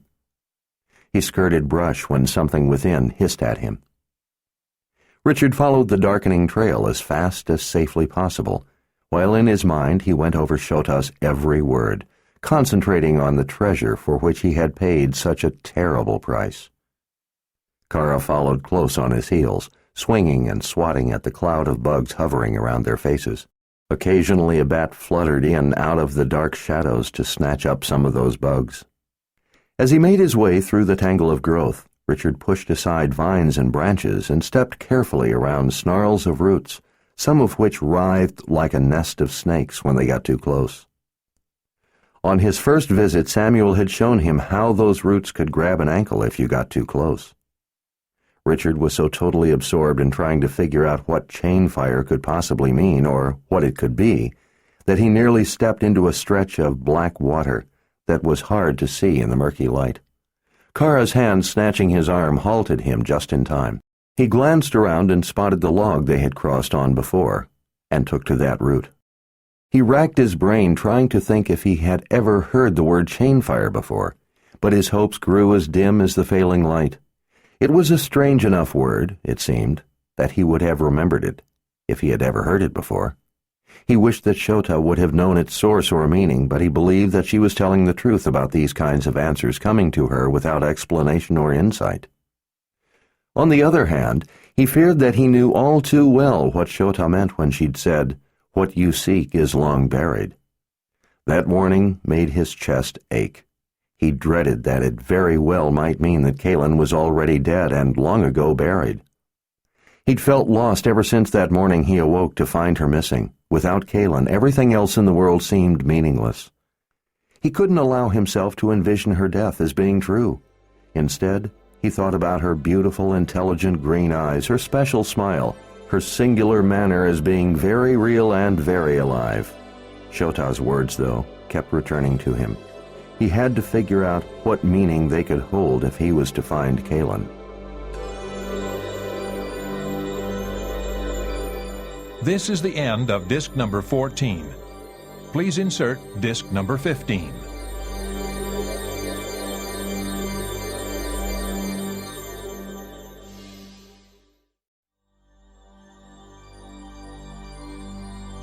This is disc number 15.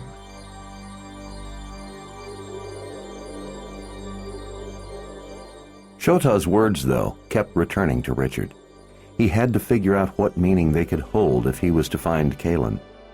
The last part, that he should beware the viper with 4 heads, had made no sense to him at first. But the more he mulled it over, the more it began to feel to him like he should understand it, as if it was something that should make sense to him or something he should be able to figure out if he just thought about it hard enough. The implication that seemed obvious was that this 4-headed viper, whatever it was somehow responsible for Kaelin's disappearance. He wondered if he only suspected that because it sounded sinister. He didn't want to allow himself to start down the wrong roads on groundless impulses. That would only waste valuable time. He feared that he had already used too much time. "Where are we going?" Kara asked, lifting him out of his snare of thoughts. He realized that it was the first thing she had said since leaving Shota. "To get the horses. You intend to try to make it over the pass tonight?" Richard nodded.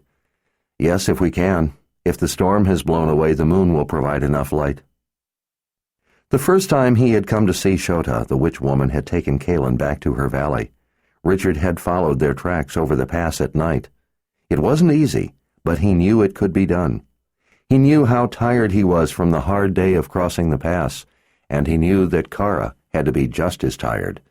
But he didn't intend to stop so long as he could still put one foot in front of the other. It was obvious by the set of Kara's jaw that she didn't like the idea of making such a journey at night. But instead of objecting, she asked something else. "And when we get the horses, then where?" "To try to get answers to what I found out so far." All around, the mist had slowly drifted in among the gnarled trees, hanging vines, and expanses of still water, as if it were coming closer to listen in on their conversation. There was no wind to move the trailers of moss, so they hung limp from crooked branches. Shadows moved in the dark places beneath vines and brush. Unseen things distantly splashed in the black stretches of stagnant water. Richard didn't really want to discuss the long and difficult ride ahead of them, so before Kara could say anything, he asked, "Have you ever heard the word Chainfire?" Kara let out a sigh. "No." "Any guesses at all about what it could mean?" She shook her head. "What about the place of the bones in the deep nothing? Does that mean anything to you?" Kara didn't answer for a moment. "It seems like the deep nothing might be vaguely familiar, like I might have heard it once before." Richard thought that sounded encouraging. "Can you recall where or anything about it?" "No, I'm afraid not." She reached out and casually plucked a heart-shaped leaf from a vine as she walked beside him. "The only thing I can think is that maybe I heard it as a child. I've tried and tried, but I just can't recall if that's really true, that I might have heard it. Or it's just that deep and nothing are common enough words, and so that's the reason it seems like I must know them." Richard let out a disappointed sigh. That was what he wondered too. If they were simply common words and that was what was making the deep nothing sound like maybe he should know it. "What about the viper with 4 heads?" he asked. Kara shook her head again as she dropped back a step to fall in behind him in order to skirt a tree limb hanging over into the trail. A small leaf-green snake was curled on the branch, watching them pass close by, licking the air for the scent of them. "It makes no sense to me," she said as she twirled the leaf by its stem. "I've never heard of such a beast, or whatever it is. Maybe the 4-headed viper lives in a place called the Deep Nothing." Richard had considered that possibility himself, but because of the way Shota mentioned them separately, he doubted it.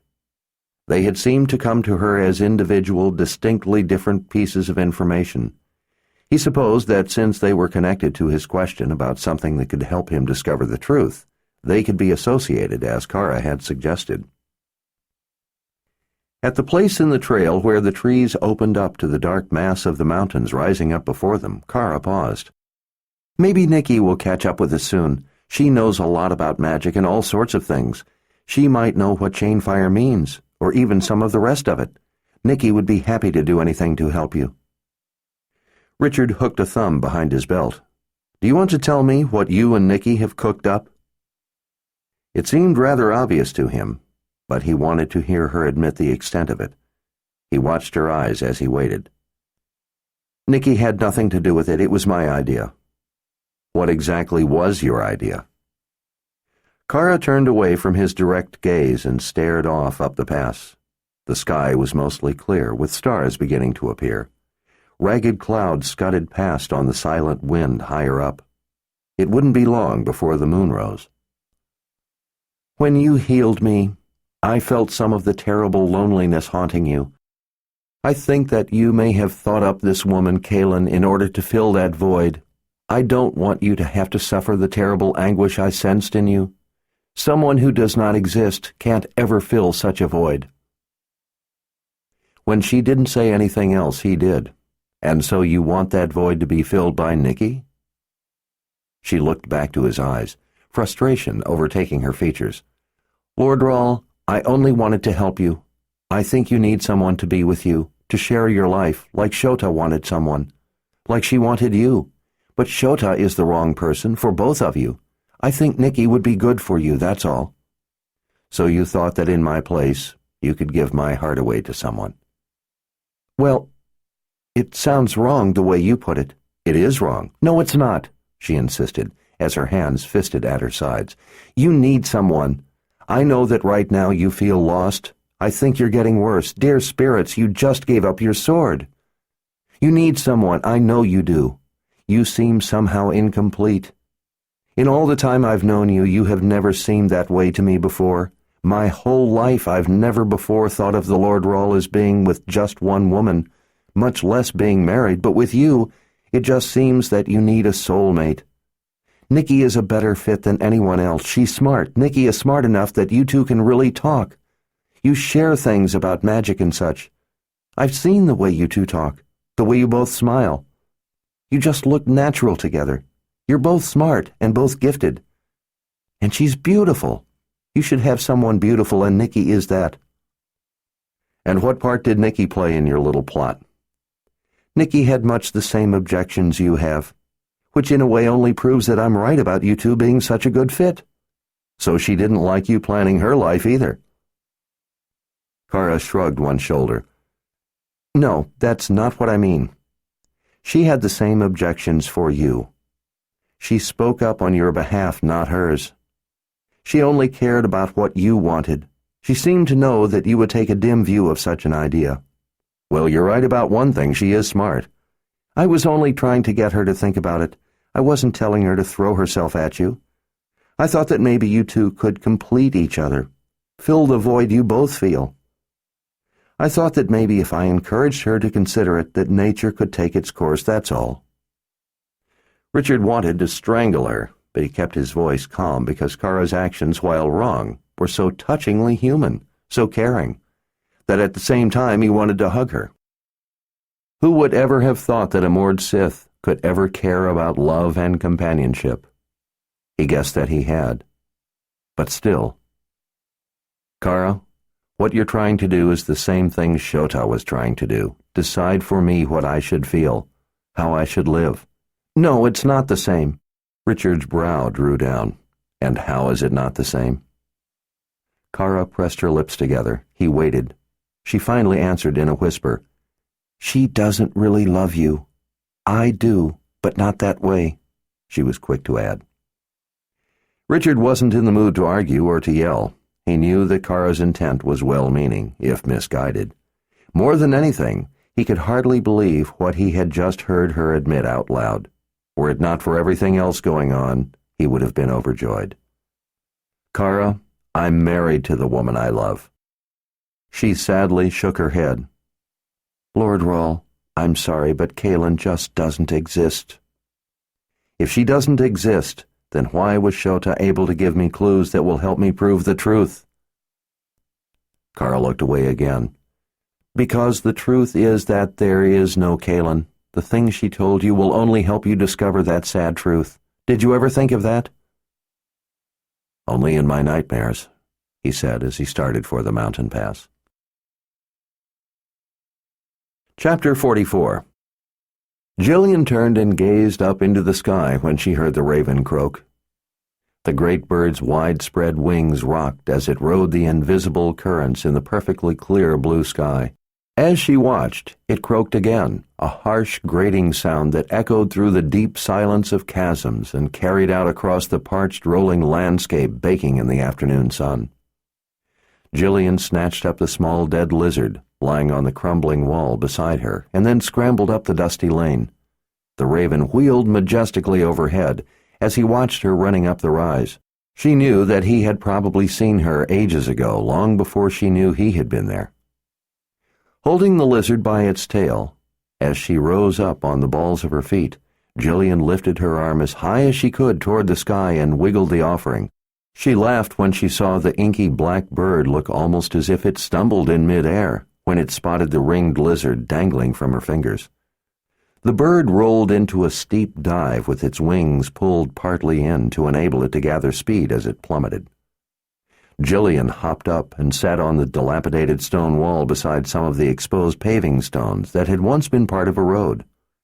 Over eons, much of that road had been buried beneath layers of dirt. Atop those layers of wind and rain-born soil, wild grasses and scraggly trees now grew. Her grandfather had told her that this was part of a special place, and very old. Jillian had trouble imagining how old it could be. When she'd been younger and had asked grandfather if it was older than him, he had laughed and said that while he admitted to being old, he was nowhere near that old, and that the ground did not in a single lifetime so swiftly cover over the accomplishments of man. He said that such slow work required not only time but neglect. There had been plenty of time, and with virtually no people left, neglect had worked its ways. Grandfather had told her how this empty ancient city had once been inhabited by their ancestors. Jillian loved to hear his stories about the mysterious people who had once lived in this place and had built the incredible city up on the headland beyond the stone spires. Her grandfather was a teller, and since she was always so eager to hear his tellings of the old lore, he said that if she was willing to put in the effort, he would make her the teller who would one day take his place. Jillian was excited at the prospect of learning to be a teller and mastering all the things there were to learn, someone respected for their knowledge of the ancient times and their heritage. But at the same time, she didn't like the implication that such an eventual advancement among her people would mark her grandfather's passing. Loki alighted next to her and folded in his glossy black wings, bringing her out of her consideration of weighty subjects, of ancient people and the cities they built, of wars and great deeds. The curious raven waddled closer. Jillian set down the freshly dead lizard and, holding the tip of its tail, wiggled it temptingly. Loki cocked his head, watching. Instead of taking the offering, he blinked his black eyes. He waddled closer to her, leading with his right foot in the cautious sideways manner he always used when approaching carrion. Rather than flapping his wings and hopping back several times in the guarded practice he employed when coming upon what he hoped would be a meal, but could potentially turn into a threat, he stepped boldly forward and snatched her buckskin sleeve in his heavy bill. "Loki, what are you doing?" Loki tugged insistently. The curious bird usually plucked at the beads down the sleeves or the leather thongs at the end, but now he pulled the sleeve itself. "What?" she asked. "What do you want?" He let go of her sleeve and cocked his head as he peered at her with one gleaming eye. Ravens were intelligent creatures, but she was never quite sure just how intelligent. Sometimes she thought that Loki was smarter than some people she knew. Loki's throat feathers and ears lifted out aggressively. He suddenly let out a piercing caw that sounded very much like angry frustration at not being able to talk so that he could tell her something. "Rah!" He fluffed out his feathers again and cawed again. "Rah!" Jillian stroked his head and then his back, scratching gently but firmly under his raised black plumage, something he loved to have done, before smoothing down his ruffled feathers. Instead of clicking contentedly and blinking lazily, as he usually did when she gave him such a scratch, he hopped back a step out of her reach and let out 3 piercing caws that made her ears hurt. "Rah! Rah! Rah!" She covered her ears. "What's gotten into you today?" Loki hopped up and down, flapping his wings. Hurrah! He ran across the top of the old cobble road, flapping and croaking. At the other side, he fluttered up into the air, alighted, and then lifted off the ground again. Hurrah! Jillian stood. You want me to come with you?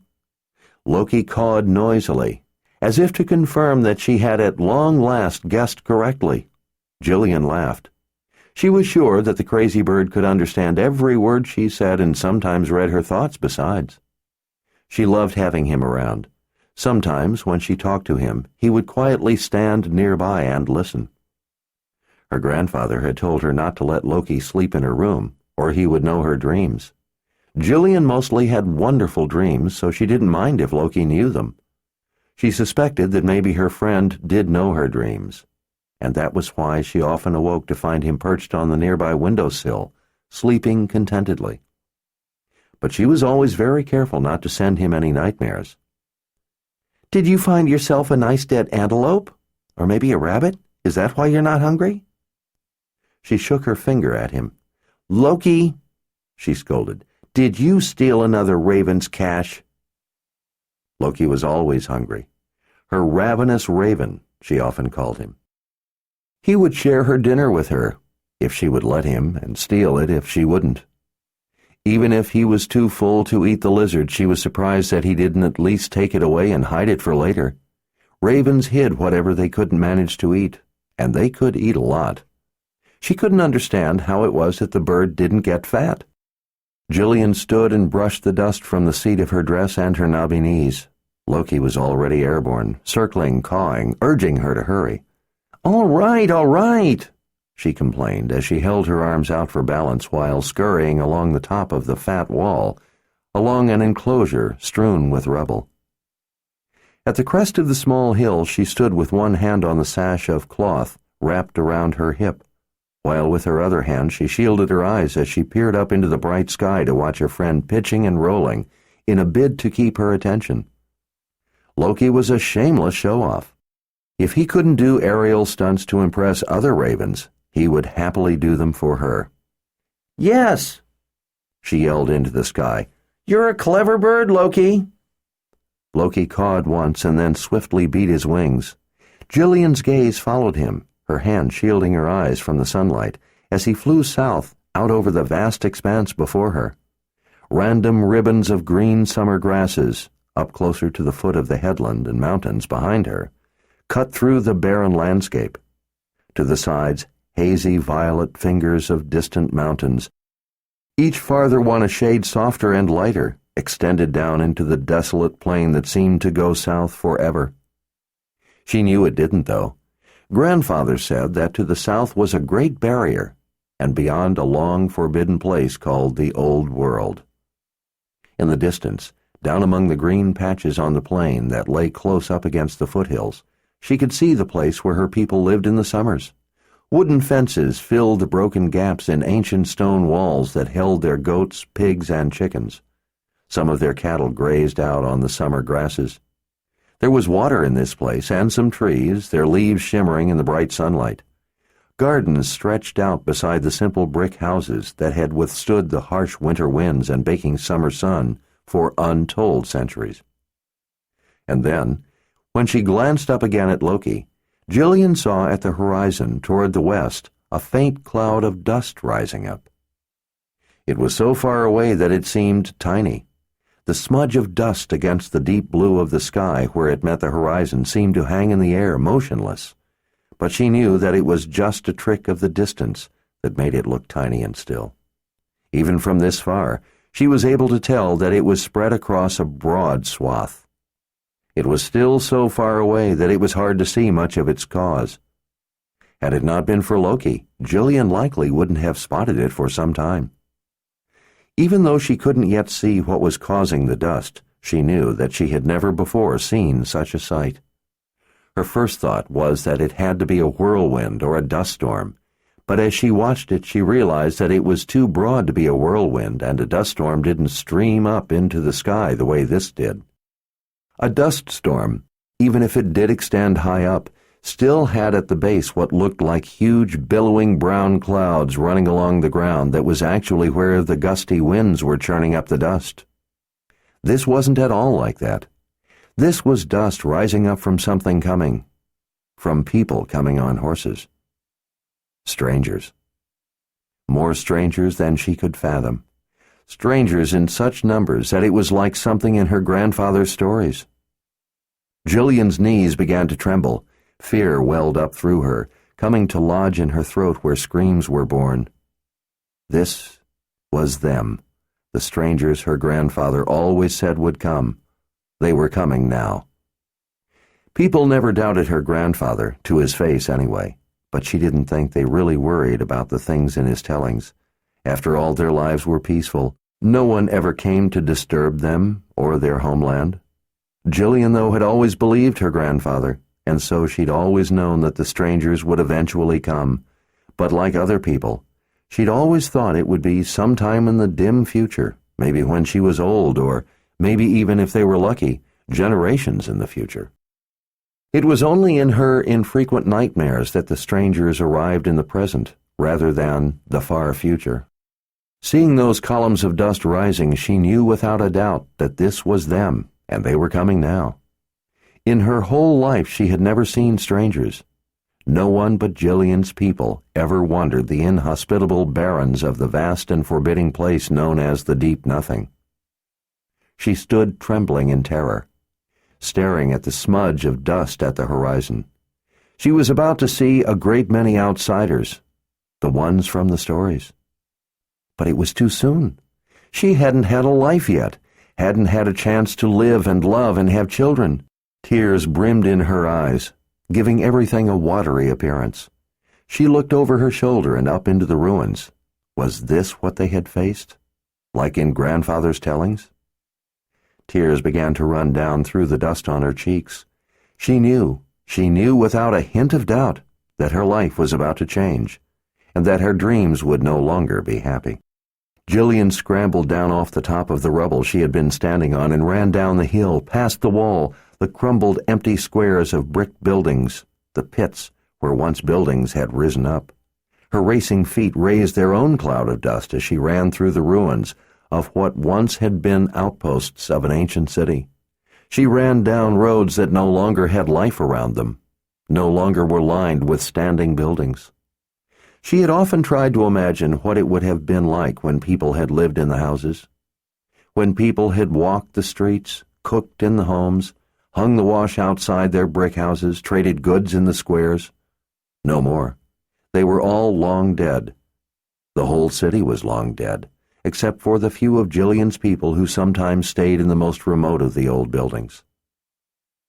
As she got closer to those ancient buildings of the outposts that they had used when they lived in this area for the summer, Jillian saw people hurrying about, yelling to one another. She saw that they were gathering up their things and collecting the animals. It appeared that they were going to move on, maybe back into the shelter of the mountains or out onto the barrens. She had seen her people do such a thing only a few times before. The threat had always turned out to be imaginary. Jillian knew that this time it was real. She wasn't sure, though, if they would have enough time to flee the approaching strangers and hide. But her people were strong and swift. They were used to moving around on the empty land. Grandfather said that no one else but her people could survive so well in this forsaken place. They knew the mountain passes and places of water, as well as the hidden passages through what seemed like impassable canyons. They could vanish into the inhospitable land in short order and survive. Most of them could, anyway. Some, like her grandfather, were no longer swift. With that renewed fear, her feet ran all the faster, padding with a steady beat over the dusty ground. As she got closer, Jillian saw men packing their travel goods on the mules. Women collected cooking utensils, filled water containers, and carried clothes and tents out from their summer homes and storage buildings. It looked to Jillian that they had been aware of the approaching strangers for some time, as they were already well advanced in their preparations to depart. "Ma!" Jillian called out when she saw her mother packing her pot atop a mule already piled high with their belongings. "Ma!" Her mother flashed a quick smile and held out a sheltering arm. Even though she was getting past the age for such things, Jillian nuzzled under that arm like a chick burrowing under a mother hen's wing. "Jillian, get your things." Her mother shooed her with a hand. "Hurry." Jillian knew better than to question at a time like this. She wiped away her tears and ran to the small, square, ancient building they used as their home when they summered on the plains near the headland. The men sometimes had to replace the roofs when the worst of the weather tore them off.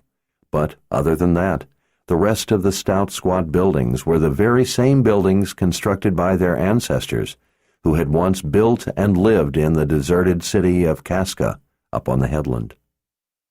Grandfather, looking drawn and pale as she imagined a ghost might look, waited in the shadows just inside the door.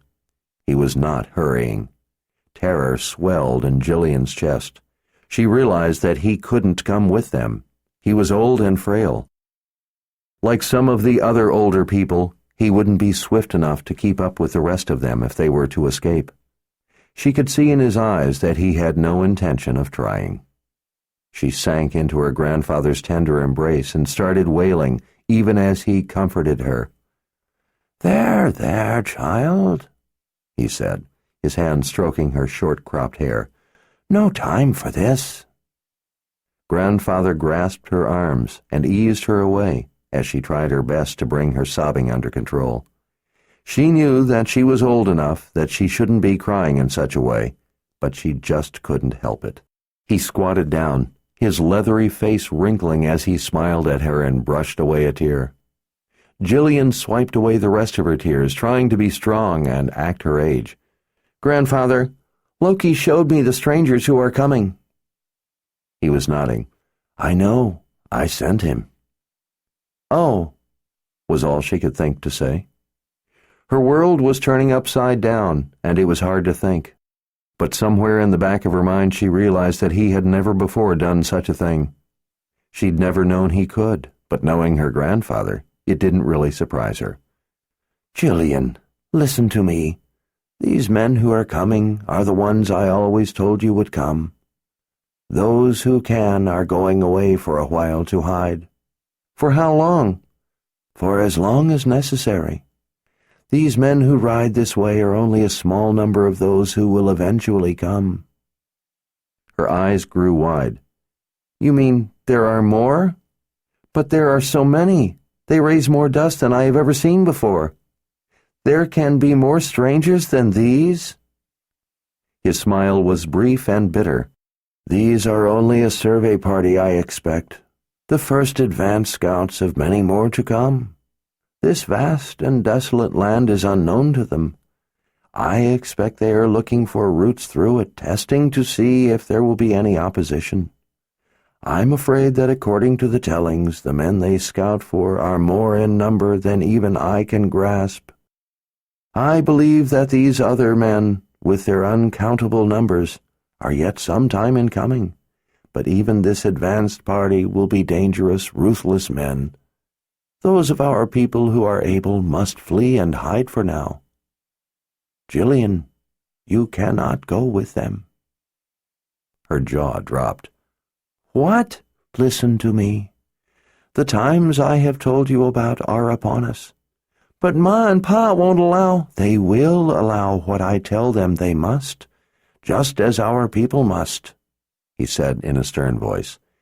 "This is about far greater matters. Matters that have never before involved our people, at least not since our ancestors filled the city. Now these things concern us as well." Jillian nodded solemnly. "Yes, Grandfather." She was terror-stricken, but at the same time she felt an awakening sense of duty to her grandfather's call. If he intended to trust her with such things, then she could not fail him. "What is it I am to do, then?" "You are to be the priestess of the bones, the carrier of dreams." Jillian's mouth again fell open. "Me?" "Yes, you." "But I'm still too young. I've not been trained in such things." "There is no more time, child." He leaned toward her in admonition. "You are the one to do this, Jillian. I have already taught you much of the tellings. You may think you are unprepared, or that you are not old enough, and all that may have some truth to it. But you know more than you may realize. What's more, there is no other. It is upon you to do this." Gillian couldn't seem to make herself blink. She felt completely inadequate, and at the same time faintly excited and guardedly inspired. Her people were depending on her. More importantly, her grandfather was depending on her, and he believed she could do it. "Yes, grandfather. I will prepare you to be among the dead, and then you must hide among them and wait." Fear began to wrap its arms around her again. She had never stayed all alone among the dead. Gillian swallowed. "Grandfather, are you sure that I'm ready for such a thing, to be there alone among the dead, waiting for one of them?" The light coming in from the open door cast his face with a forbidding look. "You are as ready as I can make you. I had hoped there would be time left to teach you many more things, but at least I have taught you some of what you must know." Outside, people rushed around in the sunlight, tending to the preparations. They were careful not to look into the shadows. To Grandfather, after he had pulled her away from the rest of them, telling her what she must face. "To tell you the truth," he said, "this has taken me unprepared as well. The tellings have been carried down from our people for thousands of years, but they never said when it would happen. I never really believed that it would come during my life. I remember my own grandfather telling me the things I have told you and not really believing it would ever happen except maybe in some far future time. That didn't really mean anything to my life. But the time is now upon us, and we must do our best to honor our ancestors. We must be ready. You must, as we have been taught through the tellings." "How long will I have to wait?" "There is no way I can tell you that. You must hide among the spirits. As the tellers have done down through the centuries, you and I have stashed food as Loki does, for just such an eventuality. You will have food to keep your belly full. You can fish and hunt for game when it is safe to be out." "Yes, Grandfather, but couldn't you hide with me?" "I will take you up there, help prepare you, and tell you all I can. But I must then return here to help make these strangers think we are out in the open and welcoming to them, while the others of our people escape, and so that you will be able to hide. I could not be as swift as you, nor as small to slip through the narrow places so that these men cannot follow you. I will have to return here and do my part." "What if the strangers hurt you?" Grandfather took a breath and let it out with weary resolve. "It may be that they do so. These men who come will be capable of such brutality. That is why this is so important. Their cruel ways are why we must be strong, and why we must not give in to them, even if I die." He shook a finger at her. "And you can be sure that I will do my best not to. I will be buying the rest of you the time you need." Gillian chewed on her lip. "Aren't you afraid to die?" He nodded as he smiled. "Very. But I have lived a long life, and because I love you so, I would choose that you have a chance to do the same." "Grandfather," she said through choking tears, "I want you to be with me for my life." He took her hand. "Me too, child. I wish to see you grow into a woman and have your own children. But I don't want you to worry too much for me. I am not so helpless nor a fool. I will sit in the shade with the others and present no threat to these men worth killing. We will confess to the strangers that the younger of our people ran away in terror, but we could not. The strangers will likely have more important things to do than waste their energy harming us. We will be fine. I want you to think about what you must do and not worry about me." Gillian felt a little better about his safety. "Yes, Grandfather." "Besides," he told her, Loki will be with you, and he will carry my spirit with him, so it will be almost like I am watching over you." When she smiled at that, he said, "Come now, we must go and make preparations." Gillian's mother and father were allowed a brief farewell after Grandfather told them in a stern voice that he was taking her to be with their spirit ancestors and see to the safety of their people. Her mother and father either understood the importance of allowing their daughter to go, or were too afraid of Grandfather to refuse. In either case, they hugged her and bid her strength until they could be together again. Without speaking more of it, Grandfather led her away, as eyes followed them. He took her up the ancient roads and through gorges, past the deserted outposts and mysterious buildings, and up the great rise of the land. As they climbed, the sun lowered in the western sky behind the golden tail of dust that slowly but steadily came ever closer. She knew that before the sun set, most of her people would be gone. The lowering sun allowed the murky shadows to begin to haunt the defiles.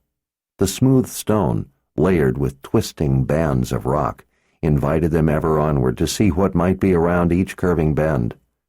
Along the bottom, the gravel was littered here and there with bones of small animals. Most, she knew, were the leavings of the coyotes and the wolves. She tried very hard to banish the mental image of her own bleached bones lying scattered in the gravel.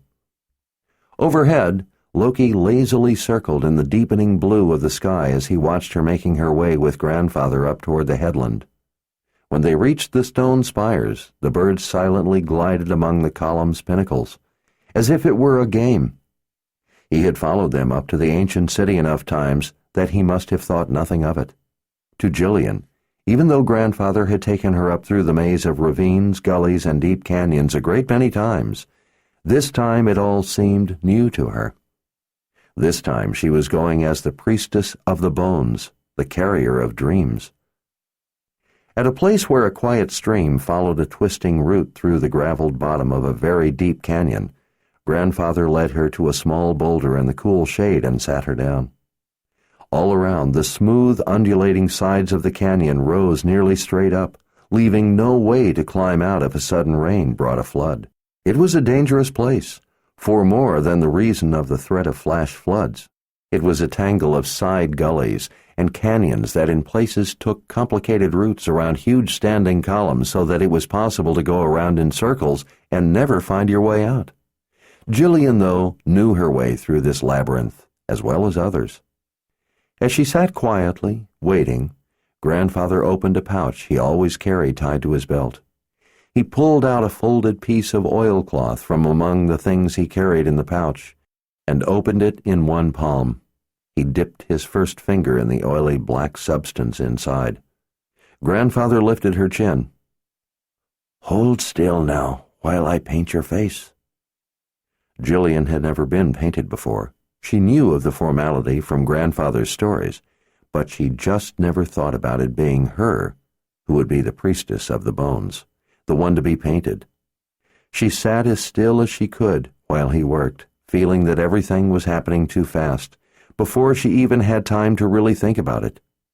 Earlier that day, the most she had on her mind was catching a lizard for Loki.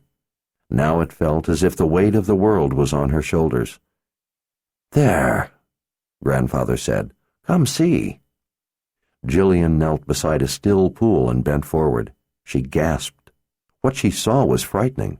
The face staring back had a painted black band across it, like a blindfold, but one she could see through. Her copper-colored eyes stared back at her from the dark midst of that smoky black mask. "Now the evil spirits will not be able to see you," he told her as he stood. "You can safely be among our ancestors." Gillian stood as well, feeling very strange indeed. She felt transformed. The face she'd seen had been the face of the priestess. She'd heard about it in Grandfather's tellings, but she'd never seen such a face in real life, much less expected it to ever be her own. She leaned over and stole a cautious peek into the still pool. "This will truly hide me? It will keep you safe," he said as he nodded. She wondered if Loki would know her. if he would be afraid of her. The face staring back from the still water certainly scared her. "Come," Grandfather said. "We must get you up there, and then I must get back so the men will find me there with those of our people who remain behind."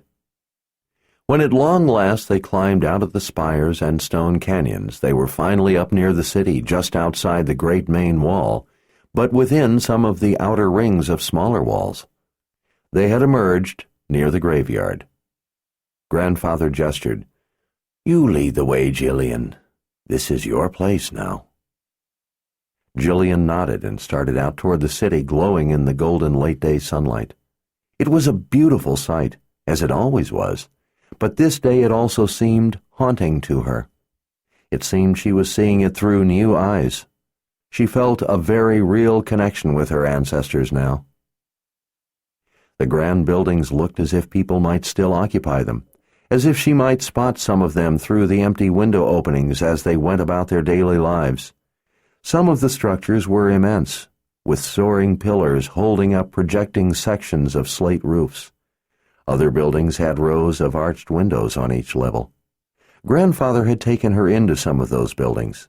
It was amazing to see places that were stacked inside with layers of rooms, so that one had to climb stairs. Stairs actually built right inside the buildings to get to rooms above.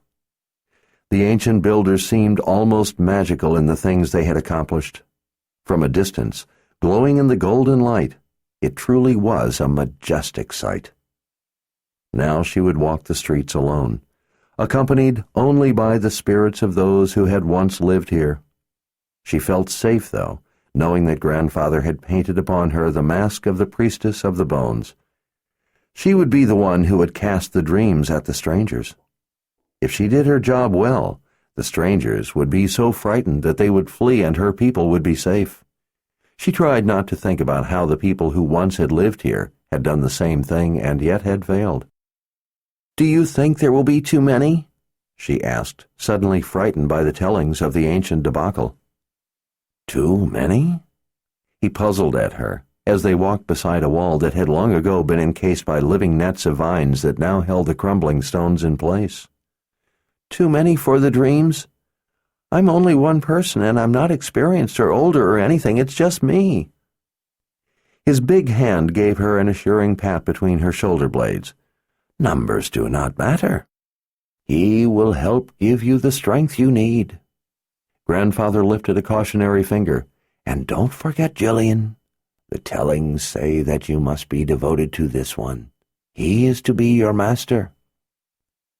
Jillian nodded as they entered the vast graveyard. In the lower reaches there were simple stone markers. As they climbed higher, past row upon row of graves, they eventually came to larger and more ornate monuments to the dead. Some of them had grand statues of people in proud poses atop them. Some had carvings of the flame of life that represented the Creator's light. Some had ancient inscriptions of lasting love. A few had only an ancient symbol on them that her grandfather told her was called a grace. Some of the great monuments had only a name. Deep in the place of the dead, near the highest spot, where the weathered trees grew large and twisted, they came at last to a grand grave marked with a huge ornately crafted stone monument. Atop it sat a speckled gray granite urn that held olives, pears, and other fruits, with grapes spilling out over one side, all carved from the same piece of stone. Grandfather, who had taken her to see this monument many times as he gave her tellings, said that the urn was meant to represent the bounty of life that man created through his creative efforts and hard work. He watched her as she paused and then stepped closer to a huge gravestone for someone long dead, carved from one piece of stone back in the time that the ancient city had been alive. She wondered what he had been like. She wondered if he had been kind or cruel, or young or old. Loki alighted atop the carved stone grapes and ruffled his glossy black feathers before settling himself. She was glad that Loki would keep her company in such a lonely place. Jillian reached out and traced a finger through the letters that spelled out the name carved in the gray granite. "Do you think the tellings are true, Grandfather? I mean, really true?" I was taught that they are. Then he really will come back to us from the world of the dead? Really, truly come back to life from the dead? She looked back over her shoulder. Her grandfather, standing close behind her, reached out and reverently touched the stone monument. He nodded solemnly. He will. Then I will wait for him, she said. The priestess of the bones will be here to welcome him and serve him when he returns to life. Jillian briefly glanced at the dust rising at the horizon and then turned back to the tomb. Please hurry, she implored of the dead man. As her grandfather watched, she gently ran her small fingers through the bold letters on the tomb. I can't cast the dreams without you, Jillian said softly to the name carved in the stone. Please hurry, Richard Rahl, and return to the living. Chapter 45. As Nicky's horse, Sadine, stepped through the empty city, the clop of his hooves on the stone cobbles echoed among the canyons of deserted buildings like a forlorn call that went unanswered. Colorful shutters stood open on some of the windows, closed on others. On the second floor of many of the buildings, tiny balconies overlooking the empty streets had wrought iron railings standing in front of doors with drapes pulled tightly closed. There was no breeze to move the legs of a pair of pants Nicky saw hanging on a line, strung between the second floors on opposite sides of an empty alleyway. The owner of the pants had long ago walked off without them. The quiet was so imposing that it bordered on ominous. It was an eerie feeling being within a city without its people, the mere shell that had once held life and vitality, now with form but no purpose. It was somewhat reminiscent of viewing a corpse, the way that it seemed so nearly alive and yet so still that there could be no doubt as to the terrible truth. If left this way, if not brought back from the cold brink with life, it would eventually crumble into forgotten ruins. Through narrow gaps between buildings, Nicky caught glimpses of the Wizard's Keep, embedded in a rocky slope high up on the monstrous mountain. The vast, dark complex, perched like a menacing vulture ready to pick over the remains of the silent city. Spires, towers, and high bridges rising up from the keep, snagged clouds slowly drifting past the sheer, fractured face of the rock. The immense edifice was as sinister a sight as she had ever seen. Still, she knew that in reality it wasn't a sinister place, and she was relieved to at last have arrived. It had been a long and difficult journey from the old world up to Aidendrill. There had been times when she had feared she would never be able to escape the snares of troops strung out along the way. There had been times when she had for a time lost herself in killing them. There were so many, though, that she knew she had no realistic hope of making any meaningful reduction in their numbers. It had enraged her that she could be little more than a pest to them. Still, her real purpose had been to reach Richard. The Order troops were merely an obstacle in her way. Through the conjured connection she had forged with Richard, Nicky knew that she was at long last near to him.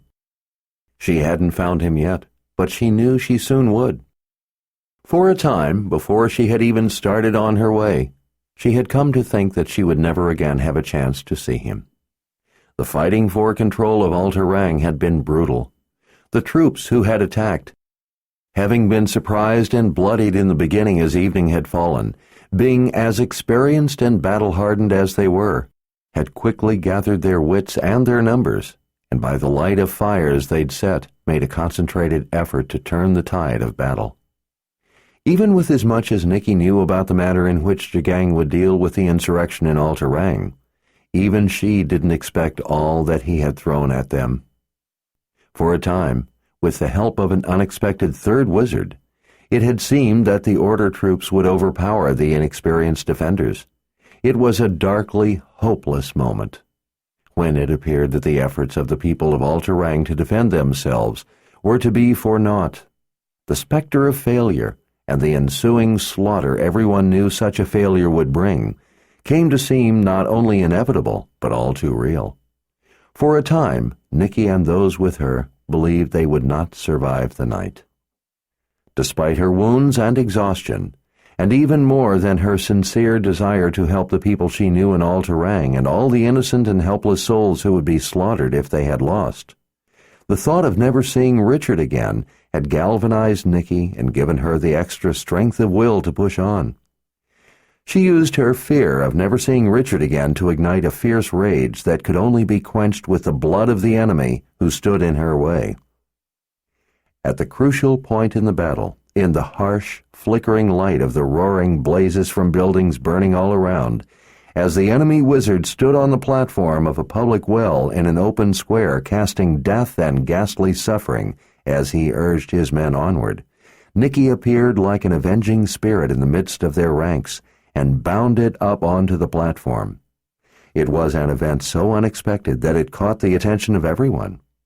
In that brief fraction of time when they all stared in stunned surprise, in full view of the Order troops, she abruptly cleaved the chest of their astonished wizard, and with her bare hands ripped out his still beating heart. With a cry of primal anger, Nicky held the bloody trophy up for his soldiers to see and promised them the same. At that moment, Victor Cascella charged with his men into the center of the invaders. He was gripped by rage of his own, not just that the marauding thugs would murder and pillage the people of All-Terang, but that they would steal his hard-won liberty. Had he the gift, his fierce glare alone might have cut down the enemy. As it was, his bold attack was as unexpected as it was ferocious. That combination of events broke the courage of the attackers. None of them wanted to face the wrath of the blacksmith and fall under the fury of his mace any more than they wanted a mad sorceress, who seemed like the avenging spirit of death itself, to rip out their hearts. The elite Order troops turned and tried to escape from the city, from the middle of an enraged populace.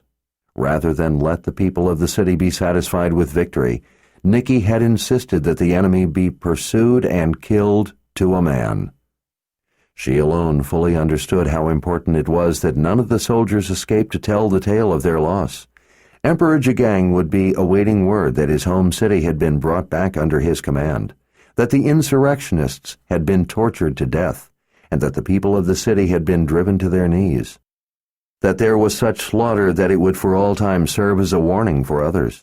Even though he expected success, Nicky knew that Jagang would have taken word of the defeat in stride. He had lost battles before. It did not deter him. From losses, he learned the measure of the opposition. He would have simply sent more troops the next time, enough to accomplish the task, and to do so as viciously as possible, not only to ensure victory, but to ensure an extra measure of punishment for resisting his authority. Nicky knew the man. He did not care about the lives of his soldiers, or the lives of anyone for that matter. If men fought for the Order and died, then glory in the afterlife would be their reward. They could expect only sacrifice in this life. But if no word of the battle for All-Terang ever arrived, that was something altogether different. Nicky knew that Jagang was nettled by lack of knowledge more than any enemy. He did not like the unknown. She knew that sending off crack troops, along with 3 rare and valuable wizards, and then never again hearing another word from any of them, would gall him no end. He would work the mystery over and over in his mind the way a nervous man worked a worry stone in his fingers.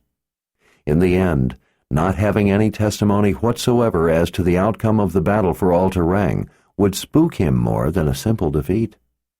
He did not fear losing men. Life meant little to him, so a defeat he could handle. But he didn't at all like the unknown. Perhaps worse, his army, composed of men prone to superstition, would take such an event as a bad omen. As Nicky followed the twisting turns of the narrow cobblestone street, she came around a curve and looked up to see, between the buildings lining each side, a sight that nearly took her breath away. On a hill in the distance, lit by the sun, set on a sweep of beautiful grounds of emerald green, stood a magnificent palace of white stone. It was as elegant as anything she had ever seen. It was a structure that stood proud, strong, and pleasingly possessed of a distinctly feminine grace. This she knew could be nothing other than the confessor's palace. The sight of it, exquisite, authoritative, pure, stood in stark contrast to the towering mountain behind it, upon which rose the dark, soaring walls of the keep. It seemed clear to Nicky that the Confessor's Palace was meant to be majesty backed by dark threat. This had been, after all, the place that for millennia had ruled the Midlands. The larger lands of the Midlands had palaces in the city for their ambassadors and members of the Central Council, which had ruled the collective lands of the Midlands. The Mother Confessor reigned over not only the confessors, but the Central Council as well. Kings and queens answered to her, as did every ruler of every land in the Midlands. From the narrow street she was on, Nicky didn't see the palaces representing the various lands, but she knew that not a one of them would be as grand as the Confessor's Palace, especially not with the imposing keep as a backdrop. Through a gap in the buildings to the side, movement caught Nicky's attention. When she saw it was dust rising into the still air, she laid the reins over and swung Sadine around, directing him down a side street. Squeezing her lower legs, she urged him into a canter. Without pause, he charged off down the narrow dirt street. In flashes between buildings, she could see the dust rising in the distance. Someone was riding at speed up a road toward the mountain where the keep stood. Through her link with him, she knew who it had to be. Nicky had helped end the threat to Altarang as swiftly as possible, primarily so that she could be off after Richard. It wasn't that she didn't care about those people, or eliminating the animals sent to massacre them. It was just that she cared more about getting to Richard. At first, she had it in her mind to ride as fast as she could and catch up with him in Kara. It had quickly become apparent, however, that there was no chance of that. He was simply traveling too swiftly. When Richard was focused on a goal and determined to get to it, he was relentless. Nicky realized that her only hope of ever catching up with him again was, instead of chasing him, to head toward where he would go next and intercept him. She knew that the witch woman couldn't help him find a woman who didn't exist, so Nicky reasoned that Richard would next head north to try to get help from the only wizard he knew, his grandfather Zed, at the Wizard's Keep in Aidendrill. Since she'd still been a long way back to the southeast, Nicky had decided to take the shortest route to Aidendrill, thereby needing to cover much less distance than he would, and thus be able to intercept him there. As she broke out of the narrow confines of the buildings of the city, Nicky's heart quickened when she saw that she was right, when she finally saw Richard. He and Kara were charging up a road, pulling a long ribbon of dust behind them. Nicky recalled that they'd left Altarang with 6 horses. They now had only 3. By the way they were riding, Nicky strongly suspected that she knew why. When Richard had his mind set on something, he was unstoppable. He had probably ridden the other horses to death. As Nicky galloped out of the city to cut them off, Richard immediately spotted her and slowed his pace. Sadine carried her swiftly over the small rises, past paddocks, stables, workshops, deserted market stands, a blacksmith's shop, and fenced pastures with buildings for animals that were no longer there. Stands of pine trees flashed past, and she raced under the broad crowns of white oaks crowded close to the road in places. Nicky couldn't wait to see Richard again. Her life suddenly had purpose again.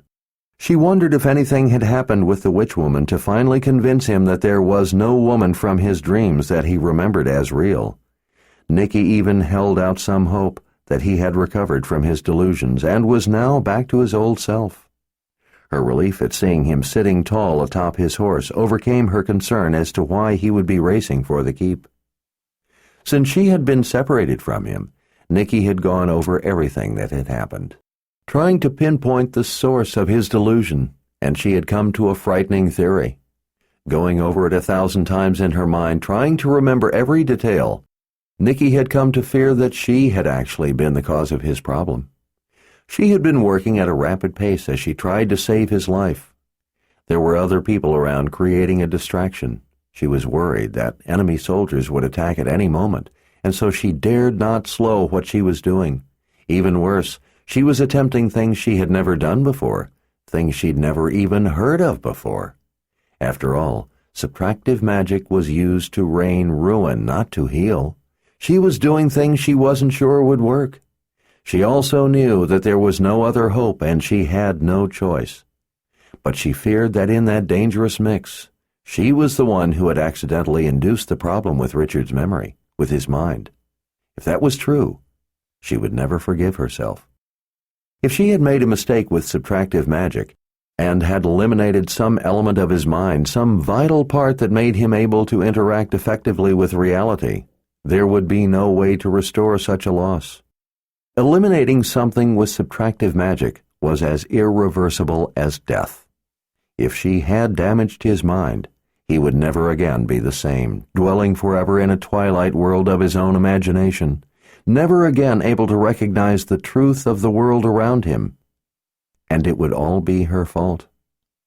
That thought had taken her to the edge of despair. Richard and Kara halted beside the road as they waited for Nicky to reach them. Fields of tall summer grass grew at the base of wooded hills beyond.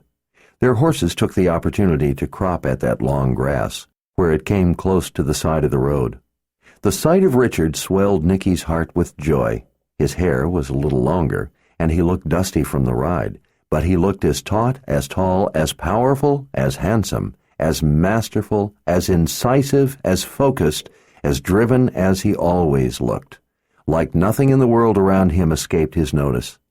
Despite his simple and dusty travel clothes, he looked every inch the Lord Rahl himself. Still, it seemed there was something not right about him. "Richard!" Nicky called out as she raced up to him and Kara. Even though they saw her, Nicky reined in Sadine as she reached them. Once she was stopped, the dust she had outpaced began to catch up and drift past. Richard and Kara waited. With the way Nicky had shouted, they looked like they expected her to say something urgent, when it had been nothing more than her excitement at seeing him. "I'm relieved to see that you're both well," Nicky said. Richard visibly relaxed and draped both hands over the pommel of his saddle. His horse shivered flies off its rump. Kara sat up straight in her saddle, her horse close and behind Richard's, tossing its head a little at how tightly she had him reined in after the gallop. "I'm glad to see you looking well, too," Richard said. His warm smile said that he meant it.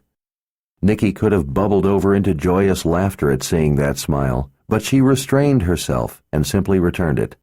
"How did it go in All-Terang?" he asked. "Is the city safe?" "They destroyed the invaders."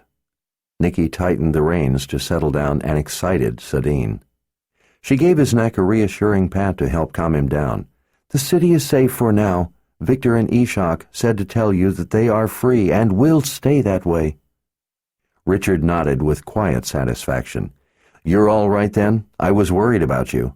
"Fine," she said, unable to restrain her grin at the very idea that he had been worried for her, and not the least bit interested in telling him about injuries that were now healed.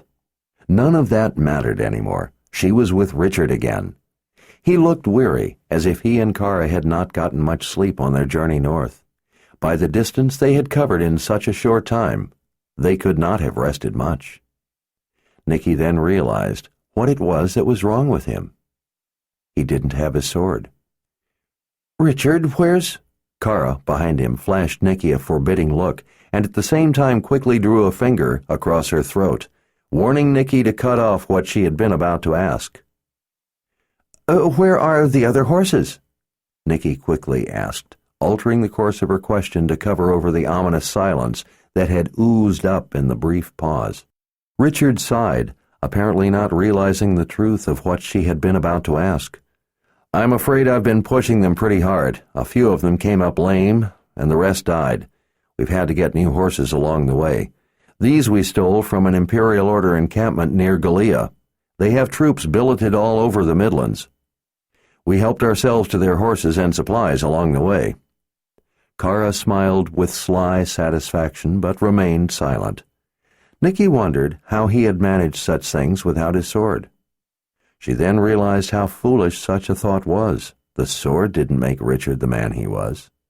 "And the beast?" Nicky asked. Richard glanced over his shoulder at Kara. "We've had a few encounters." For some reason, Nicky sensed something disquieting in his voice, if not his words. "A few encounters?" she asked. "What sort of encounters? What's the matter? What's wrong?" "We managed, that's all. We'll talk about it later when we have time." She could see by the irritable look in his eyes that he was understating it and was in no mood to have to relive it right then. He pulled the reins over, taking his horse's attention away from the grass. "Right now I need to get up to the keep." "And what of the witch woman?" Nicky asked as she walked her horse alongside his. "What did you find out? What did she say?" "That what I seek is long buried," he muttered dejectedly to himself. Richard wiped a weary hand across his face and then came out of his private thoughts to fix her in his penetrating gaze. "Does the word Chainfire mean anything to you?" When Nicky shook her head, he asked, "What about the deep nothing?" "Deep nothing?" Nicky thought it over briefly. "No. What is it?" "I have no idea, but I need to find out. I'm hoping Zed will be able to shed some light on it. Come on, let's get moving." With that, he galloped away. Nicky immediately urged Sadine into a gallop to keep up.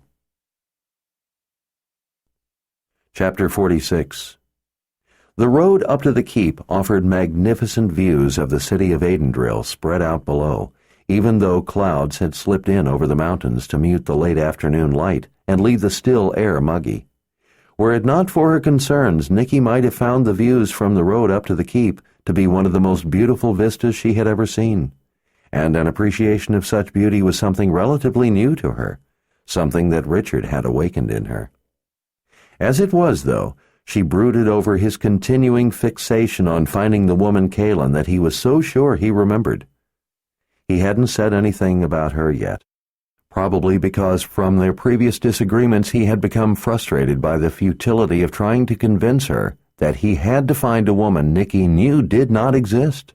Despite not mentioning her, it was clear to Nicky that he was no less determined to find Kaelin now than he had been the last time Nicky had been with him. Her hopes that he would be better by the time she finally caught up with him had faded. Her pleasure over the view dimmed. There was something, though, a look in his eyes that seemed to Nicky somehow different. She couldn't put her finger on what it was, or what it could mean. He'd always had a penetrating gaze, a cutting, raptor-like appraisal, but now, the way he met her gaze, it was even more acute, as if he were laying her open and searching her soul. Nicky had nothing to hide, though, especially from Richard. She had nothing but his best interest at heart. She wanted nothing more than for him to be happy. She would do anything to help him to be happy. She supposed that was why her mood had sunk. Even though he was still determined, she knew that he was growing ever more dispirited. The light of life in his eyes was something Nicky treasured. She would not want to see it go out. Trying to keep up with him left Nicky no opportunity to ask him about what had gone on with the witch woman. From Kara's silence, Nicky knew that, whatever had happened, it had not gone as well as Richard had expected. That was no surprise to Nicky. How could a witch woman, even if she wanted to help, be of any use in finding a woman who existed only in Richard's mind?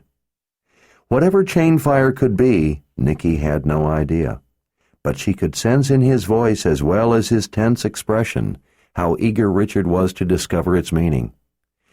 After having lived with him for so long, Nicky knew his feelings without him having to say a word.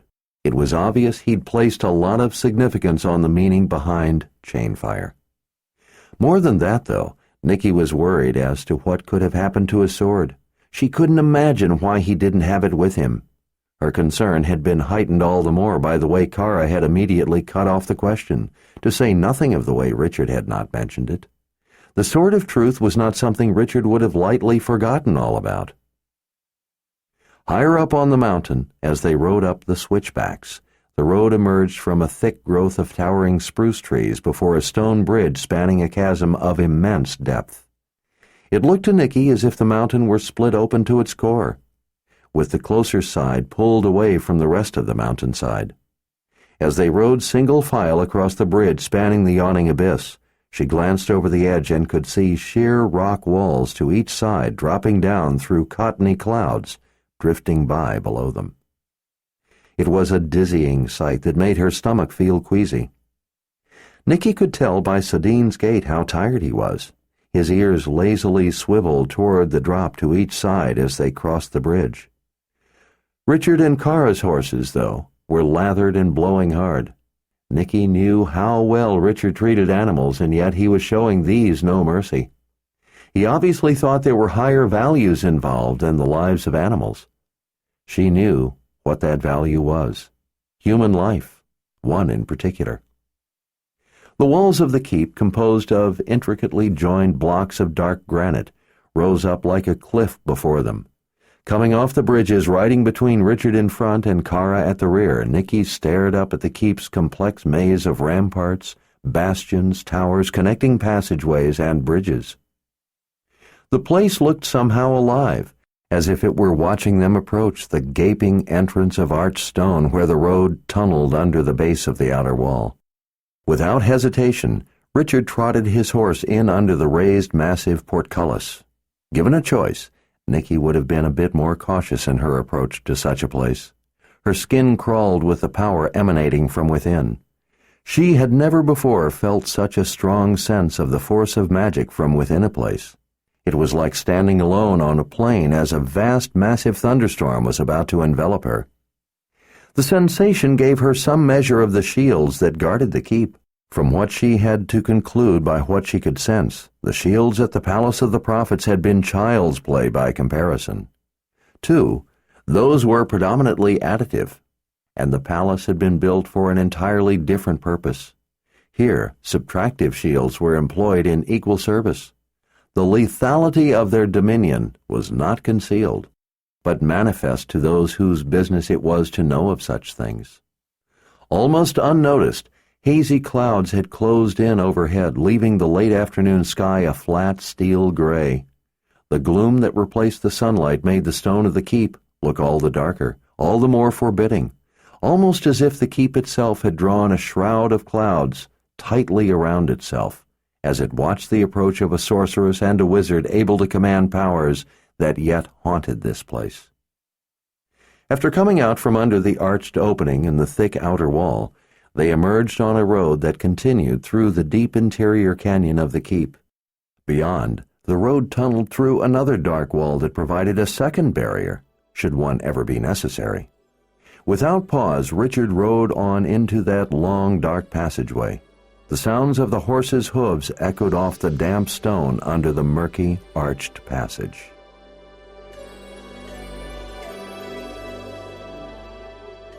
This is the end of disc number 15. Please insert disc number 16.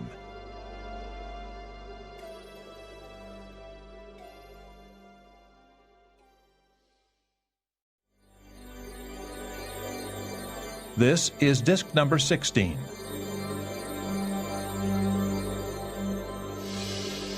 Without pause, Richard rode on into that long, dark passageway into the keep. The sounds of the horses' hooves echoed off the damp stone under the murky, arched passage.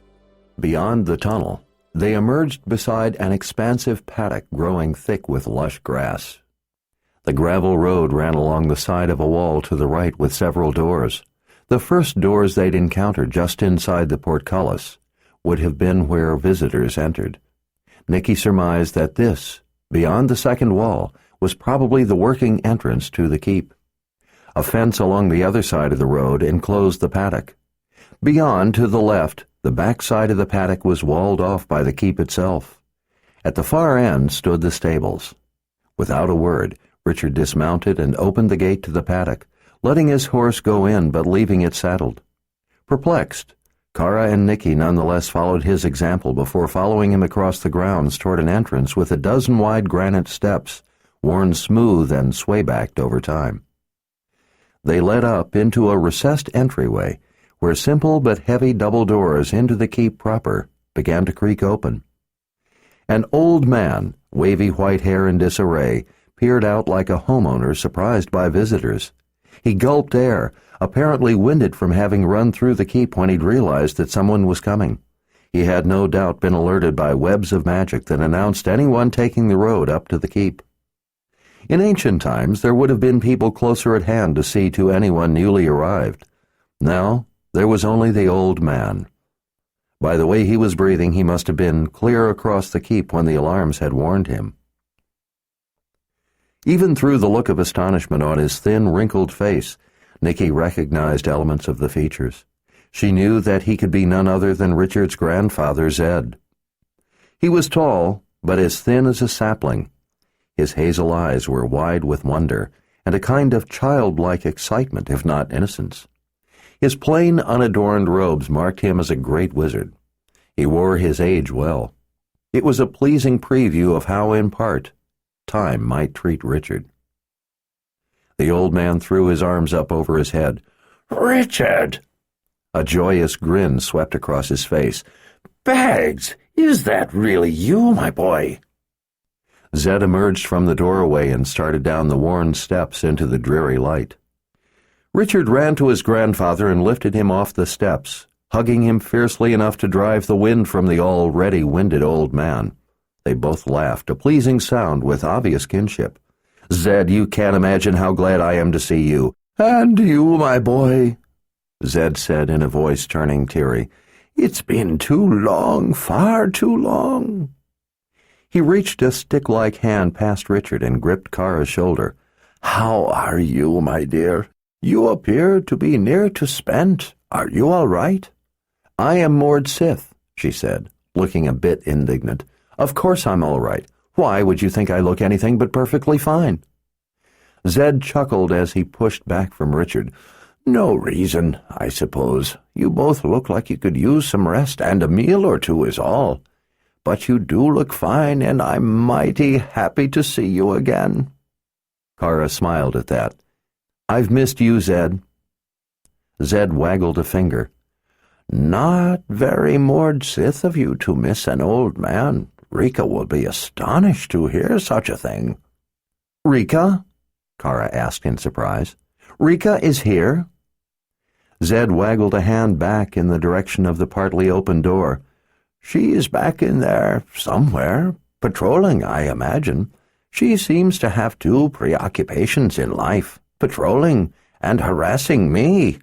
I'm telling you, have no peace of mind with the woman. Worse, she's too clever for her own good. At least she's a talented cook." Kara's brows lifted. "Rika can cook?" Zed winced, pulling a breath through his teeth.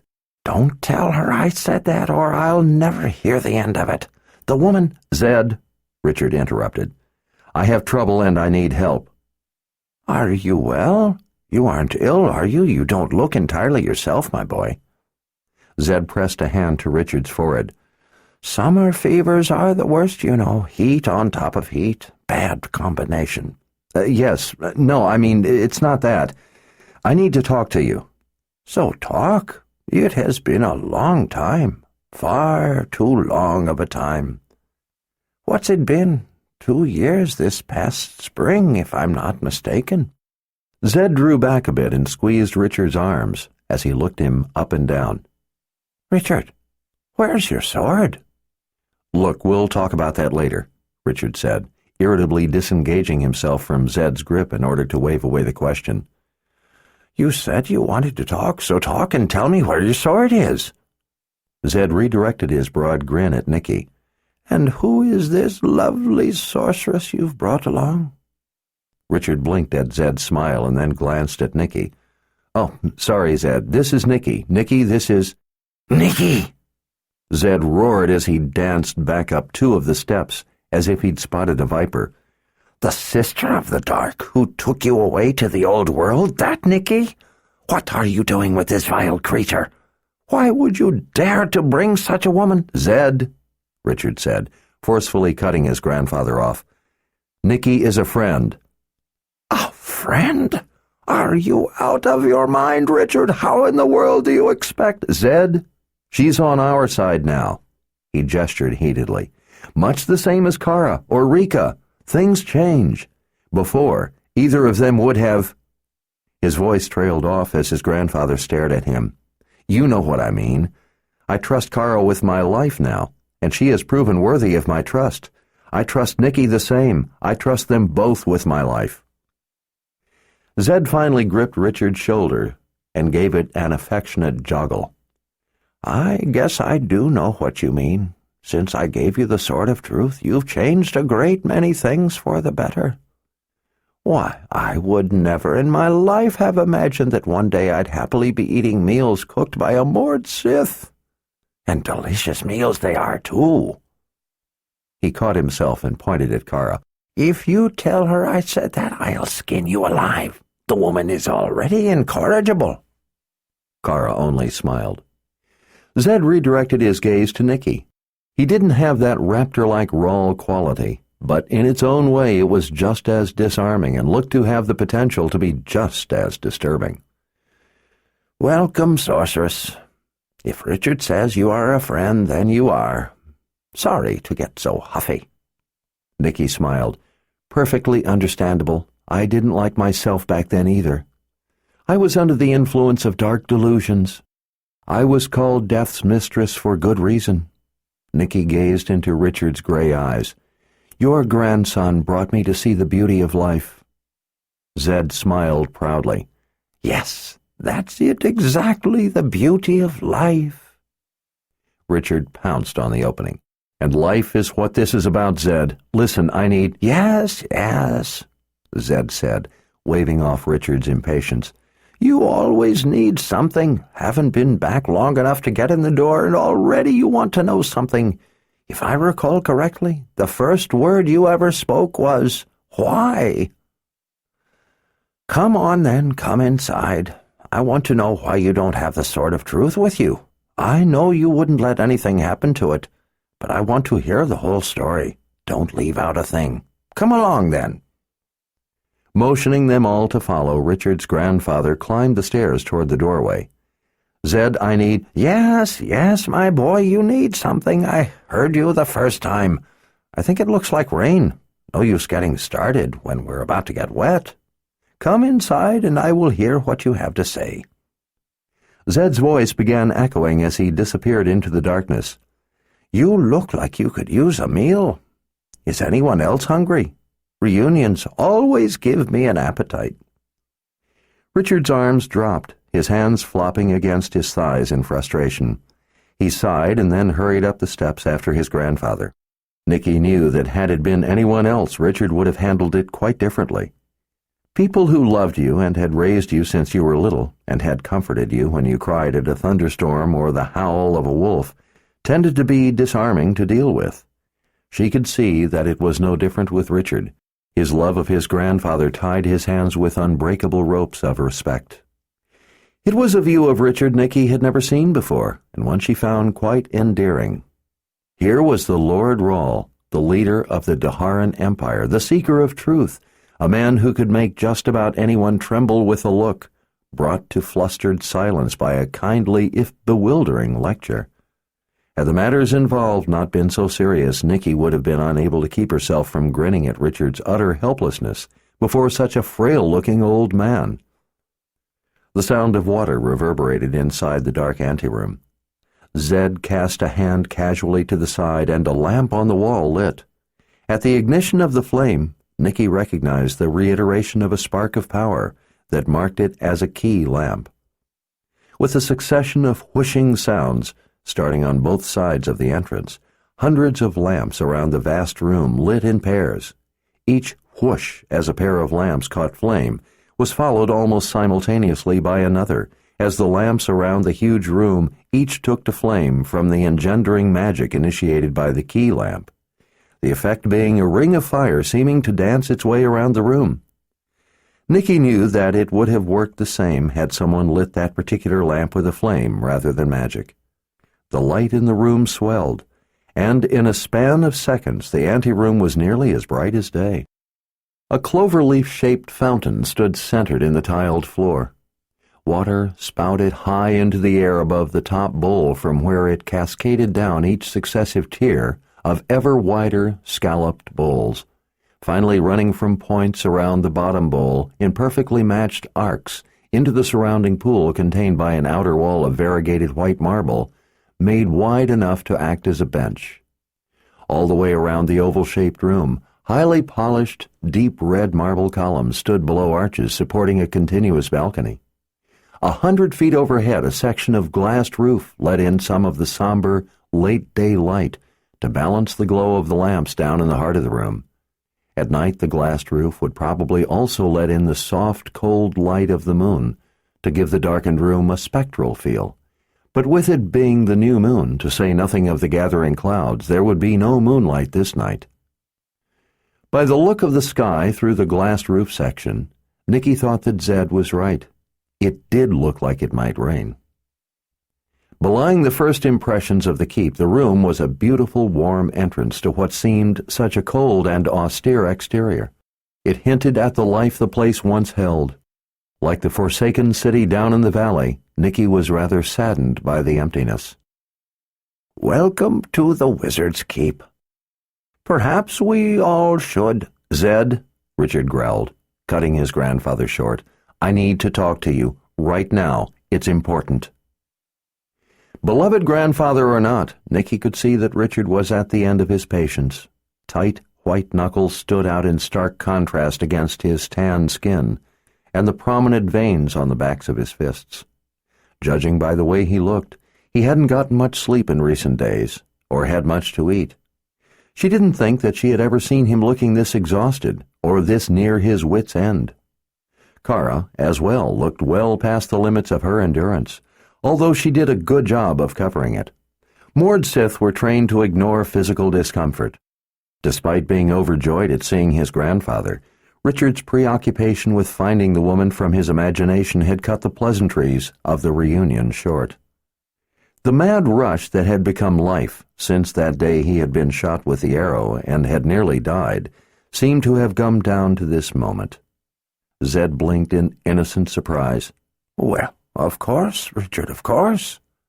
He spread his arms as he spoke in a gentle voice.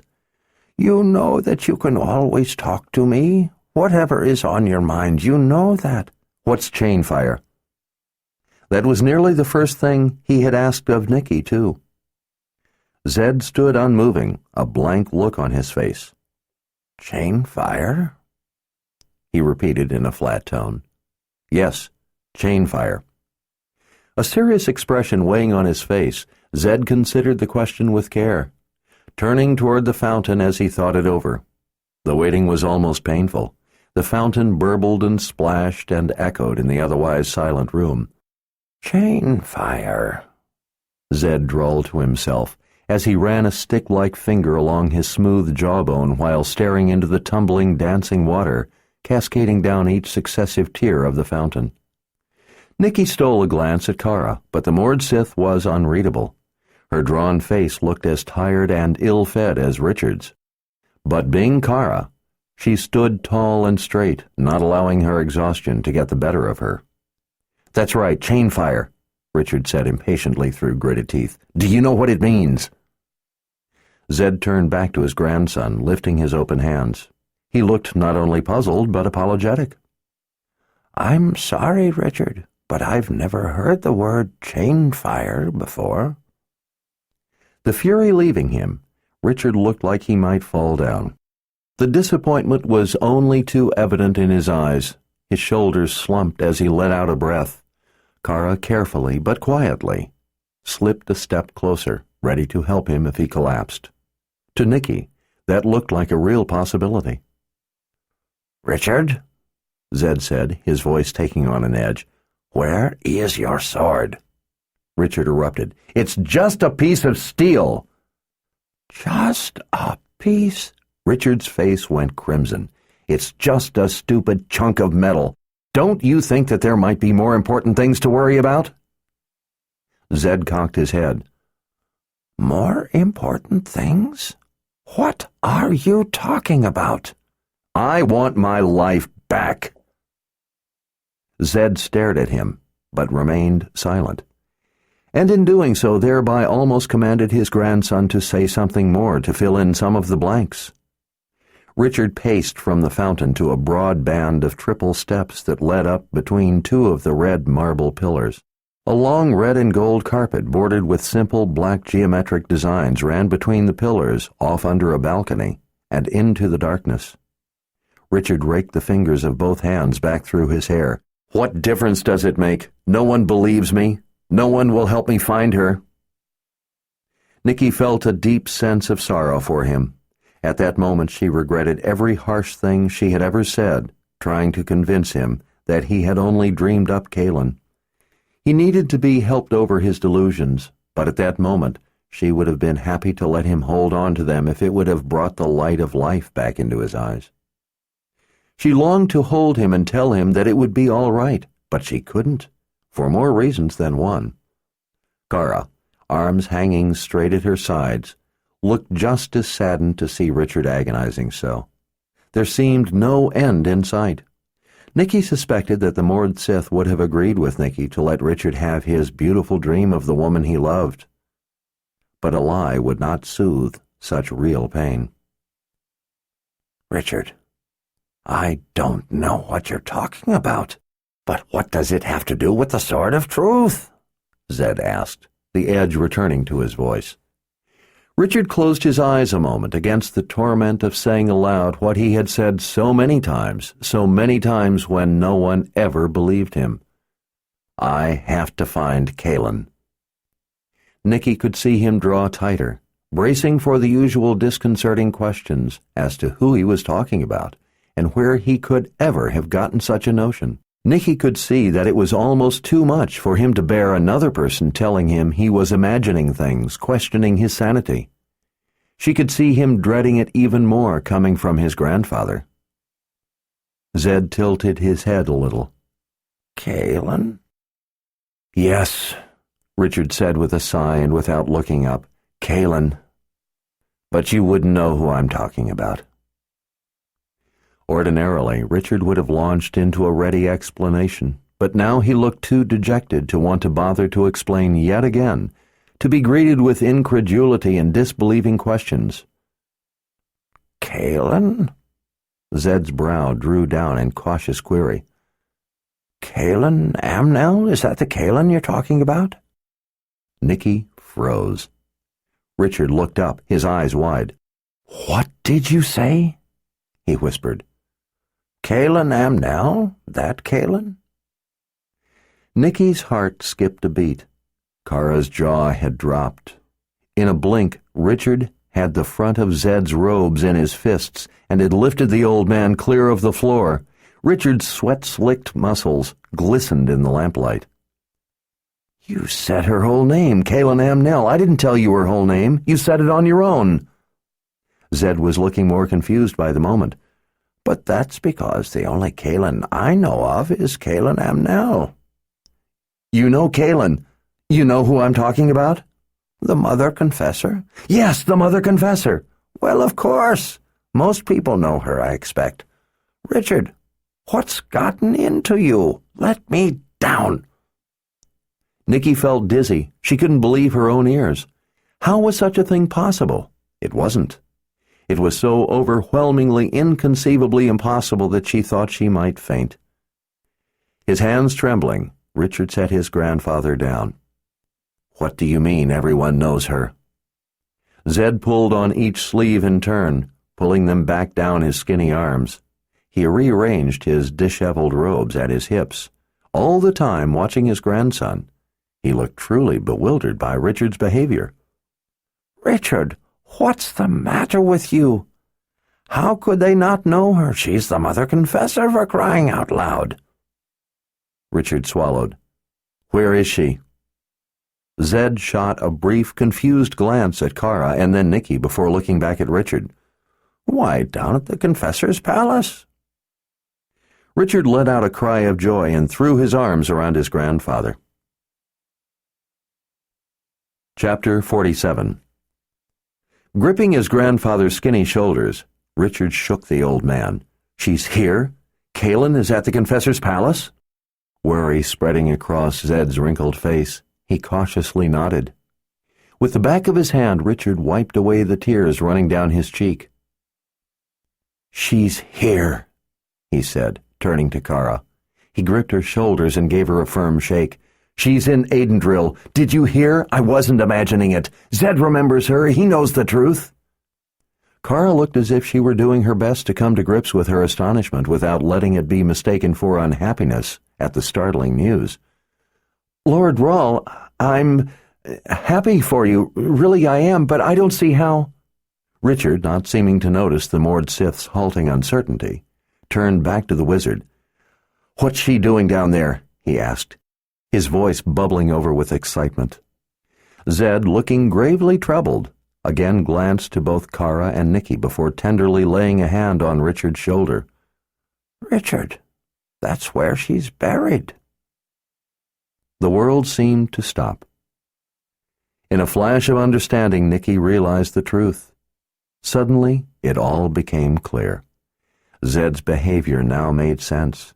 The woman Zed was talking about was not the Kaelin, the mother confessor, from Richard's imagination. The woman he imagined loved him and had married him. It was the real mother confessor.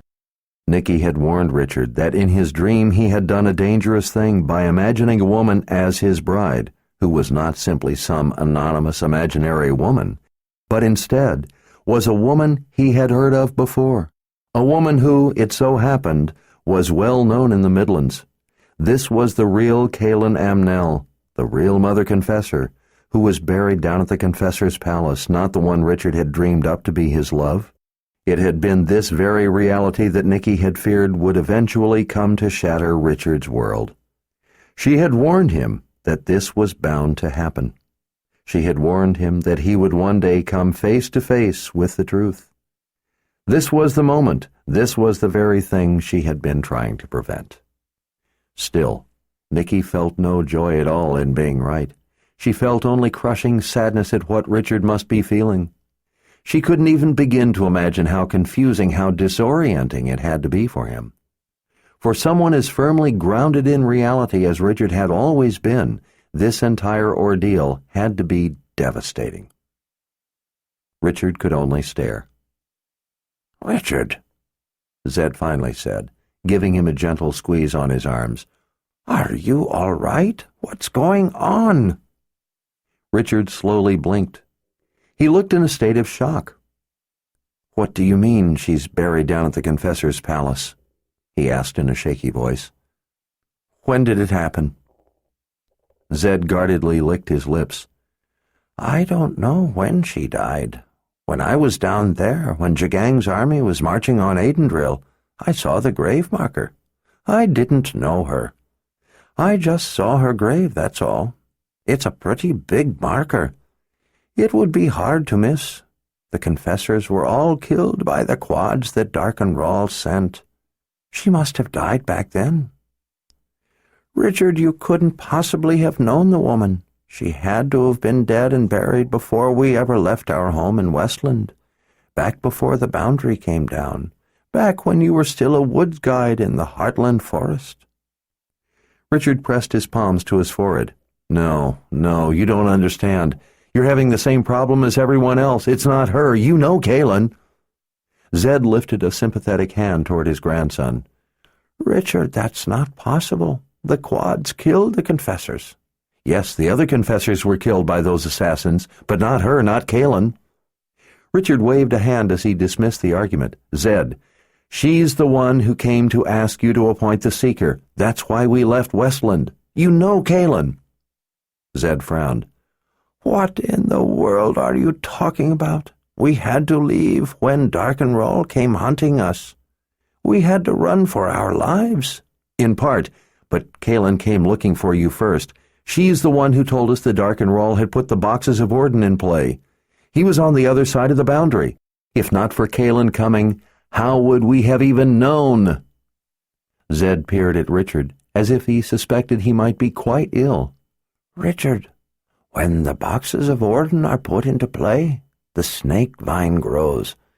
It even says so in the Book of Counted Shadows. You, of all people, know that. You were in the upper Ven and were bitten by a snake vine. It caused a fever, and you came to me for help. That's how we knew the boxes of Orden were in play. Darken Rahl then came to Westland and attacked us." "Well, yes, that's all true in a way, but Kaelin told us what was happening in the Midlands. She confirmed it." Richard growled in frustration. "It's more than that, more than her coming to ask you to appoint a Seeker. You know her." "I'm afraid that I don't, Richard." Dear Spirit Zed, you spent last winter with her and the Daharan army. When Nicky took me down to the old world, Kalen was there with Kara and you." He pointed insistently at Kara, as if it would somehow prove the point and end the nightmare. "She and Kara fought with you all winter." Zed glanced up at Kara. Kara, behind Richard's back, turned her palms up and shrugged at Zed to let him know that she didn't know any more about it than Zed did. "As long as you brought up the business about you being the Seeker, where is your—" Richard snapped his fingers, his face suddenly lighting up. "That's not Kalen's grave." "Of course it is. There's no mistaking this grave. It's prominent, and I clearly recall that it has her name carved right in the stone." "Yes, it's her name, but not her grave. I realize what you're talking about now." Richard chuckled with relief. I'm telling you, it's not her grave." Zed didn't think it was funny. "Richard, I've seen her name on the stone. It's her, the Mother Confessor, Kalen Amnel." Richard shook his head insistently. "No, that's not her. That was a trick." "A trick?" Zed cocked his head, frowning. "What are you talking about? What sort of trick?" "They were hunting her. The Order was after Kalen when they occupied Aidendrill. They had taken over the council, condemned her to death, and they were hunting her. To keep them from chasing her, you put a death spell on her." "What? A death spell? Richard, do you have any idea of the magnitude of what you're suggesting?" "Of course I do, but it's true. You needed to feign her death so that the Order would think they had succeeded and wouldn't come after her. So that she could get away. Don't you remember? You made that headstone, or at least you had it made. I came here to find her. It was a few years back. Your spell even fooled me. I thought she was dead, but she wasn't." His confusion had receded, and now Zed was looking seriously worried. "Richard, I can't imagine what is wrong with you, but this is simply—" "You two escaped to safety, but you left me a message on her headstone," Richard said, jabbing a finger at Zed's chest, "so that I would know that she was really still alive, so that I wouldn't despair, so that I wouldn't give up. I almost did, but then I figured it out." Zed was nearly boiling over with frustration, impatience, and concern. Nicky knew the feeling. "Bags, my boy, what message are you talking about?" "The words on the headstone, the inscription, it was a message to me." Zed planted his fists on his hips. "What are you talking about? What message? What was this message?" Richard started pacing, pressing his fingertips to his temples as he mumbled to himself, apparently trying to recall the exact wording. Or, Nicky thought, trying to dream it up the way he always dreamed up answers to talk his way out of facing the truth. She knew that this time he was making a mistake that would catch him up. Reality was closing in around him, even if he didn't yet recognize it. He soon would. Nicky dreaded that unequivocal juncture of delusion and truth. Despite wanting Richard to get better, to get over the false memories he had been suffering, she dreaded the pain she knew it would bring him when he eventually came face to face with the unambiguous truth. Even more, she dreaded what would happen to him if he couldn't see the truth, or refused to see it, if he sank forever deeper into a world of illusion. "Not here," he muttered. "Something about not being here, and something about my heart." Zed pushed his cheek out with his tongue, apparently in an effort to keep still while he watched his grandson pacing back and forth and at the same time probably tried to imagine what could be happening to him. "No," Richard said abruptly as he halted. "No, not my heart. That's not what it said. It's a big monument, I remember now. It said, 'Kalen Amnel, Mother Confessor, she is not here, but in the hearts of those who love her.' It was a message for me not to give up hope because she wasn't really dead. She wasn't really there in that grave." "Richard," Zed said in soft consolation, "it's a common enough thing to say on a grave marker that someone isn't dead but rather lives on in the hearts of those who love her. Grave diggers probably have stacks of grave markers made up with that sentiment, carved with those very words. But she wasn't buried there. She wasn't. It says that she is not here for a reason. Then who is buried in her grave? Zed asked. Richard went still for a moment. No one, he finally said, his gaze wandering off as he thought. Mistress Sanderholt, the cook at the palace. She was fooled by your death spell like everyone else. When I finally got here, she told me that you stood there on the platform while Kaelin was beheaded. She was in mourning over it and terribly upset, but I realized that you wouldn't do such a thing, and so it had to be one of your tricks. You told me that, remember? Sometimes the best magic is just a trick. Zed nodded. That part is true enough. Mistress Sanderholt told me that Kaelin's body had been burned in a funeral pyre, the whole thing supervised by the first wizard himself. She said that Kaelin's ashes were then buried before that immense stone marker. Mistress Sanderholt even took me out to the secluded courtyard beside the palace where confessors are buried. She showed me the grave. I was horrified. I thought it was her, that she was dead, until I figured out the message carved in the stone, the message the two of you left for me to find. Richard gripped his grandfather's shoulders again. Do you see? It was just a trick to throw our enemies off her trail. She wasn't really dead. She wasn't really buried there. Nothing is buried there except maybe some ashes. Nicky thought that it was rather convenient that Richard imagined her being cremated in his story of the death spell bluff, so that all that remained were ashes that couldn't be identified. He always came up with something that, to his mind, logically explained the lack of evidence. Nicky didn't know if confessors really were cremated, but if they were, that would only provide him with another useful pretext to prop up his story, so that he could continue to deny that it was her. They would again have no way to prove otherwise. Unless, of course, he was dreaming up the funeral pyre part of his story and confessors weren't ordinarily cremated. And so you say that you went there? Zed asked. Down to where the gravestone stands? Yes, and then Denna came. Denna was dead, Kara said, interrupting for the first time. You killed her in order to escape from her at the People's Palace. She couldn't have been there, unless, of course, she appeared as a spirit. Yes, that's right, Richard said, turning to Kara. She did. She came as a spirit and took me to a place between worlds so that I could be with Kaelin there. Kara's eyes briefly turned to the wizard. Her incredulity was impossible for her to mask, so she looked away from Richard and occupied herself with scratching the back of her neck. Nicky wanted to scream. His story grew more insanely convoluted by the moment. She remembered the prelate once teaching Nicky as a novice how the seed of lies, once planted, only grew more tangled and out of control over time. Zed came up from behind and gently grasped Richard's shoulders. Come on, my boy. I think you need to get some rest, and then afterwards we can— No! Richard cried out as he twisted away. I'm not imagining it. I'm not making it up. Nicky knew he was doing just that.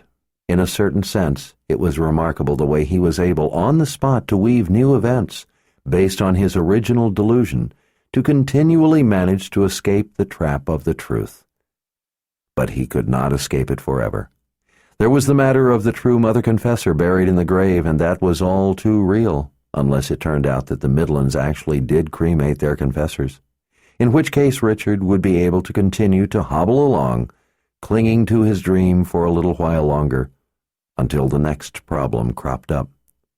Sooner or later, though, something was going to shatter those dreams. Zed tried again.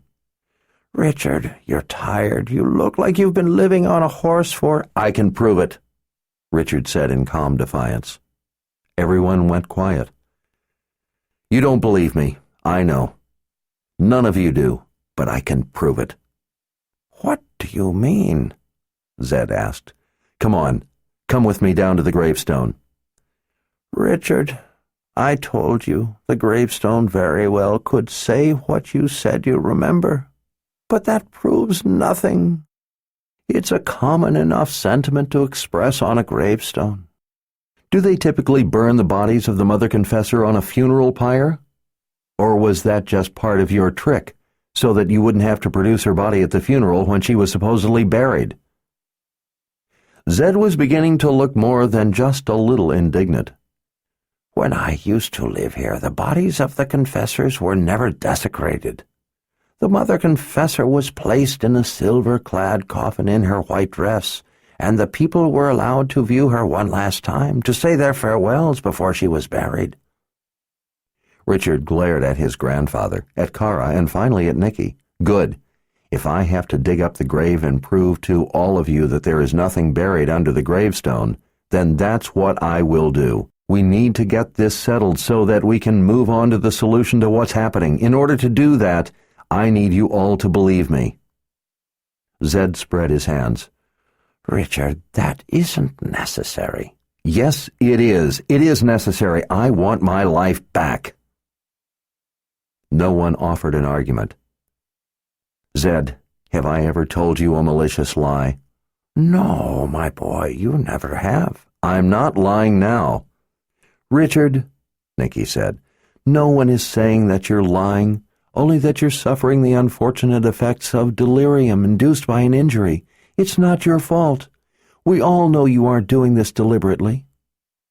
He turned to his grandfather. Zed, don't you see? Think about it.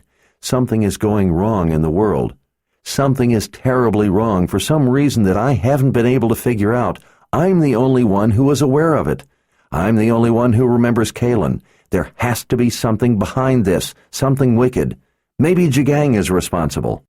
Jigang had the beast created to come after you, Nicky said. He put everything into that effort. He wouldn't need to do anything else. Besides, with the beast already stalking you, what purpose would it serve? I don't know. I don't have all the answers, but I know the truth of part of it. And how can it be that you alone know the truth and everyone else is wrong? That everyone's memory but yours has failed them? Zed asked. I don't know the answer to that either, but I can prove what I'm telling you. I can show you the grave. Come on. I told you, Richard, the marker says common words. Richard's expression turned dangerous. Then we will dig up the grave so that you can all see that it's empty and that I'm not crazy. Zed lifted a hand toward the still open door. But it will be dark soon. What's more, it's going to rain. Richard turned back from the doorway. We have an extra horse. We can still make it down there while we have daylight. If we need to, we can use lanterns. If I must, I will dig in the dark. This is more important than worrying about a little rain or the lack of light. I need to get this over, now, so that we can get on to solving the very real problem, and so that I can find Kalen before it's too late. Let's go. Zed gestured heavily. Richard, this is... Let him do as he asks, Nicky said, interrupting, drawing all eyes. We've all heard enough. This is important to him. We must allow him to do as he thinks he must. It's the only chance we have to finally settle the matter. Before Zed could answer her, a Mord Sith appeared from between two red pillars at the opposite side of the room. Her blonde hair was pulled back into a single braid like Kara's.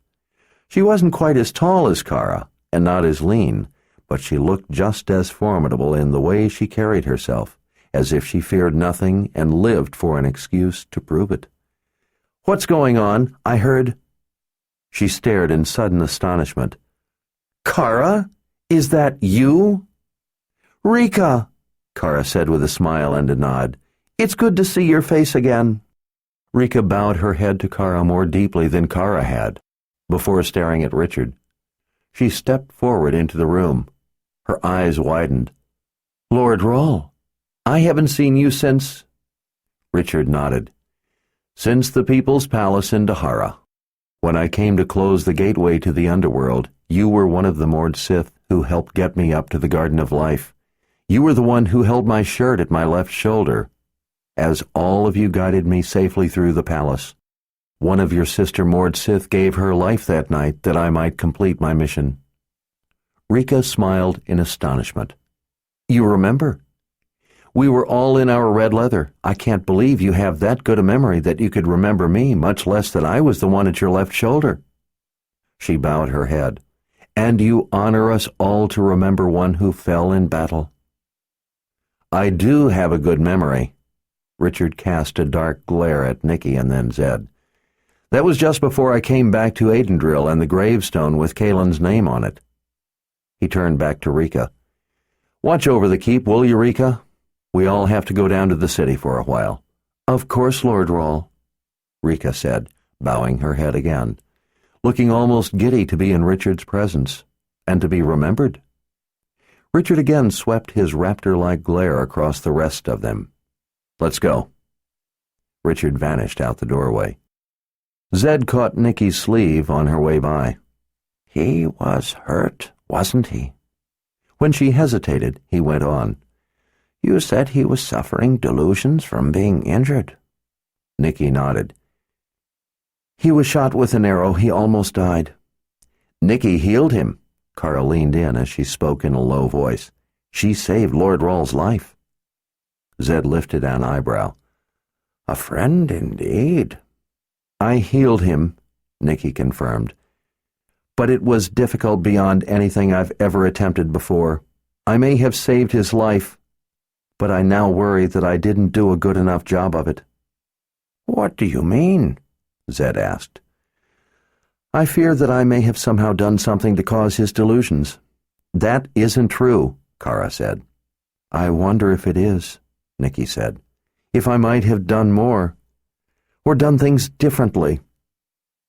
She swallowed past the lump growing in her throat.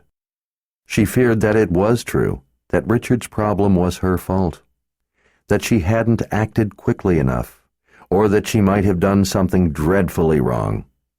She constantly fretted over her decision that terrible morning to get Richard to a safe place before working on him. She had feared an attack that would have fatally interrupted her efforts to heal him, but maybe if she would have simply started right then and there on the battlefield, he might not now be chasing phantoms.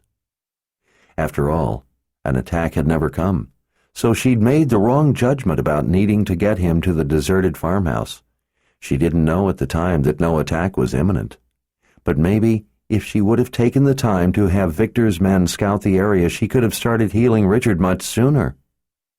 She hadn't done that because she feared that if they scouted, and she was right about more of the enemy being nearby, then they would have had to move Richard anyway, and by then his time would have run out. Even so, she was the one who had made the decisions, and Richard was the one now suffering delusions. Something had gone wrong that terrible night. There was no one in the world who mattered to her more than Richard. She feared that she was the one who had caused him the harm that was ruining his life. What exactly was wrong with him? Zed asked. Where was he shot with the arrow? In the left side of his chest, with a barbed bolt from a crossbow. That barbed head lodged in his chest without penetrating all the way through his back. He was able to partially deflect it, so it just missed his heart, but his lung and chest were rapidly filling with blood. Zed lifted an eyebrow in astonishment. And you were able to get the arrow out and heal him? That's right, Kara confirmed with forceful passion. She saved Lord Rahl's life. I don't know. Nicky had difficulty putting it all into words. I've been separated from him as I made my way here. Now that I see him again, see how he has latched so strongly onto his delusion and can't come to see the truth, I'm not so sure I did him any good. How can he live if he can't see the truth of the world around him? While his body may be healed, he's suffering a dreadful kind of slow death as his mind fails him. Zed gave her shoulder a fatherly pat. Nicky recognized the light of life in his eyes. It was the same spark that Richard had. At least the same spark he used to have. We'll just have to help him see the truth. And if it destroys his heart? She asked. Zed smiled. It reminded her of Richard's smile, the smile she missed so much. Then we'll just have to heal his heart now, won't we? Nicky was unable to bring forth more than a whisper that bordered on tears. And how are we to do that? Zed smiled again and gave her shoulder a firm squeeze. "We'll have to see. First we have to let him see the truth. Then we can worry about healing the wound it will bring his heart." Nicky could only nod. She dreaded seeing Richard hurt. "And what is this beast you mentioned? The one Jigang created?" "A weapon created with the use of the Sisters of the Dark," Nicky said. "Something from the time of the Great War." Zed cursed under his breath at the news. Kara looked like she had something to say about the beast, but she thought better of it, and instead started for the door. "Come on, I don't want Lord Rahl to get too far ahead of us." Zed grumbled his agreement. "Looks like we're going to get wet." "At least if it rains," the Mord Sith said, "it will wash some of the horse off of me." Chapter 48. The drizzle started before they were out of the paddock. Richard was already gone. There was no telling how far ahead of them he had gotten.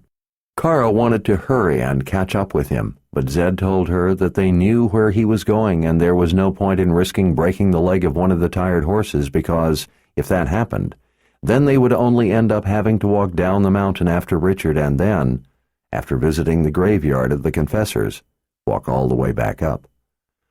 "Besides," Zed told her, "you'll never be able to catch him." "Well, you might be right about that," Kara said as she spurred her horse into a canter. "But I don't want him alone any longer than necessary. I'm his protection." "Especially since he's without his sword," Zed muttered sourly. They had little choice but to hurry after Kara. By the time they'd raced down the mountain and reached the city, the daylight was fading and the drizzle strengthening. Nicky knew they were going to be soaked before it was over, but there was no helping it. Fortunately, it was warm enough that at least they wouldn't be freezing in the wet weather. Knowing where Richard would be, they made their way to the grounds of the Confessor's Palace, where they quickly found his horse, tied to one of the rings holding chains strung between decorative granite stanchions. Since there was no opening in the chains, they were apparently meant to indicate a private area of the grounds. After the three of them tied their horses alongside Richard's, Kara and Nicky followed Zed as he stepped over the chain. This was clearly not a place where outsiders were welcome. The secluded courtyard was screened from public view by a row of tall elms and a dense wall of evergreen junipers. Through the thick branches of the grand trees, Nicky saw glimpses of the white walls of the Confessor's Palace looming close by, enfolding and sheltering the wooded graveyard. Because of the way it was hidden away, Nicky had expected it to be small, but the place where confessors were buried was actually quite extensive. Trees were placed so as to cut the openness and give each section of the graveyard an intimate feel. By the manner in which it was laid out, with a path and small vine-covered colonnade ushering people approaching from the palace, it was apparently intended to be accessed solely from the palace through elegant, double-glassed doors. In the muted gray light, the quiet place beneath the canopy of trees had a hallowed feel to it. They found Richard up a slight rise in what would be the shady courtyard where it's sunny, standing in the drizzle before a polished stone monument, running his fingers through the letters carved in the granite, through the letters of the name Kalen. Somewhere on the grounds to the Confessor's Palace, Richard had managed to find shovels and picks. They lay at the ready nearby. Scanning the area, Nicky saw that there were storage buildings for groundskeepers set back among the hedges partly hidden around a corner of the palace, and reasoned that Richard had found them there. As she quietly approached him, Nicky knew that Richard was on the brink of something potentially very dangerous. To him. She stood behind him, hands folded, waiting, as he tenderly touched Kalen's name in stone. "Richard," Nicky finally said in a soft voice, feeling the need for a reverent tone in such a place, "I hope that you will think about everything I've told you, and if things don't turn out the way at this moment you believe they will, know that we will all help you in any way we can." He turned away from her name in stone. "Don't be worried about me, Nicky. There is nothing under this ground. She isn't here. I'm going to show that to all of you, and then you will have to believe me. I'm going to get my life back. When I do, then you're all going to understand that something is very wrong. Then we're going to have to work to find out what's going on, and we're going to find Kaylin." After holding her gaze for a moment, waiting to see if she would dare to challenge him, Richard, without another word, snatched up a shovel and with a forceful push of his foot sank the blade into the slightly mounded grassy ground in front of the stone marker to the dead mother confessor. Zed stood nearby, silent, unmoving as he watched. He'd brought 2 lanterns with him. They sat on a stone bench nearby, giving off a weak but steady glow in the still dampness. The drizzle was giving rise to ground fog. Although the sky was completely covered over with iron-gray clouds, by the failing light Nicky thought that it must be just after sunset. With it being the darkest night of the new moon, and with thick clouds to hide even the stars, it was going to be a blackest of nights. Even without the drizzle and approaching darkness, it was a miserable time to be digging up dead people. As Richard worked with a kind of controlled but focused anger, Kara finally picked up another shovel. "The sooner we get this over with, the better." She plunged her shovel into the damp ground and started helping Richard dig. Zed stood nearby, silent and grim as he watched. Nicky would have helped get it over with, but she doubted that more than 2 people would have room to dig without getting in the way of each other. She might have used magic to accomplish the deed of opening the ground, but she had a strong sense that Zed would not have approved, that he wanted this to be Richard's effort, his muscle, his sweat, his doing. As the light gradually dimmed, Richard and Kara worked themselves ever deeper into the ground. They had to resort to the pick to get through thick roots crisscrossing the gravesite. Such good-sized roots told Nicky that the grave had to be older than Richard believed. If he realized as much, he didn't mention it as he worked. Nicky supposed that he could somehow be right, that this was no real grave, which would explain why the roots had grown as thick as they were. If Richard was right, only a small hole would have had to have been dug among them, just big enough for a ceremonial vessel containing ashes to have been buried. But she didn't for a moment believe it. Shovelful by shovelful, the pile of black dirt to the side of the hole grew even larger. Although Zed said nothing as he watched, Nicky could read in the deep lines of his face that moment by moment he was becoming ever more incensed at exhuming the mother confessor, even if it would settle the matter. He looked like he had 1,000 things to say, all bottled up inside him. Nicky thought that he would wait until after Richard found the buried truth. But by the grim set of the wizard's jaw, she didn't think that when he finally had his say that it was going to be at all pleasant or understanding. This was behavior that crossed a line with him. When Richard's and Kara's heads, dripping sweat and rainwater, were even with the surface of the ground, Richard's shovel abruptly thunked against something that sounded solid. He and Kara paused. Richard looked stunned and confused. According to his story, there ought not to be anything in the grave except maybe a small container holding ashes, and it was hard to believe that such a container would be buried this deep. "It has to be a container for the ashes," he finally said as he looked up at Zed. "That has to be it. You wouldn't have simply dumped ashes in the hole in the ground. At the funeral, they would have used a receptacle of some kind for the ashes you tricked them into thinking were Kaylin's." Zed said nothing. Kara watched Richard for a moment, and then plunged her shovel in the ground. It also made a resounding thunk. With the back of her wrist, she swiped a strand of blonde hair off her face as she looked up at Nicky. "Well, it would appear you've found something." Zed's ominous voice seemed to carry through the low fog that had gathered along the ground in the private graveyard. "I guess we ought to see what it is." Richard stared up at his grandfather a moment, and then went back to digging.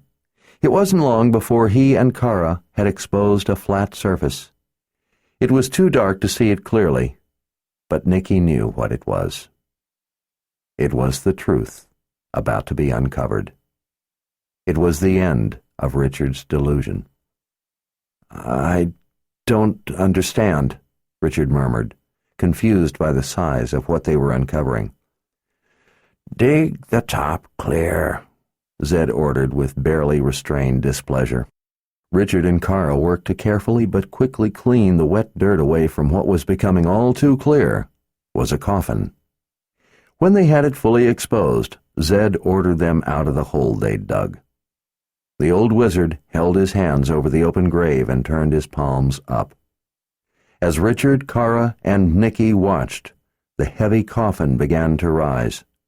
Dirt fell away as the long object rose up out of the dark void. Stepping back away from the open breach in the sacred ground, Zed gently used his gift to set the coffin on the grass beside the open grave. The exterior was elaborately carved with designs of enfolding fern fronds overlaid with silver. It was reverently, sorrowfully beautiful. Richard could only stare in terror at what the coffin might contain. "Open it," Zed commanded. Richard looked up at him for a moment. "Open it," Zed repeated. Richard finally knelt close to the silver-clad coffin and used the tip of his shovel to carefully pry the top loose. Kara retrieved the 2 lanterns, handing one to Zed. She held the other lantern up over Richard's shoulder to help him see. When it finally came loose, Richard lifted the heavy lid enough to slide the top portion aside. The glow from Kara's lamp fell across a decomposed corpse, now almost completely skeletal. The careful workmanship of the coffin appeared to have so far kept the body dry on its long journey toward dust.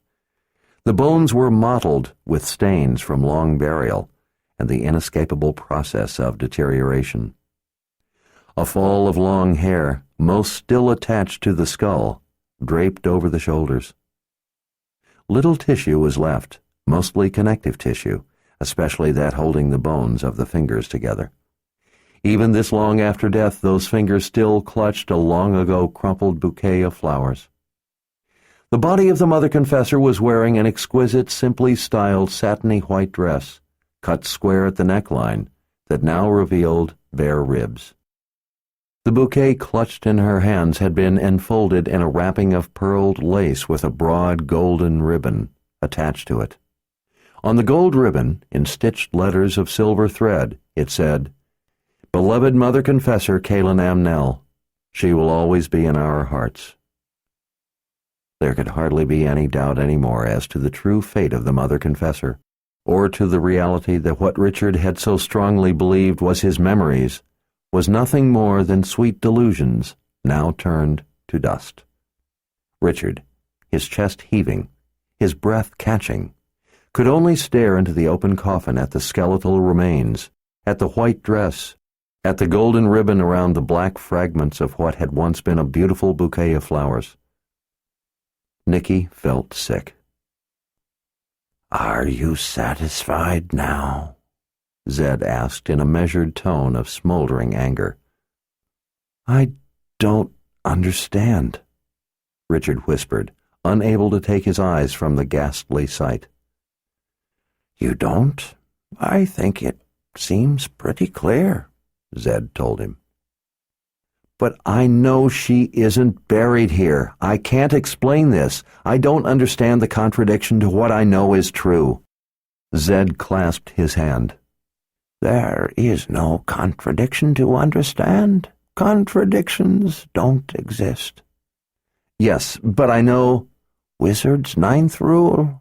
A contradiction cannot exist in reality, not in part, nor in whole.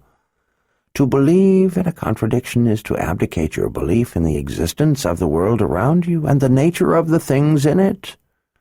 To instead embrace any random impulse that strikes your fancy. To imagine something is real simply because you wish it were. A thing is what it is itself. There can be no contradictions." "But Zed, I have to believe—" "Ah, you believe. You mean that the reality of this coffin and the Mother Confessor's long-buried body has shown you something you did not expect and don't want to accept, and so you wish to instead take refuge in the blind fog of faith. Is that what you mean to say?" "Well, in this case—" Faith is a device of self-delusion, a sleight of hand done with words and emotions founded on any irrational notion that can be dreamed up. Faith is the attempt to coerce truth to surrender to whim. In simple terms, it is trying to breathe life into a lie by trying to outshine reality with the beauty of wishes. Faith is the refuge of fools, the ignorant, and the deluded, not of thinking, rational men. In reality, contradictions cannot exist. To believe in them, you must abandon the most important thing you possess, your rational mind. The wager for such a bargain is your life. In such an exchange, you always lose what you have at stake. Richard ran his fingers back into his wet hair. But Zed, something is wrong here. I don't know what, but I know it is. You have to help me. I just did. I've allowed you to show us the proof that you yourself named. Here it is, in this coffin. I admit that it isn't as desirable as what you wish were true, but the reality of it can't be evaded. This is what you seek. This is Caelan Amnell, the mother confessor, just as it says on the gravestone. Zed arched an eyebrow as he leaned a little toward his grandson. Unless you can show that this is some kind of trickery, that someone for some reason buried this here as part of an elaborate hoax just to make it look like you're wrong and everyone else is right, that would seem a pretty thin contention if you ask me. I'm afraid that from the clear evidence right here, this is the reality, the proof you sought, and there is no contradiction. Richard stared down at the long-dead body before him.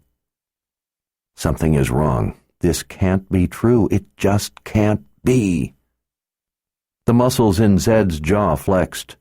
Richard, I've allowed you this gruesome indulgence when by all rights I shouldn't have. Now, tell me why you don't have the sword. Where is the sword of truth? Rain patted softly on the canopy of leaves above as Richard's grandfather waited. Richard stared into the coffin. I gave the sword to Shota in exchange for information I needed. Zed's eyes went wide. You did what? I had to, Richard said without looking up at his grandfather. You had to? You had to?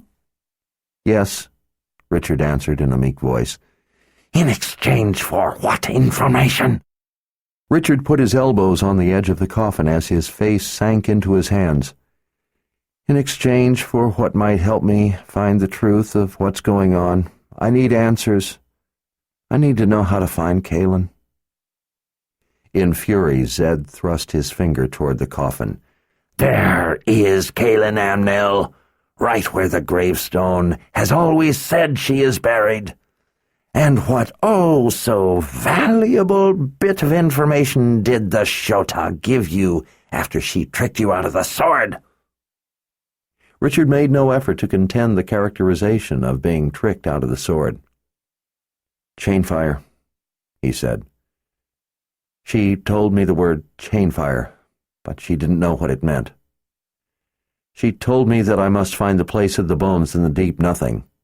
The deep nothing, Zed mocked.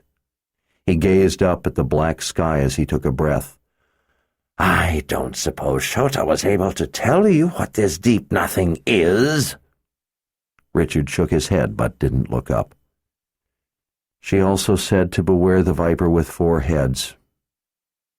Zed let out another angry breath. Don't tell me. Neither she nor do you have any idea what that means either. Again Richard shook his head without looking up at his grandfather. Is that it? That's the great prize of valuable information you got in exchange for the sword of truth? Richard hesitated. There was one other thing. He spoke so softly that he could hardly be heard over the gentle whisper of rain. Shota said that what I seek is long buried. Zed's smoldering rage threatened to explode. There, he said, thrusting out a finger to point. There is what you seek. Kaelin Amnel, the Mother Confessor, long buried. Richard, head down, said nothing. For this, you traded the sword of truth, a weapon of incalculable value, a weapon that can bring down not only the wicked but the good as well, a weapon handed down from the wizards of the ancient times meant to be entrusted to only a select few. A weapon I entrusted to you, and you gave it to a witch woman. Do you have any idea at all what I had to go through to recover the Sword of Truth from Shota the last time she got her hands on it? Richard shook his head as he stared at the ground beside the coffin, looking like he dared not test his voice. Nicky knew that Richard had a number of things to say in his own defense, had a number of things having to do with his reasoning behind his beliefs and actions, but he said none of them, even when offered the chance. As his grandfather raged at him, he knelt in silence, hanging his head, beside the open coffin holding the end of his fantasy. I trusted you with something of great value. I thought such a dangerous object was safe in your hands. Richard, you've let me down. You have let everyone down, so that you could chase a dream.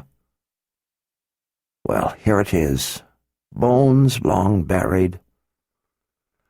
I hope you think the trade fair, but I certainly don't. Kara stood nearby, holding the lantern, her hair plastered to her head by the slow but steady rain.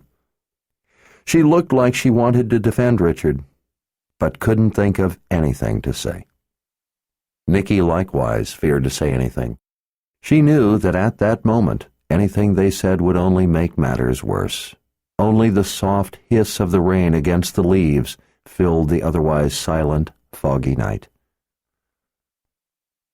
Zed, Richard said haltingly, I'm sorry.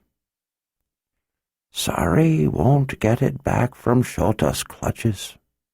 Sorry won't save those people who Samuel will have beneath that sword. I love you like a son, Richard, and I always will, but I've never before been this disappointed in you. I would never have believed that you would do anything this unthinking and reckless. Richard nodded, unwilling to justify his actions. Nicky's heart was breaking for him. I will leave you to bury the Mother Confessor while I go try to think of a way to get the sword away from a witch woman who was a lot smarter than my grandson. You should realize that you may very well be responsible for what comes of this. Richard nodded. Good. I'm glad you can at least understand that much of it. He turned to Kara and Nicky, the look in his eyes every bit as intimidating as the look of a Rahl. I want you two to come back to the keep with me. I want to know all about this beast business. Everything about it. I must stay and watch over Lord Rahl, Kara said. No, Zed told her. You will come with me and tell me in detail everything that happened with the witch woman. I want to know every word out of Shota's mouth. Kara looked torn. Zed, I can't. Go with him, Kara, Richard told her in quiet command. Do as he asks, please. Nicky recognized how helpless Richard felt at defending his actions in the presence of his grandfather, regardless of how certain he might have been that he did what he thought was necessary. She understood, because she had always been just as helpless in the presence of her mother, when her mother had told her, as she often did, that she had acted wrongly. Nicky had never been able to defend herself against what her mother thought she should have done. Her mother was always able to effortlessly make Nicky's choices seem petty and selfish. No matter how old she was still a child before those who raised her. Even when she had been at the Palace of the Prophets for years, her mother could still make her feel 10 years old and foolish. Because Richard loved and respected his grandfather, that actually made it all that much more difficult for him than it had been for Nicky. Despite everything Richard had accomplished, his strength, his knowledge, his ability, his mastery, he could not argue or reason his way out of the reality of having disappointed his grandfather. And because he loved and respected him, it hurt all the more. "Go on," Nicky told Kara as she gently put her hand on the small of the woman's back. "Do as he says for now. I think Richard could use some time alone to think this through and get his bearings." Kara, her gaze going back and forth between Nicky and Richard, looked like she thought this was something Nicky might be better able to handle, and so nodded her agreement. "You too," Zed told Nicky. "The mother confessor needs to be laid to rest. Let Richard see to it. I need to know your part in this, every bit of it, so that I can try to figure out how to reverse all the trouble born not just of this, but of what Jagang has done." "All right," Nicky said. "Get the horses and I'll be right there." Zed cast a brief last look at Richard, still huddled on his knees beside the coffin, before agreeing with a nod to Nicky. After he'd vanished with Kara through the junipers and into the fog, Nicky crouched down beside Richard and laid a hand on his back, between his slumped shoulders. "It will be all right, Richard."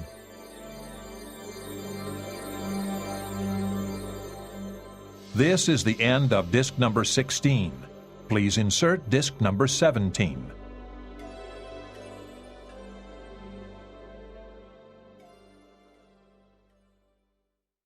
This is disc number 17.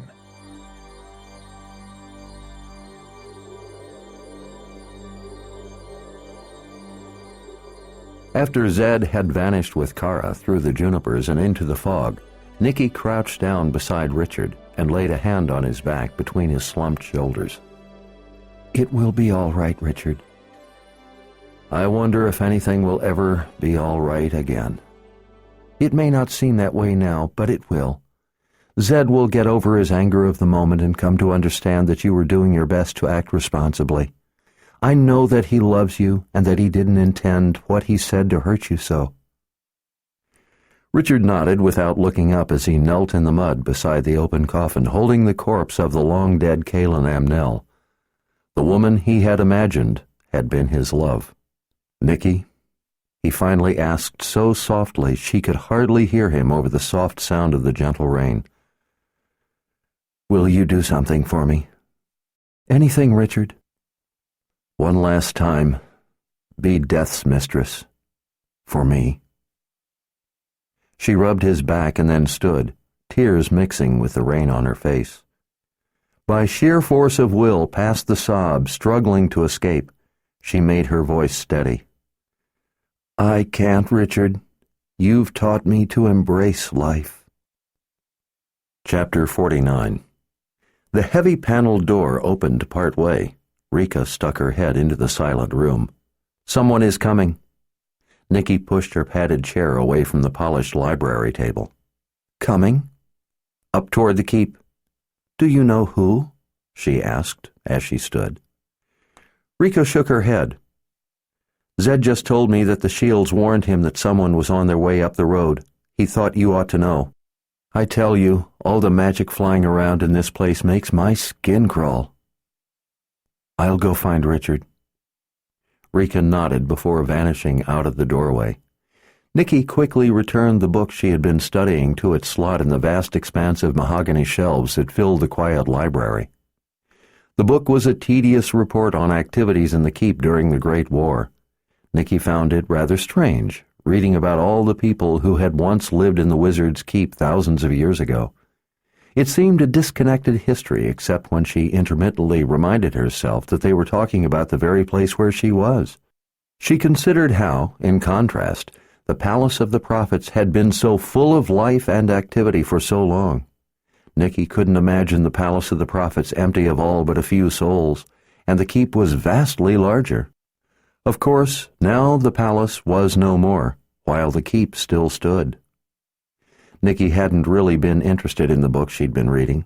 It was boring, but she didn't really care. It was merely something to occupy her time. She couldn't force herself to concentrate on anything that would be absorbing or that would require her to put any great effort into thinking. She was too distracted. The new moon at the time they had dug up the grave of the Mother Confessor had grown to a full moon, and was now approaching its last quarter again, and yet nothing much had changed. A few days after digging up the body, Zed had told Richard that he loved him and was sorry to have been so hard on him, when maybe he should have found out a little more before saying the things he'd said. Zed promised that they would figure out a way to get Richard's sword back, and everything would be all right. It might have been sincere, and it might have been true, but for Richard the hurt of such a personal failure was hard to put back into the bottle. He had not just disappointed and angered his grandfather. He had failed to prove his dream was in fact the truth. He had put everything he had into the effort. He had been certain, and in the end, he had only proved himself wrong. Richard had only nodded to Zed's words. Nicky didn't think it mattered much to him either way if Zed had softened his viewpoint. He had reached the end of his ideas, his hopes, and his efforts. Nothing had helped him. After that night, the life had gone out of him. Zed had interrogated Kara and Nicky for hours that first night.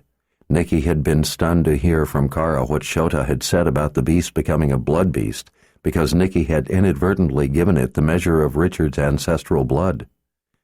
She was horrified to learn that she had been responsible for intensifying the danger to Richard.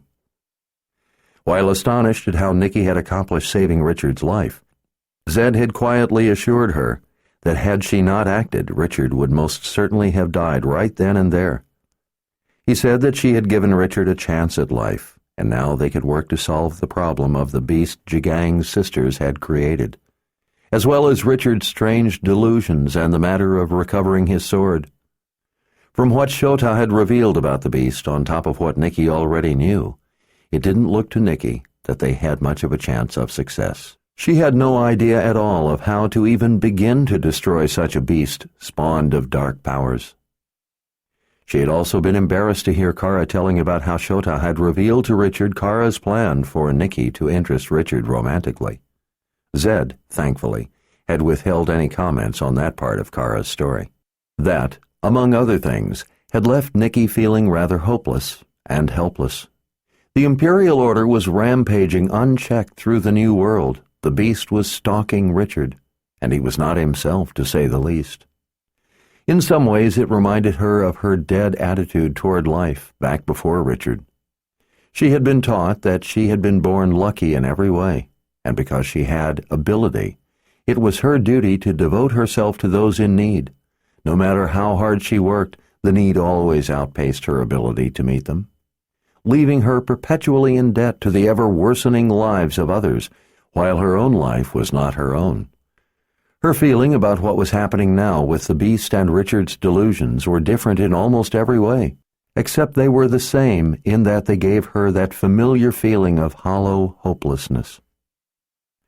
Richard had spent the long days since opening the grave and discovering the truth off by himself, with the exception that Kara, after answering all of Zed's tedious questions about everything she knew about what had happened with Shota, refused to leave Richard's side for any reason. Since Richard was in no mood to talk to anyone, Kara had become his silent shadow. It was strange seeing the two of them together, totally at ease with each other even at such a time. It didn't seem to Nicky like the two of them even needed to speak. Yet they managed with a look, a slight shrug, or a nothing at all, to all the time understand each other. Nicky felt like an unwelcome outsider to his misery, and so she left him be. She remained as close as she could so that she would be at hand should the beast attack, but she stayed out of his sight and left him to his solitude. The first 4 or 5 days after arriving at the keep Richard had spent in the confessor's palace, wandering the magnificent rooms and vast network of halls. Nicky stayed in a guest room in the palace, out of sight, while Richard roamed aimlessly about the empty place. After that, he'd gone out and wandered the city of Aidendrill for a half-dozen days, walking the streets and alleys as if reliving the life that had once been there. It was a lot more difficult for Nicky to stay close to him when he walked all day long through the city. After that, he had spent yet more days wandering the forests of the mountains around Aidendrill, sometimes not even returning at night. Richard was at home in the woods, so Nicky had decided not to follow him, knowing how difficult it would have been for her to keep Richard from knowing she was there. She was comforted somewhat by her connection of magic with him, that allowed her always to be aware of what direction he was and roughly how far away. When he didn't come back at night, though, Nicky paced, unable to sleep. Zed finally asked Richard to please remain at the keep so that in case the beast were to attack, Zed and Nicky could help stop it. Richard had done as he'd been asked without comment or objection. He'd spent recent days, instead of wandering the palace or the city or the woods, wandering the outer ramparts of the keep, staring off into the distance. Nicky desperately wanted to do something to help him, but Zed had insisted that there was nothing to do but wait and see if time would begin to bring him around to the reality that he had only dreamed up his relationship with Kaelin during the time he had been unconscious. In this, Nicky didn't really think time would solve anything. She'd been with Richard long enough to realize that this was something bigger. She believed that he needed some kind of help, but she didn't know what that help could possibly be. Nicky hurried down the wood-paneled hall outside the library, her feet swishing across thick carpets. She rushed up through the maze of stairwells and passageways, using her sense of her gifted connection with Richard to guide her, letting that thread of magic take her where it may, rather than trying to deliberately remember and find her way through the keep. As she made her way ever closer to him, she reminisced about the kiss she had given him to link them so that she could find him. She felt rather guilty about that kiss, even if it had been achingly wonderful to do it. It had been far more than she needed to do. She could have simply touched a finger to the back of his hand or a shoulder and established a link without him feeling a thing. But Kara had just been telling her how maybe she needed to make him more aware of her, and filled her mind with heady thoughts of the possibilities. That kiss would certainly have planted her firmly in his thoughts. In a way, though, she felt it was too forward, considering his mental state. He was in love with someone else, even if it was a dream, and Nicky hadn't respected that. She regretted, in a way, giving him that kiss. In another way, she wished she had planted it on his lips instead of his cheek, as Shota had done. It burned her to hear Kara telling them how Shota had kissed him and tried to get him to stay with her. Nicky knew how the witch woman felt, but that didn't make her any happier about it. Nicky would give anything to be able to hold him now, to comfort him, tell him that it would be all right for no other reason than simply to try to make him feel just a little better, to reassure him that there were others around who cared about him. But she knew that this was not the time or circumstances for such things. At the same time, she knew that this could not continue. He simply could not go on like this. His life could not stay in this static state, drifting without his conscious direction. He had to come to his senses. Nicky hurried onward, quickening her pace, down the endless maze of halls and through empty but grand rooms, suddenly feeling for some reason the urgent need to be with him. Richard stood at the brink of the wall, an arm resting on a massive merlin to each side, as he stared out through the crenellation. It felt like standing at the edge of the world. Gray patches of shade drifted slowly over the hills and fields far below, as their mothering clouds shepherded them along. He seemed to have lost all track of time. Every day had become the same monotonous, pointless, empty existence. He didn't even know how long he had been standing at the gap in the wall, staring out at nothing in particular. With Kaelin dead and gone, nothing mattered anymore. He had trouble imagining why it ever had. He couldn't even imagine for sure now that she had ever been real. But whether or not she had been, it was over. Kara was close. She was always close. In a way, it was comforting, knowing that he could depend on her for anything. In some ways, though, it was wearing to have her always there, so that he was never able to have a moment's privacy. He wondered if she believed she was close enough to snatch him if he jumped. He knew that she wasn't. He gazed at the tiny little roofs crowded together in the city of Aidendrill far below.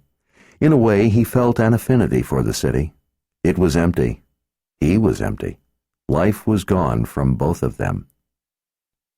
Since digging up the grave, he couldn't bring himself to call it Kalen's grave, even in his own mind, much less out loud. He didn't think there was anything worth being alive for anymore. If a person could die by sheer will alone, he would already be dead, but death, when invited, had suddenly grown shy. The days dragged endlessly on. He had been so stunned by that grave that it seemed his mind had been scrambled on the spot. It felt like he had lost his ability to think. Nothing he knew made sense to him. The things he'd thought were true somehow no longer were. His whole world had been turned upside down. How could he function if he couldn't tell what was real and what wasn't? He didn't know what else to do. For the first time in his life, he was baffled and defeated by the way things were. He always seemed to have a variety of options that he knew he could try. Now he didn't. He had tried everything he could think of. None of it worked. He was at the end of his rope, and there was none left. And all the time in his mind he kept seeing her body in the coffin. He saw, he heard, he felt, but he could not think, could not put anything together in a meaningful way. It was a walking, living imitation of death, a poor one, he believed. What good was living if it felt this way? He longed only for that dark, forever embrace of nothingness to take him. He was so far beyond hurt, beyond sadness, beyond grief, that there was only an unthinking, empty, blind, confused agony that never for a second would release him enough to get a breath. He wanted desperately to escape the truth, to refuse to allow it to be real, but he couldn't, and it was suffocating him. The wind coming up the mountain ruffled his hair as he stared out over a precipitous drop of thousands of feet. What good was he to anyone? He'd let Zed down. He'd given Shota the sword of truth for nothing of value. Nikki thought he was out of his mind, that he was delusional. Not even Kara believed him, really believed him. He was the only one who believed him, and he had proved himself wrong by digging up her grave. He guessed he must be crazy, that Nikki had to be right. Everyone was right. He could only be imagining things. He could see it in all their eyes, the way they looked at him, that he had lost his mind. Richard gazed down the sheer drop of the dark stones of the massive outer keep wall. They fell away below him for thousands of feet toward the rock and forest below. Gusts of wind coming up the face of the wall buffeted him. It was a dizzying sight, a dizzying drop. What good was he to anyone, most of all to himself? He stole a sidelong glance at Kara. She was close, but not nearly close enough.